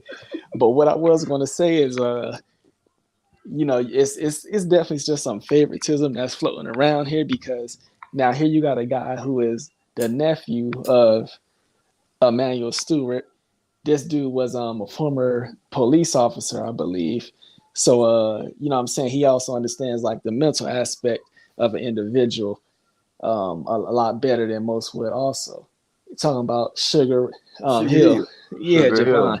Now, you don't hear nobody among those, you don't hear no Wilder fans or my Earl Spence fans or Devin Haney fans saying, oh, he should go get with Sugar Hill. Well, as me being excuse me, I'm gonna answer that real quick as a fan of Wilder, Earl, and so forth. Moody Trayweather said, going into fight, so damn, that makes EJ even better. I can't even get out of bed after a good workout. Now, say it one more time for me, Hype. No, I was just basically saying, you got certain guys who. Oh, why they ain't calling for Sugar Hill? Yeah, Sugar Hill or Sugar Hill, John David Jackson. You know what I mean? Barry Hunter is another one. John David Jackson, is that the one with the ponytail with the bald spot? Correct. Okay. I just had to place the name to the person because I can't explain it. But anyway, Sugar Hill. I wouldn't call for Sugar Hill for the simple reason. Well, you guys made me look at it different and say respect the fight and the fight game is for that, and not let your feelings get involved in it. I don't see any fighters right now that are fighting that would fit a mold for Sugar Hill. Maybe save Deontay Wilder. Deontay Wilder probably could fit the mold with Sugar Hill. Sugar Hill can probably show him some things. And I only say that because his uncle had already spoke on Tyson Fury and Deontay Wilder being number 1 and 2. As crazy it might sound, I would go by the words of that dead man. Rest his soul. Fury already proven by hooking up with Sugar what could happen. Deontay could do the same thing. Not saying he should or he would, but I'm just saying, as the guy who foreseen you and Tyson Fury being the 2 number 1 heavyweights, nobody beating you except Fury. That's a hell of a thing for somebody to say. And for his nephew, who pretty much grew up under the man's tutelage, to take Tyson Fury, bring him and take your belts from you, maybe it is something over there that can be taught to you that can help propel you to leaps and bounds to becoming a champion or maybe undisputed. Who knows? But them not calling for him, I couldn't explain why, except I don't see a heavyweight. I don't know how he would do with any other fighters, but I don't see anybody that I would actually say they should go to him at the moment. Because, I just got a certain look at him for heavyweights. Now let me I'm gonna shift it just a little bit. Okay. Now, see Devin Haney, who's some people label him as a master boxer or at least a real good boxer, a pound for pound fighter. Now, for example, if you ask who his head trainer is, that's his father. So, does that make his dad a good trainer? With who? Devin? Yeah.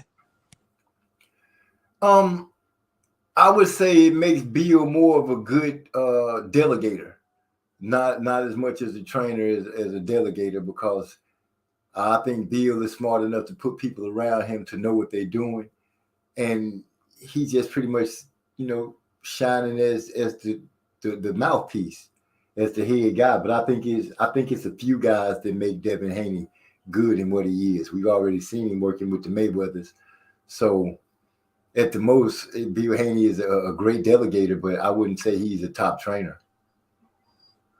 Okay, yeah. So that means at some point, like whether you had Bill in the corner or not, because they've had so many people be part of that team and working with Devin before.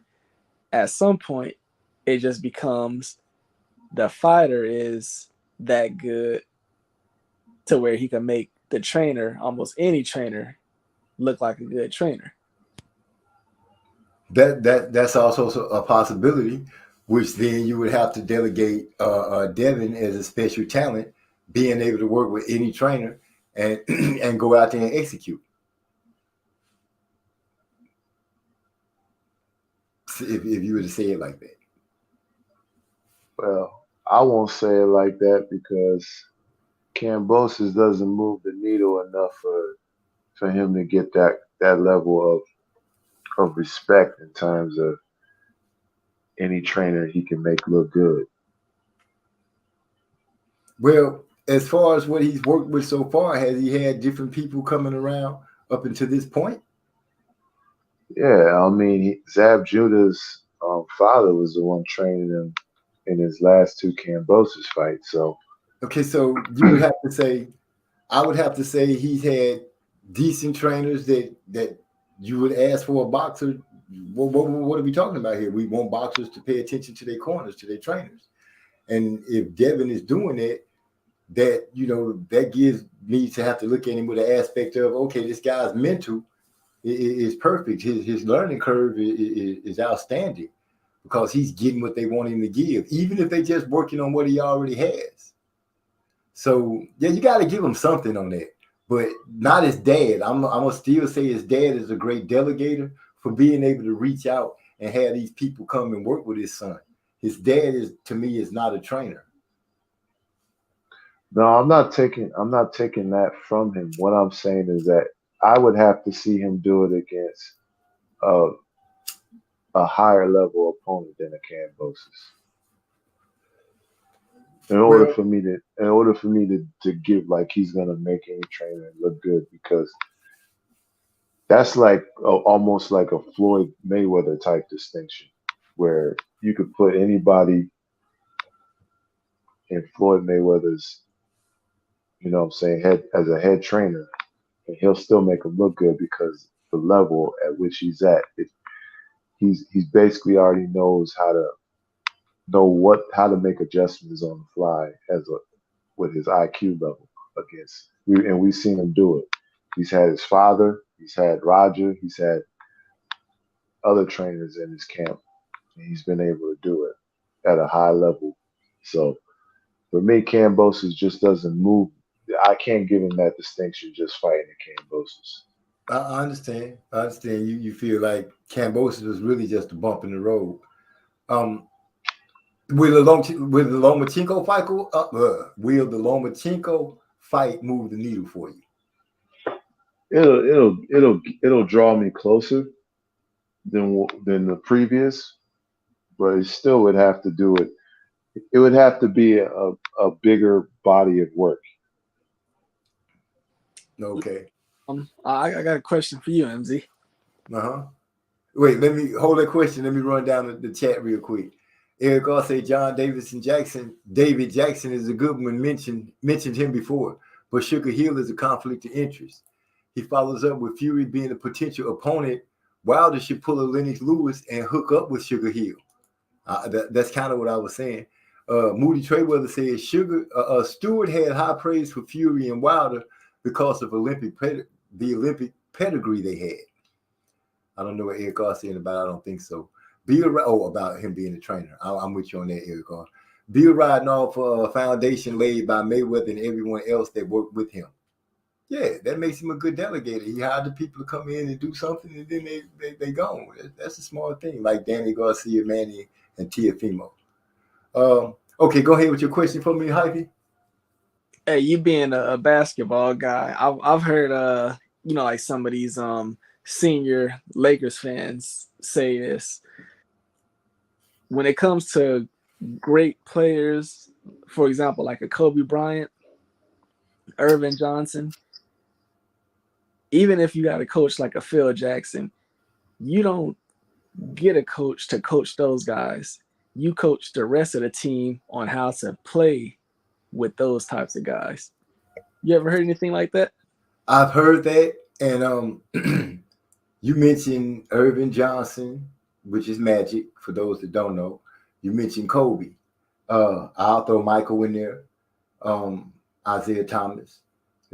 Pretty much a slew of them you can name. The thing is, I'll start with Kobe first. When Kobe first came into the league, Kobe was not the Kobe that people know. Kobe was a youngster that needed to learn and needed to be taught. You know, it wasn't just, he just wasn't so basketball mind skilled that his knowledge was so supreme that he could just go out there and do it. No, he had to be taught. So that notion for Kobe, that's out the window because he had to be taught. Magic Johnson also had to be taught, even though he came in highly touted. His coaches had to teach him the ways of the game. He had his growing pains. So no, you can't say that you just take a coach and because a player is so good that you just teach the rest of the team to play around him. Now that's not how it works at all. That coach is there no matter how smart you think he is or what kind of coach you think he is. He has something to offer. He might not be the right coach for the team, maybe. You might have to find somebody who can communicate with all of them because it's a lot of different personalities on that basketball. It's 12 different dudes that's running around in the gym that you got to make sure they all can they all get along and they got a brotherhood. Even the second team, you know, they got a whole different brotherhood than the starters. But you got to be able to mesh that together and control it. So yeah, you just not gonna take a superstar and stick him on the team and say, "Oh, y'all got to learn how to play with this dude." No, it won't work like that. Yeah, see, that's why it never works when, like, for example, sending KD to Phoenix or, you know, Kyrie to Dallas. No, but if you got a superstar that has like been built within the organization, it's a different type of respect. It's KG moving to a different team. You can pretty much bet your dollar that those players are happy they got him. Look what he brings to the team. He brings a hell of a lot of points. They win percentage goes up. So with that part, you know, let's the player just, you know, you got some players that might not want him there, you know, all that goes along. But if he can go in, you know, he's a seasoned pro. You would expect him to be able to go in, learn what it is, be able to produce what it is that the coach is asking of him, be able to run the plays and fit right in.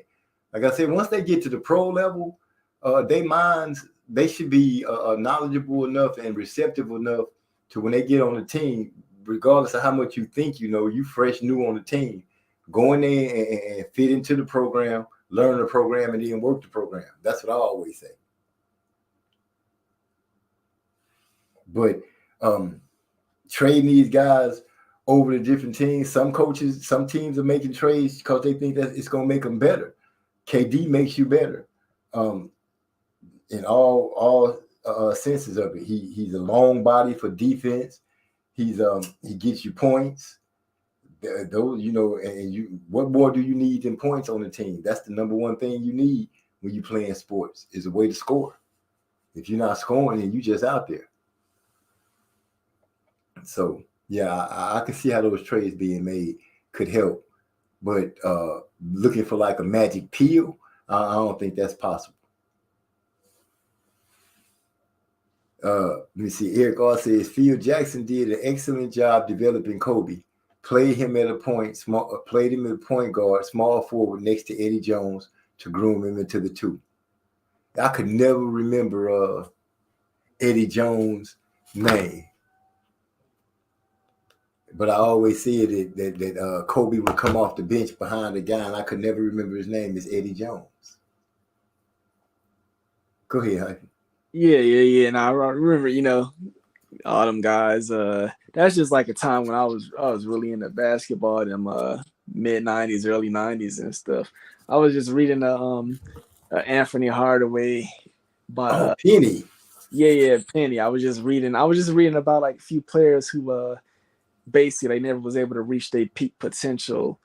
I was reading about him, Grant Hill, just reading like biographies and stuff, and it was just unfortunate because I feel like those guys would have really solidified themselves as like all-time greats, like top players, but they were just really, really plagued by injuries. Injuries. But I feel that Penny and Grant Hill, I felt they would have been better players than Tracy McGrady and Vince Carter. Well, if we were talking go ahead, Joseph Brown. I'll let you go. Here's a little tidbit that might irritate some people. Shaquille O'Neal, he played with both Penny Hardaway and Kobe. He said, that's right. He said Penny Hardaway came in like that. And he said Penny, if he didn't get injured, he said Penny probably would have been better than Kobe for the most part. That's coming from Shaq. Well, if you know the history, Penny did come in like that. Remember, Kobe was coming off the bench. People seem to forget that the Black Mamba had to learn. The Black Mamba came off the bench.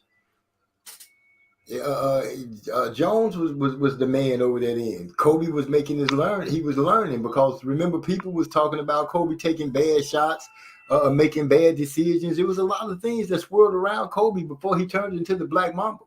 But Penny Hardaway, Penny came into the league on fire. And it didn't hurt that he had Shaq with him. Penny was poised.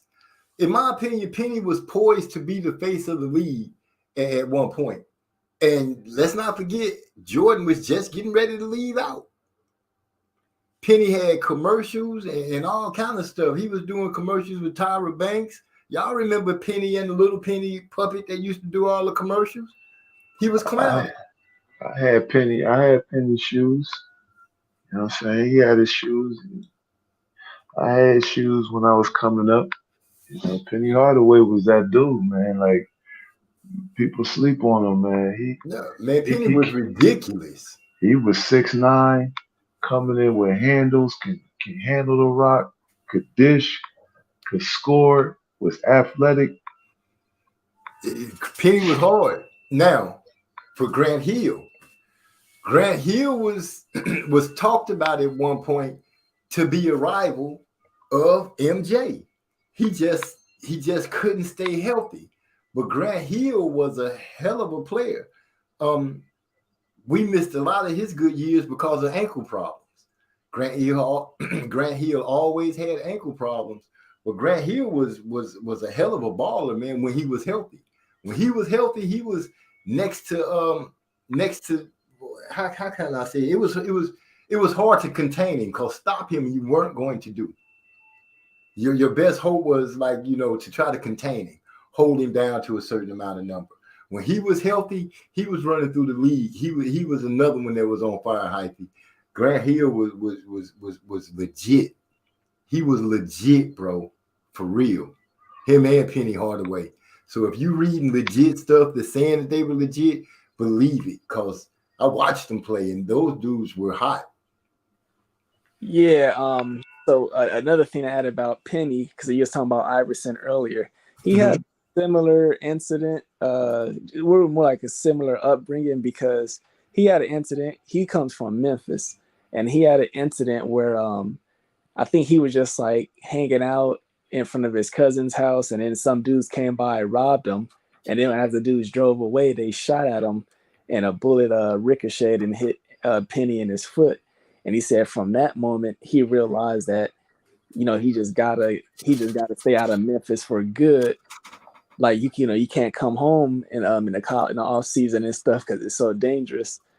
But I was reading the documents I was reading. It was basically saying the reason that Penny and Grant Hill, their careers suffered because technology wasn't as advanced then, because their injuries happened in the 90s. Right. Yeah. They said if they would have suffered those injuries, or technology had advanced, maybe like 2 or 3 years time difference, they would have been able to.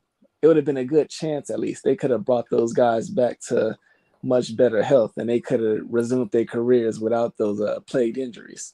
I could believe that, because Steph, remember, Steph had a lot of bad ankle injuries. So I believe that could have helped Grant Hill totally. I believe that could have helped him totally. Eric Arm has a correction for us. He says 6'7" Penny. Grant Hill was 6'8", damn near like Penny without the shot. Brandon Roy was another cold player I wish had a healthy career.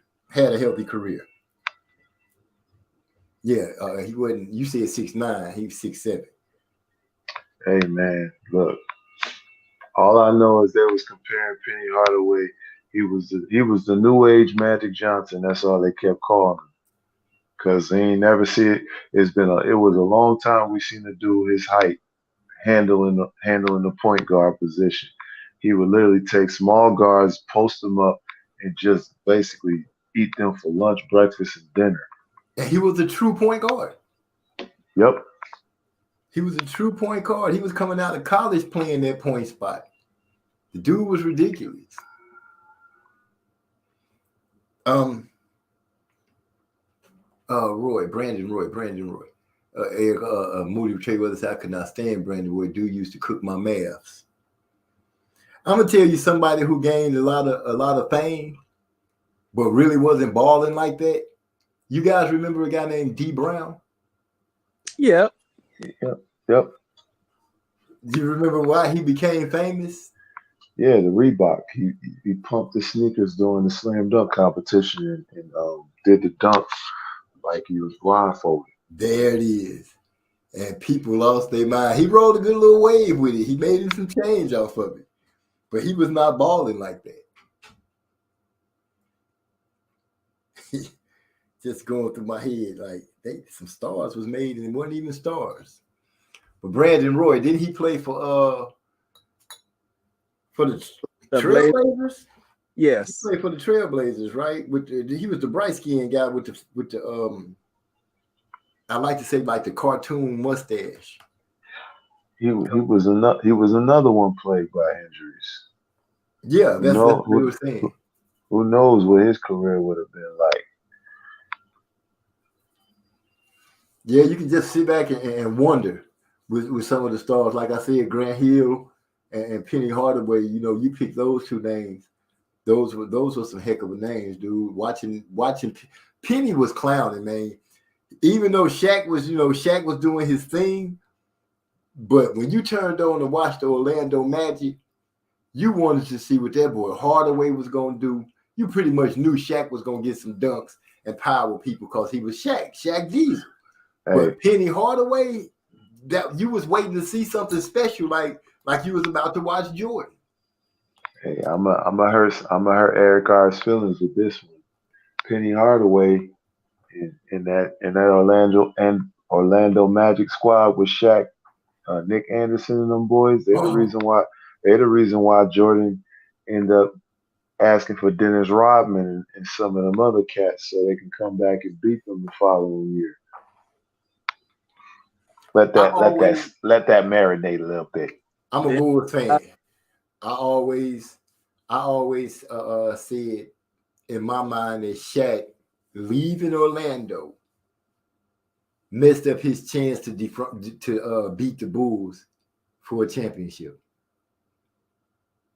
when they were in full power. Because the next year, Jordan Hill was going to come back hard. That team that they had, that Magic team with Nick Anderson and all those guys, man, that was a good team. They were young. If they had kept that team together, that team would have been a dominant team. And I felt like they would have probably been. They were poised. They were poised to beat the Bulls. I wouldn't say that they would have beat the Bulls, but they sure would have gave them a hell of a run trying to get to that next ring. Well, the problem is Orlando didn't want to pay him $100 million contract, and that's what Shaq wanted. He wanted to get paid more than Alonzo Mourning. I remember that argument they was having. Well, Orlando see what they got for not paying. Oh, They didn't get nothing. Shaq got how many rings now? What he got? What 3? Is it 4? Yeah, he got 4. He got 4? Yeah, 3 with the Lakers. He got 1 with Miami. Oh yeah, I forgot he was over there with Dwayne Wade now. Yeah. And Pat Riley. I couldn't stand Pat Riley when he coached for the Lakers. It was just something about him that I just didn't like. Let me see. Eric R saying, LOL, you ain't hurt my feelings. I'm a Sixers fan. Grew up hating Jordan, which allows me to debate without bias. And they got Rodman to replace Horace Grant, if my memory serves me correctly. And you are correct, sir. They did get Rodman to fill in the gap for Horace Grant. Because Horace Grant and Scottie Pippen, I'm a Bulls fan, I say this proudly, but Horace Grant and Scottie Pippen is what helped Jordan go ahead and start getting through the playoffs and further down the road. Hey, but this is one thing he leaving out. Horace Grant was on that Orlando Magic squad that beat Jordan. Yeah, y'all remember that? Yeah, because we got somebody new in here, Swat's Best. Said, oh, they got MOB hyphy in here. Is Swat's Best Southwest A-Leaf, Texas? Nah, that's a younger cat. I know him around like the boxing community. He like like a hardcore fan, know like all the fighters and shit. Yeah. Okay. Welcome to the show, player. Welcome to the show. Wait a minute. He in the Discord? Nah, just somebody. Oh, I'm tripping. I'm high. I'm tripping. Oh, anyway. Yeah, so he did get Rodman to replace Horace Grant. And, when the argument is being made, I do say that, Jordan took his lumps and bruises, but he started rolling through once Horace Grant and Scottie Pippen joined the squad. Because Horace, and he had a brother, Harvey. He had a twin brother that played for, I can't remember who his brother played for, but his brother played in the NBA at the same time. Horace and Harvey Grant. Jason Williams, I think he played with the Bulls. Brad Sellers, because he came over from Detroit, because he used to play over there in Detroit with John Sally. Yeah, and it was, even back then, like those power forwards, they was workhorses. Well, Horace Grant just, he was tenacious on those boards. He was what you call a gritty player. He had that grit. He would bang, and he had no problem with banging. Scotty was a little soft when he first came in. Scotty, once you put an elbow on Scotty or foul him hard, Scotty would kind of check out. You know what I'm saying? Scotty had to learn how to be tough.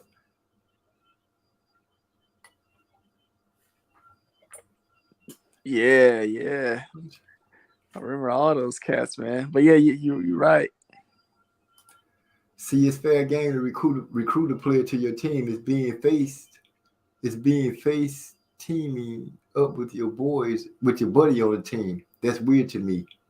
Chief recruiting comes with the job.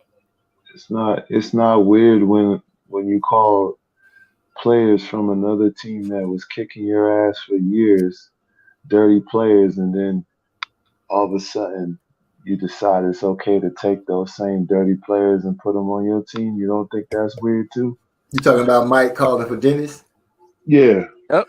Well, that's the part of where you learn it. That's where hindsight is. We need a guy. We needed a guy who was gonna get out there and not be pumped. We need that guy. Dennis was that guy for the Chicago Bulls. They didn't have that guy. Horace Grant had left.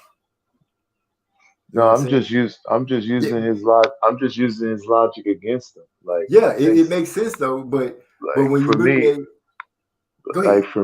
For me, MZ, I think it's fair either way. Like, I don't care that Jordan did it, but it's like, don't tell me that this is weird, but that ain't equally as weird either. Right.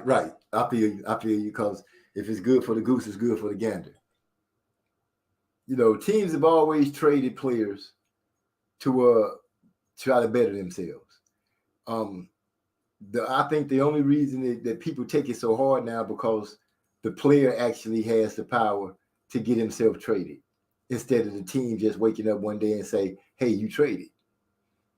You didn't hear people really saying, oh, they traded such and so over there so their team can be better. And look what we got. We got stuck with nothing. You didn't hear people saying that when it was the team making the trade. But once you found out that the player was making the trade, then, you got somebody that you can aim your disappointment at. You could reach out and really complain about it. And that's what's happening right now. To me, like you said, it's not weird. It's been happening in sports since forever. It's just not been recognized as building a super team because it flew under the radar because the team itself was doing it. Now, when you put a name on it like LeBron or Jordan or whoever asking to be put on a team with somebody else is good, they building a super team. Yeah, for me, like just like y'all been watching this sport long enough, like I understand super teams and they have success and stuff, but like if you really understand what team basketball is, these super teams, it's a lot of teams like in the past that would have beat these super teams just based on the fact that the sport is a complete game. Offense, it's team basketball. So, I could be one of these cats that get mad when I hear about people, the Golden State Warriors are the best team in the NBA history and stuff. Like, it's just out of ignorance.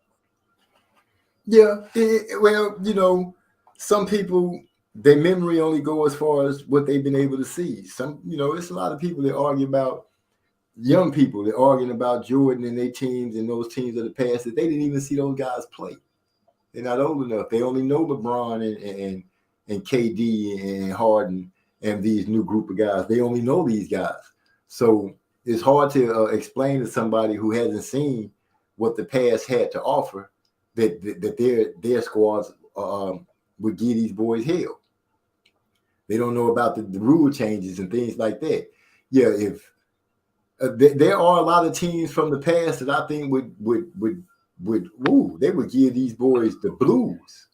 Do you see any of the Piston squads losing to a Golden State Warrior team? Which rules are they playing under? If they're That's going to make the difference. What rules are they playing under? I don't even think it matters because those guys will sell out either way. Yeah, but I think the rules would make a difference. You know, but I'm talking as far as hand checking and things like that. They wouldn't even have to hand check a guy like Steph Curry. They would force Steph Curry to have to play defense on offense. While they're on offense, they would force him to play defense. Yeah, because you're talking about Isaiah Thomas and Joe Dumars. Joe Dumars. You're talking about two of the best front court, the best back court in basketball history to me. Especially as bad boy Pistons. Yeah, I could see them catching some problems. I could see them catching some problems. Durant they would beat Durant up. They would beat Durant up. He wouldn't. They would have enough players to beat them up too. That's the thing. Yeah, because they all would take part. They knew how to use that team knew how to use their fouls perfectly. Everybody would have fouls on the team, but nobody's fouling out. Eric R is asking the question: Ray Allen going to the Heat or Rondo went to the Lakers with Bron? I don't understand the context of that question. Yeah, make that one make a little more sense, Eric R. Bad Boys was putting points on the boards crazy in the late 80s, early 90s. And their defense was solid too. Rodman would take KD's lunch. A young, vibrant Rodman, yeah. That's the thing. You put a Rodman on a KD, you would frustrate, and he would literally mentally take KD out. He was known for that. He can get into a player's head and have him. He messed with Karl Malone so bad. Remember that year when he fell down and he kept making himself fall and kept making Karl Malone fall? Yeah, that was. They were on the ground for like 3 seconds trying to get up. You could tell Dennis was just doing something because he kept tripping that dude up. But he had calls. He had Karl in his mind. Karl was in his feelings. He wanted to fight. Dennis the Worm Rodman. Killer on the court. You got any more for me, Hyphy? Nah, it's just it just always put a smile on my face just reminiscing about just that era in general, man. Yeah, that was just some good basketball back then, like a game that I understood. I feel like I understood the game back then. Right. Players, I mean, from 1 to 5, the high IQ basketball that these guys play with is levels above a lot of these dudes right now playing basketball. It's not even comparable. You're talking about smart team basketball that these guys were playing at a high level.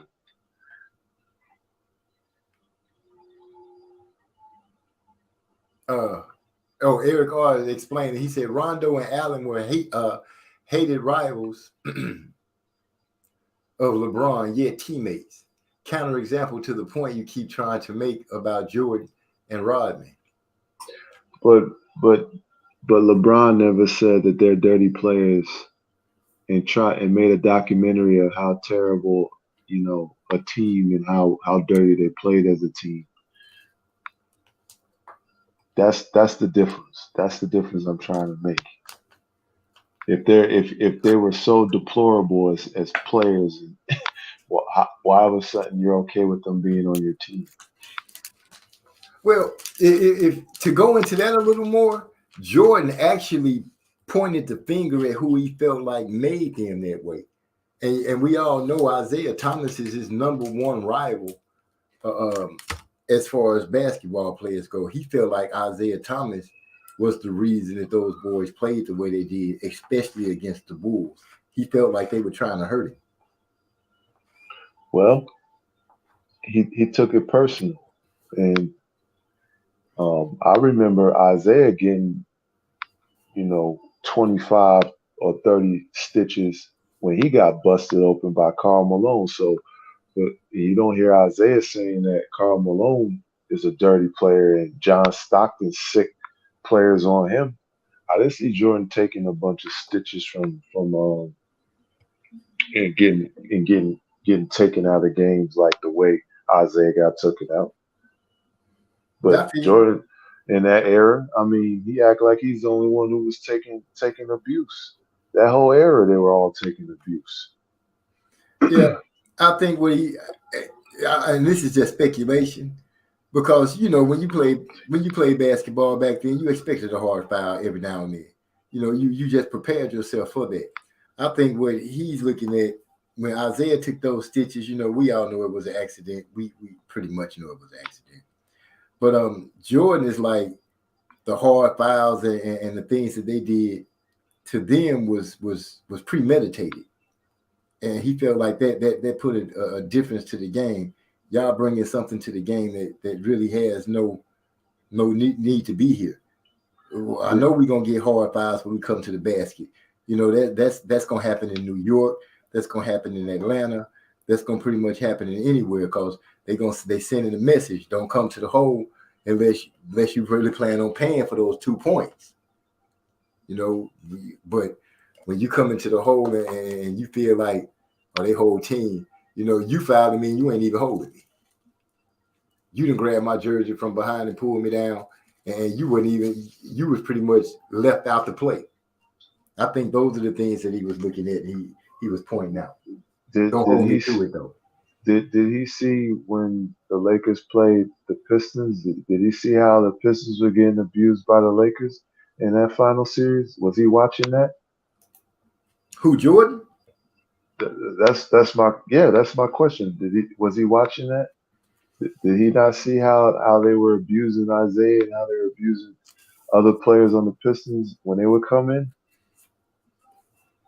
Well, you know how that is. The bully getting bullied, and I'm getting to watch it. He probably ain't got nothing to say, but they getting what they deserve. But that's my whole point. Isaiah and them, they never cried about it when it happened to them. I feel you. In no way am I advocating for the man or anything like that. I'm just, just having a conversation with you, because if nobody else gonna answer the question. I just heard a beat. What happened?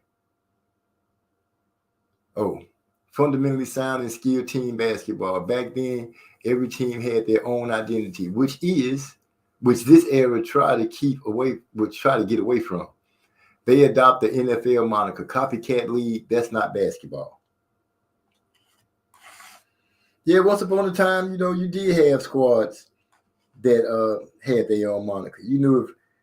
If you went to the Houston Rockets at one point, they had the Twin Towers, which that team, I really thought that Rockets team stood a chance to win the championship. Man, did you see I know you've seen them series, especially when the Celtics and the Rockets. You saw the series where they got into fights, man, and how physical those series were. That's just how basketball was played back then. Jordan takes it personal, like it was all about him getting abused. They were all abusing each other. I guess you have to play to what's the he got to play to that context that or when you take it serious, you in trouble. Like I remember the Celtics and the Pistons playing, how they would. I mean, I've seen Robert Parrish literally beat the the living daylights out of Bill Laimbeer.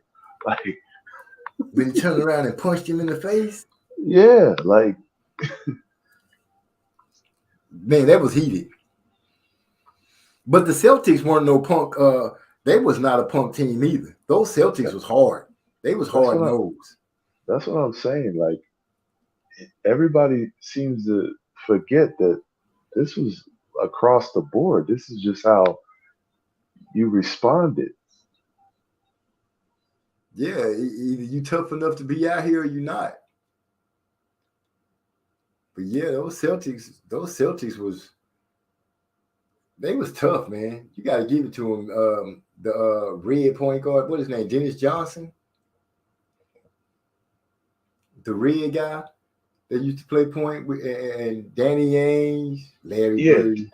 Yeah, DJ. He was he won a championship with the Seattle Supersonics, and then they ended up getting him over there in Boston. He was a catalyst for their runs, during the 80s.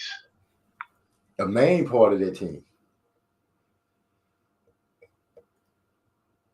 A big part.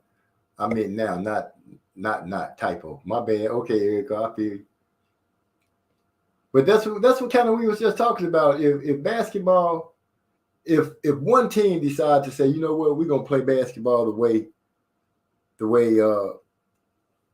it's been played. Excuse me. We're not gonna sit here and try to shoot 100 3-pointers. We're not gonna have a 3-point contest just running up and down the court shooting 3-pointers. Yeah, DJ with the freckles. We're gonna beat them up on the inside. Man, I wish I could just get my hands on being able to coach a squad. Because I'm telling you, I would have the old aspects of the game. Yeah, I would have 3-point shooting, but I would be one thing we're going to dominate on for sure is the boards. That's going to be number one objective, to dominate the boards. Because if you dominate the boards, you lessen their chance of getting shots, and you up your chances of getting shots. Hell yeah, crash the boards. It's always been like a general rule of thumb. It's a good chance the team that gets the more rebounds. The team with the most rebounds usually is the team that wins. Yep. Unless they just super suck on shooting. Because you can get a lot of rebounds on shooting, and somebody can't shoot, and that'll cost you. But I would preach. I need to lead the game. My team needs to have the most offensive rebounds and the most defensive rebounds. I don't care how y'all do it, but that's what needs to be done. And everything you do on top of that, it enhance your individual stats, your individual glory. If you can, as a team, come together and make sure you out-rebound everybody that you play, that's a recipe to build to go to a championship. You got to play defense too. Can't be lazy on defense. If you can get a team to buy in on that, being 100% on defense and 100% on crashing the boards, scoring is easy. They already come in knowing how to do that. You don't really have to teach a basketball player how to score. They pretty much know how to do that. But if you can get them to buy into playing defense and rebounding, Chauncey Billups used to lead. He was the number one guard in rebounding. And Detroit, even though people felt like they didn't have no superstar team, how they win championships? Because they did everything. Yeah, that was a dope squad too. They controlled the defense. They controlled the boards. They turned you over.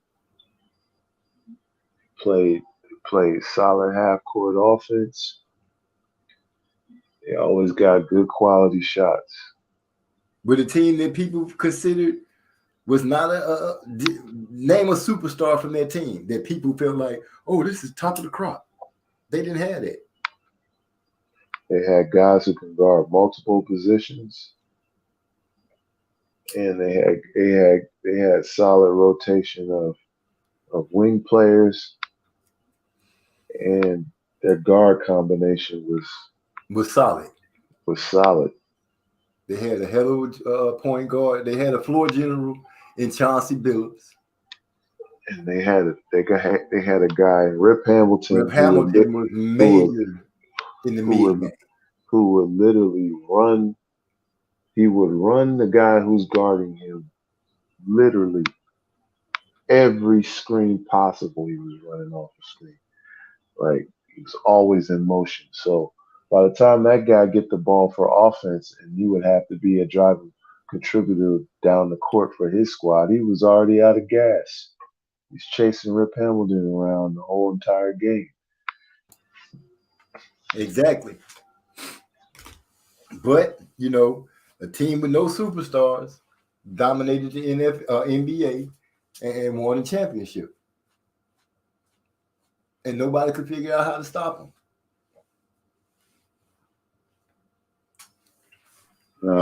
It took another team, another well put together team with an elite level coach and Greg Popovich. They were the ones who were able to stop the Pistons. But even that series came down to the last game. Right. That's a very underrated series that nobody talks about. Yeah, that was a hell of a series with him. Popovich is he's glorified here in San Antonio. You know, the San Antonio Spurs, they could do no wrong here. They could ask for money to build onto their stadium, and the city would give it to them. Just like that. You know, their legacy is strong here in San Antonio. Hey, speaking on that series that Joseph just referenced, see, to me, there hasn't been a better NBA Finals since. Now, I know that was like two teams that wasn't super exciting, but for me, an NBA Finals is supposed to be similar to what we seen in that Super Bowl the other night. It's supposed to be a competitive game. Most of these NBA Finals, the first two games, the home team win. The second two games, the home team win. Then it comes down to the last three games where they start getting competitive. Whereas that series between the Spurs and the Pistons, all 7 games were competitive. Well, shoot, if I remember correctly, you got the likes of David Robinson and Tim Duncan, who was fastly becoming recognized as the best Spur. You know, the Admiral the Admiral was seasoned already and getting ready to turn the corner. Ben Wallace, Chauncey Billups, Rasheed Wallace. David Robinson wasn't there for that series. Yeah. He already retired. Are you sure? Yeah, I think he got out of there like 2003, I believe. Damn, my bad. Well, you got Tim Duncan. Who was down there with Tim Duncan if David Robinson was gone? Yeah, I'm not sure who was down there with him. Was Big Shot was Robert Horry on that team then? That's a good question. He might have been, but I'm sure Ginobili was there. Yeah, but I'm trying to remember if Big Shot Bob was there, because I remember him hitting big shots in the games for the Spurs. Ginobili, Duncan, I want to say Robert Horry, Manu. He say Parker. Horry was there. So it was Manu, Duncan, Manu and Parker and Ginobili and Robert Horry, who would always catch you slipping. He got championships with the Rockets too, doing the same thing. Hitting that big time shot that we need. We need this shot. Robert Horry right there.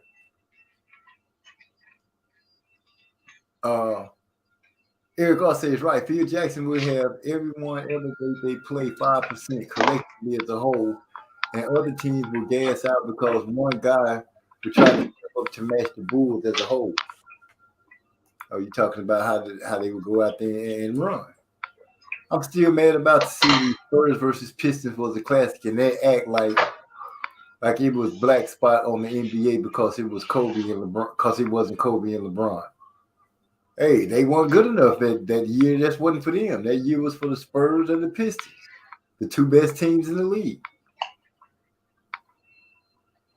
You know, when things that's a testament of, I guess, leaving the league alone and just letting the guys play basketball and letting them play and let the marbles fall where they fall, because who would have thought of those two teams? And now look at it, the Spurs are known as a dynasty with the team they had with Manu, Parker, and Duncan. Every once in a while they have to change up a couple of players, but they right back on top. The Spurs made some great runs. Greg Popovich made a good name for himself with the Spurs. He got blessed to have the right players at the right time and at the part of his career that he needed. Eric also said he had a nasty dunk in the series. Robert Horry, and he hit some big shots too for his first and second win with the Rockets, Lakers and Spurs. Yeah, I remember him with the Rockets. Robert Horry, Otis Thorpe, Elijah Wan, Kenny the Jet Smith, and what's his name? Vernon Maxwell was a Rocket, and then they got the young dude. I can't remember his name. What's his name? Yeah, they had Sam Cassell on them teams too. Yeah, Cassell came. Sam Cassell came. He was coming off the bench. I'm sure. What was the other guy's name that was there? For the most part, that was the collective of them. Kevin Willis was also there. Yeah, you're right. Kevin Willis was the other big man. Otis Thorpe was the dude with those big ass hands. That Rocket team, that was a good Rockets team. They always gave the Bulls a hard time. They was the only team I felt like giving them up. What's going on? Mark Nash fell through on the sim. We doing all right. We doing all right. Just in here chilling. Maxwell, Vernon Maxwell, yeah. I said him though, Eric. I said Vernon Maxwell. They had Ellie. Ellie was the one making big time threes, especially against Orlando. It was him and Kenny Smith was hitting monster 3-point shots. Kenny Smith wasn't no bad player when he was running doing his thing. We appreciate you coming through, Mark Nash, man. Always a pleasure to have you come through. Just came through to hit the like button. I appreciate that, my brother. Because every time I come through, I always hit the like button, even if I don't say anything. But once again, appreciate you swinging through. Never underestimate the heart of a champion. When that man spoke those words, it rang so true. Got surgery in the morning, can't sleep. What kind of surgery? Hope it's nothing serious. But make sure you don't eat or drink anything. You know, I know you might be hungry and thirsty, but make sure you fight the urge to do that. Mario Elie, can't forget about Mario Elie. Can't forget about him. Eddie Johnson, just talking about old Rockets. Those boys are doing their thing. I used to love to see Akeem do the dream shake. That man was cold out in that paint. Hit him with the lateral movement. Hit him with the lateral movement.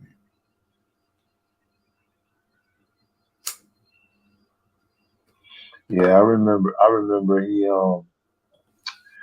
that series when they played the Spurs and David Robinson got the MVP trophy. Ooh, he got cooked. And Akeem put on a display. Like, okay, y'all made him the MVP, watch this. And he destroyed him. Man, he destroyed the Admiral. Man, he took him out on the baseline, crossed him up, shook him, gave him the ball fake up and under. I was like, oh my goodness. Yeah, he went off that year. He went off. He destroyed David Robinson. Made David Robinson look like a novice. A straight novice. That dream shake was killer. But when he would do that, like you said, that crossover right there on the baseline and go left and then spin right, oh my gosh, he was killing people with that move. And you knew it was coming and still couldn't stop it. That's what made it so cold. That's what made it so cold. Akeem was a ridiculous player. And his first sport was soccer. He said that's why his feet was so good. That's where the footwork came from. He said his first sport was soccer, and that's how his footwork got so good. And his footwork was great. Mark Nash, we will be praying for you, bro. I hope everything go good for you. The dream shake on Cummins had me rolling. That dude thought Hakeem left the building. Swish. That boy, that shook so many people with that move. But I always thought when they had him and Ralph Sampson together, I really thought that was a good team. But Ralph Sampson wanted to be better. When they was playing in college at the Houston, what do they call it? The high fly. Yeah, out there in Houston, they had no business losing to that team, man. That year, they had him, Clyde Drexler, they had Ralph Sampson. There was no reason for them to lose, man. No, I'm talking about when the Rockets had Ralph Sampson and Akeem. Oh yeah, that's right. They did have him. Ralph Sampson didn't want to. He didn't want to play. It was an argument about playing center and forward, and I think Akeem had won the center spot, and Ralph wanted the center spot, which I felt he would have been a much better forward, but it wouldn't work. They couldn't get it to work, and they screwed off.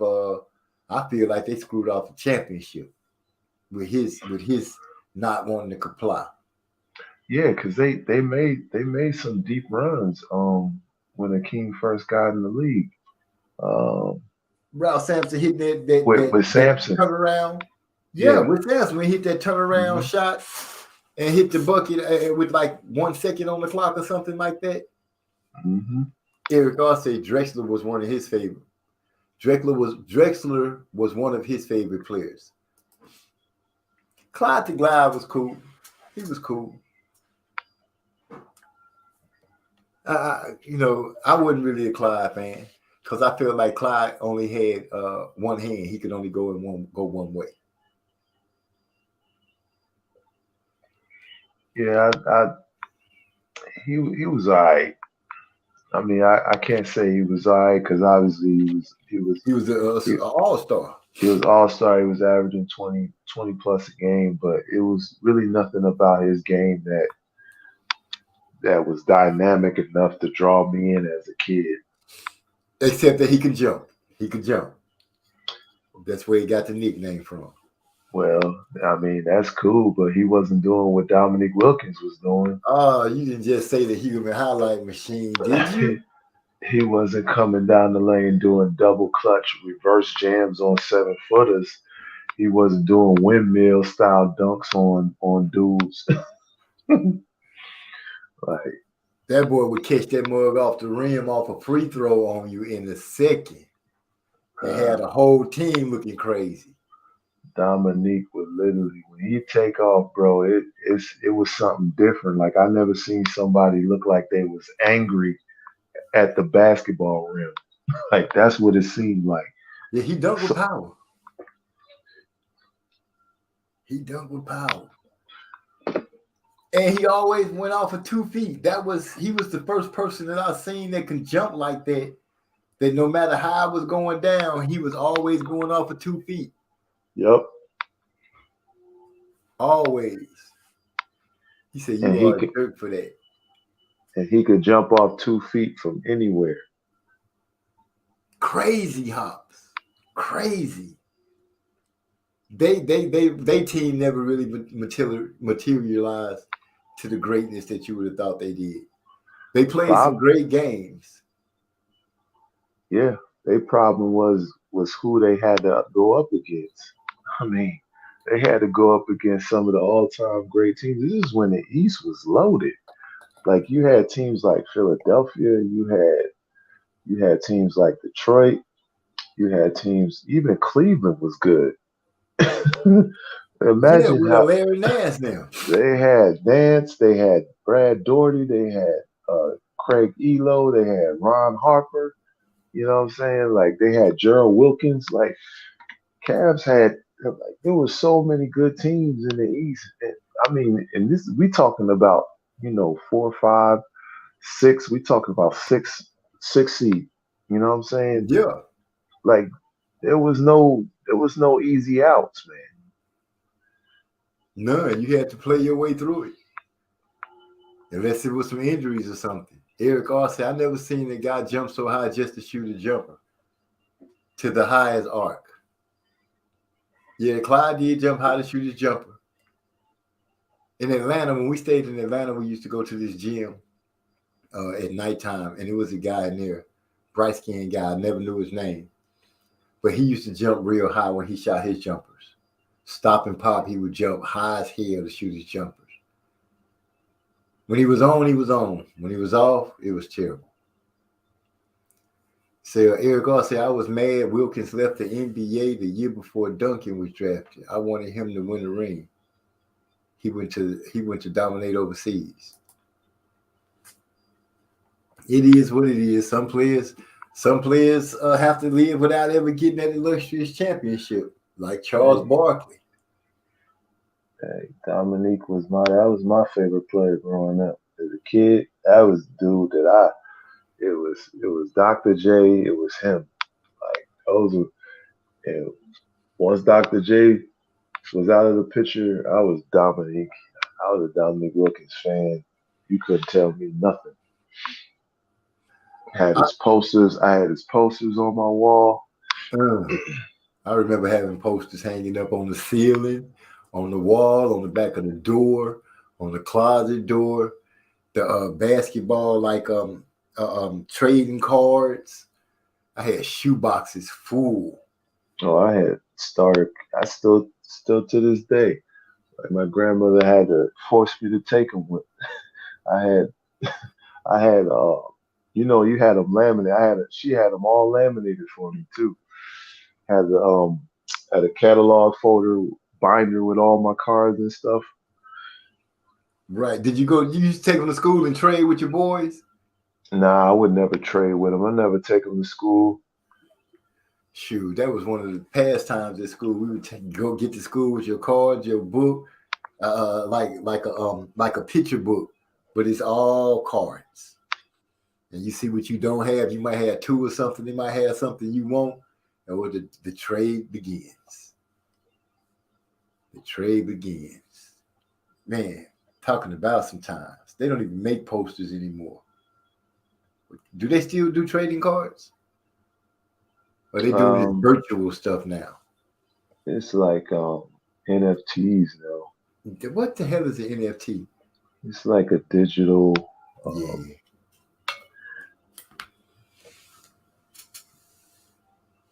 Like a digital what? It's a digital form of like saying something you got something that you really don't. Basically, you're paying for it, and it can go up in value over time, type deal. Okay. And who decides it is valuable in digital time like that? See, the market. So you come up with anything to say, "Oh, we're gonna put some value to this one day." Okay.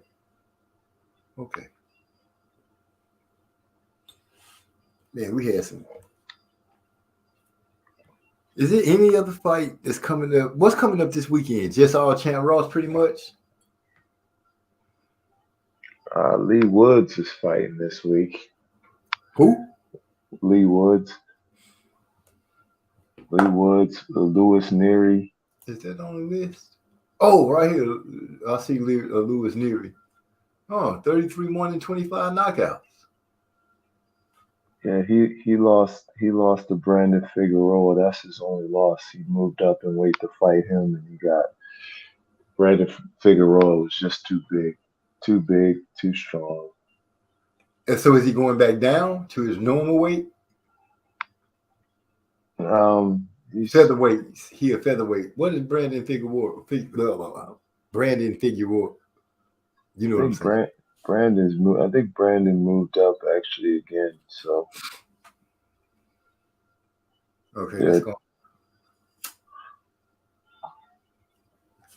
Super middleweight. What weight class is super middleweight? 168?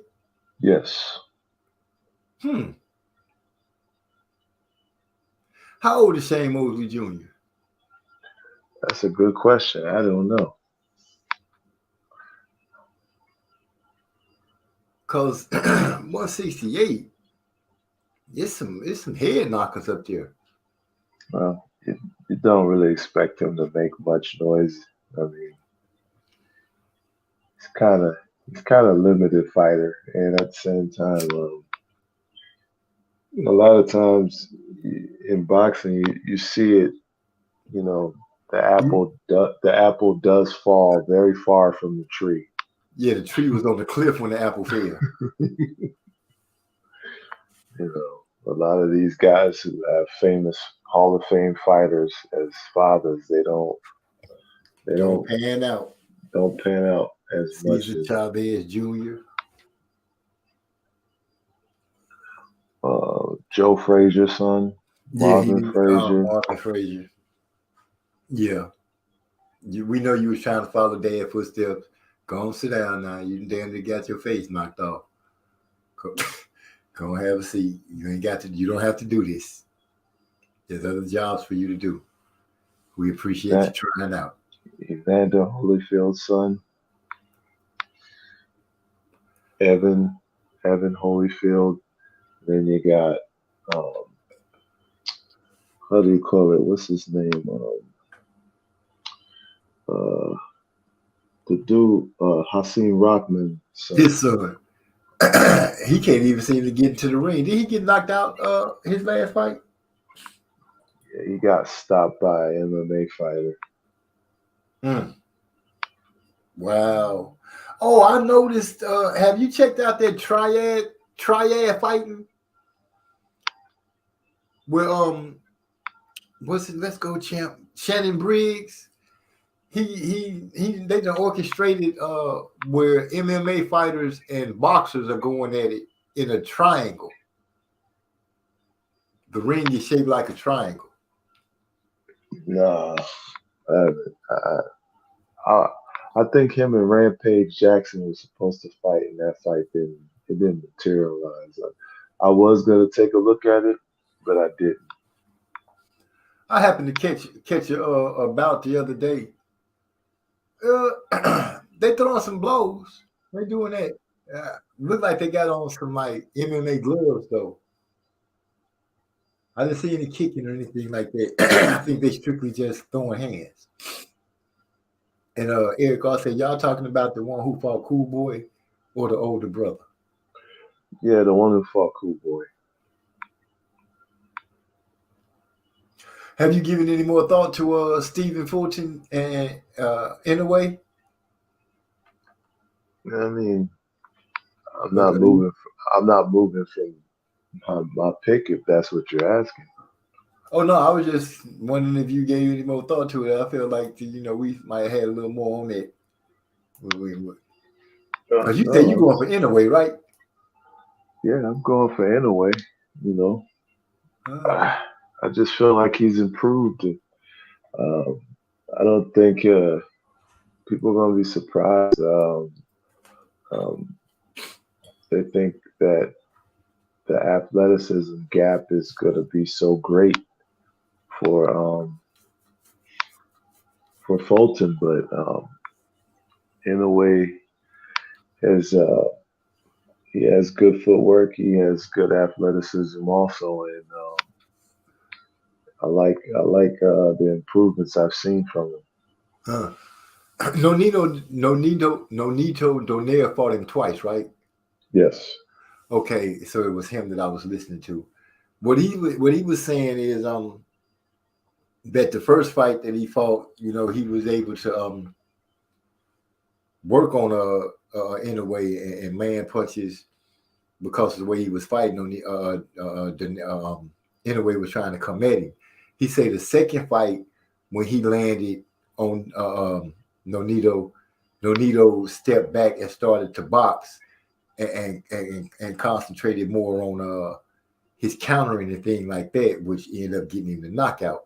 So he's saying that Nonito is a smart fighter. In no way is Nonito not a smart fighter. So he said Nonito. You mean Inoue? I mean Inoue. I keep saying Nonito. Inoue. He said Inoue is a smart fighter.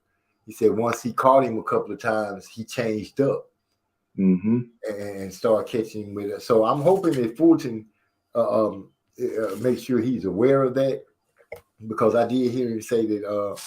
I did hear some of the conversation he was having, and it does seem like he feels like naturally he is the bigger guy, but he feels like he has skills. I don't know if he really wants to sit there and try to bang with Donaire. I mean, in a way, I don't think that's going to be the smartest move unless he's like 100% on this game where he's making Inoue miss in the pocket. And I haven't seen too many fighters that adapt at making other fighters miss in the pocket. I can't say that watching Errol Spence and Sean Porter, Earl did make Sean miss a lot in the pocket, but Sean just overworks himself. And I've seen Floyd make some fighters miss in the pocket. I mean, just right up on you missing. So unless he's on that kind of game, I don't think he should attempt to go nose to nose. Well, I mean, Nonito is spot on when he says, because that counter shot was what changed the whole complexion of that fight and ended the fight. Nonito was never able to recover. And that's the thing about Inoue. When he sees the target, he hits it. And usually when he strikes and he hits the target, it's over for the guy across the ring from him. So he's not just your typical, power puncher. He sets stuff up, and he's accurate. He's very accurate. His timing is very good. He's a sharp puncher, and he utilizes his jab a lot better than he used to utilize it. So even now, he's better. He's just overall better as a fighter. Okay, well, he given a chance at one of the top dogs right away as soon as he stepped into the weight class. Which, in boxing, you got to appreciate that. How many times you see the top dog willing to go after somebody who just come into the weight class? That's a danger. Yeah, and I give him all respect. If he goes in, Fulton, if Fulton's able to win, he'll get 100% credit from me. I mean, to me, that'd be the biggest win of his career by far. And now you can start putting him in those, quote unquote pound for pound discussions with a win. I hear you. Well, I'm looking forward to seeing what Anthony Joshua going to do under the tutelage of Derrick James. I also can't wait to see what's going to happen with Tszyu and Tony Harrison. Super excited to see what Sweet Hands Plant gonna do, facing off with he wearing that name now, the Mexican Monster. Mike Tyson named him, and he keeping that name. You even got his daddy saying it. They not ready for the Mexican Monster. Like, y'all wouldn't even call me yourself a monster to that man said. But kudos to you. All right, well, you better live up to that name if you're gonna accept and adopt that name going forward. You better be every bit of that name. Yeah, well, I guess you could say so far, if you look at it so far, he's been spot on. But it don't count until this next fight. What's gonna happen? Will Sweet Hands come out there and put hands all over him, slip, move, duck, dodge, step back a half step, put some hands on you, and make you look foolish out there the whole fight, and look at your dad over in the corner and stick his tongue out?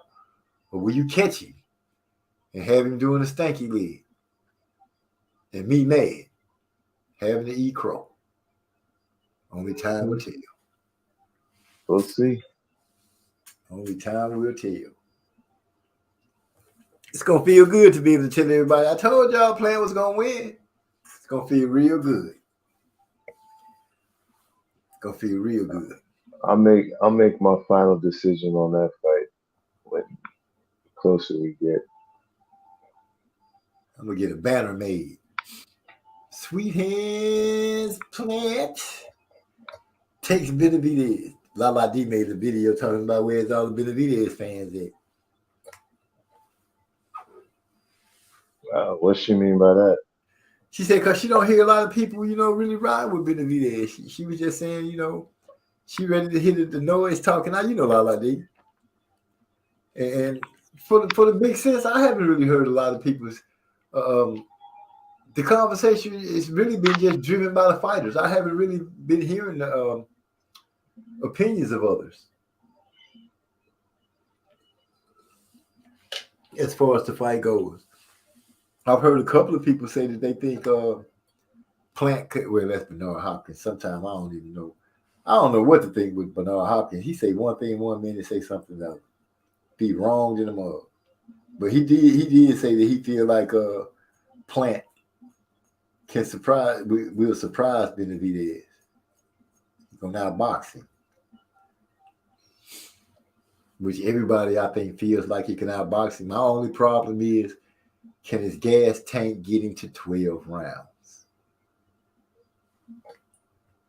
That's my only problem. And can you keep Benavidez? Can you hit Benavidez hard enough to make him think about just coming in trying to think he can just walk you down? Can you make him have to think and box? You got to be able to get his respect. If he can do that, if he could get David to have to think more than just I'm going forward, eyes on target, attack. If he could force him to think, that'll play into his hands a lot better. Because now you got him playing high-speed chess with you. And I believe Plant could be the better chess player. But, we still got time to let our ideas run across our minds. If I want to stick with this idea, do I feel I'm gonna sleep on it a couple of more weeks? Then I'm gonna come out of nowhere. I got to do good on Champ Ross this week. I can't be having people shooting slugs at me. I cannot be having that Seagram spite. All right, MZ, I'm about to hop off, man. I'm about to get ready to close it down too. Hyphy, you still there, my brother? I'll tell you, it's too early for Hyphy to be asleep. It's just 11:46 there. I appreciate you having me on, man. I always greatly appreciate you stopping by, sharing the knowledge that you have. We're gonna really talk some noise after Champ Ross this weekend. After I come in like a bat out of hell. No, I don't want to come out of hell. Like, I don't know, like a shooting star across the sky, lighting it up, making you wonder, how did that happen? It's going to be my week. I can feel it. Moody Trayweather said, peace, brothers. Peace to you. Peace. Eric God said, Hyphy fell out. Not at 11 o'clock. Not at 11:46. Hyphy better not be knocked out. So, with that being said, let me see. What song should I leave us out with? I'll drop a couple. I'm going to just let us roll out on music. Here we go with We Stunt.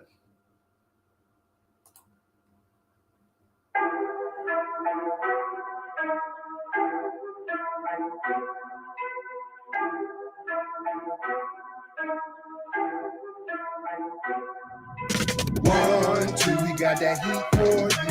3, 4, you really want more. 5, 6, dropping nothing but hits. 7, 8, wait. We gon' do it. We gon' do it. We gon' do it. We gon' do it. We gon' do it. We gon' do it. We gon' do it. We gon' do it. I hear they out there looking for me. Tell me where they at. Out here for a second, man. I guess that was cap.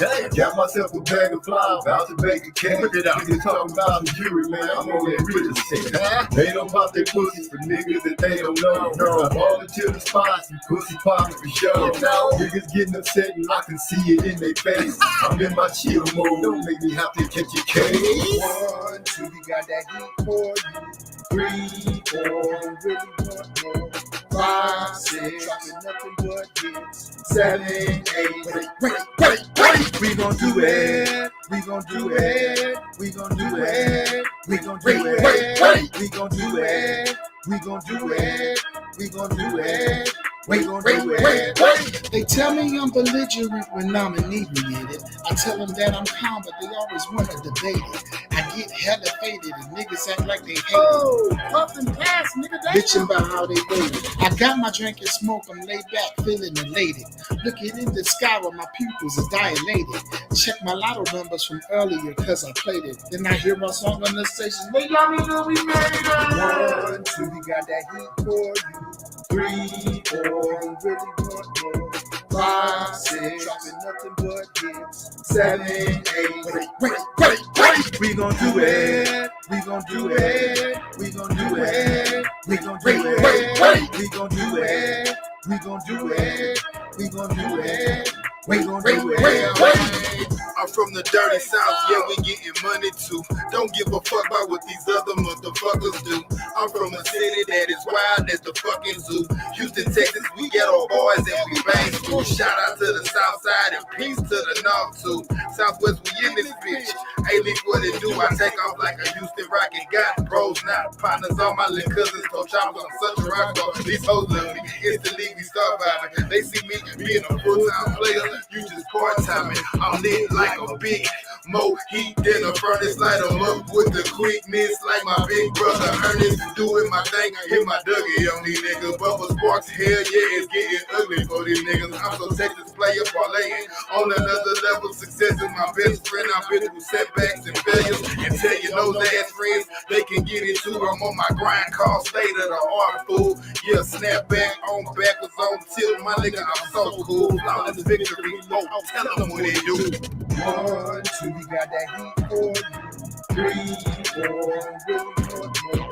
5, 6, dropping nothing but hits. 7, 8, wait. We gon' do it. We gon' do it. We gon' do it. We gon' do it. We gon' do it. We gon' do it. We gon' do it. We gon' do it.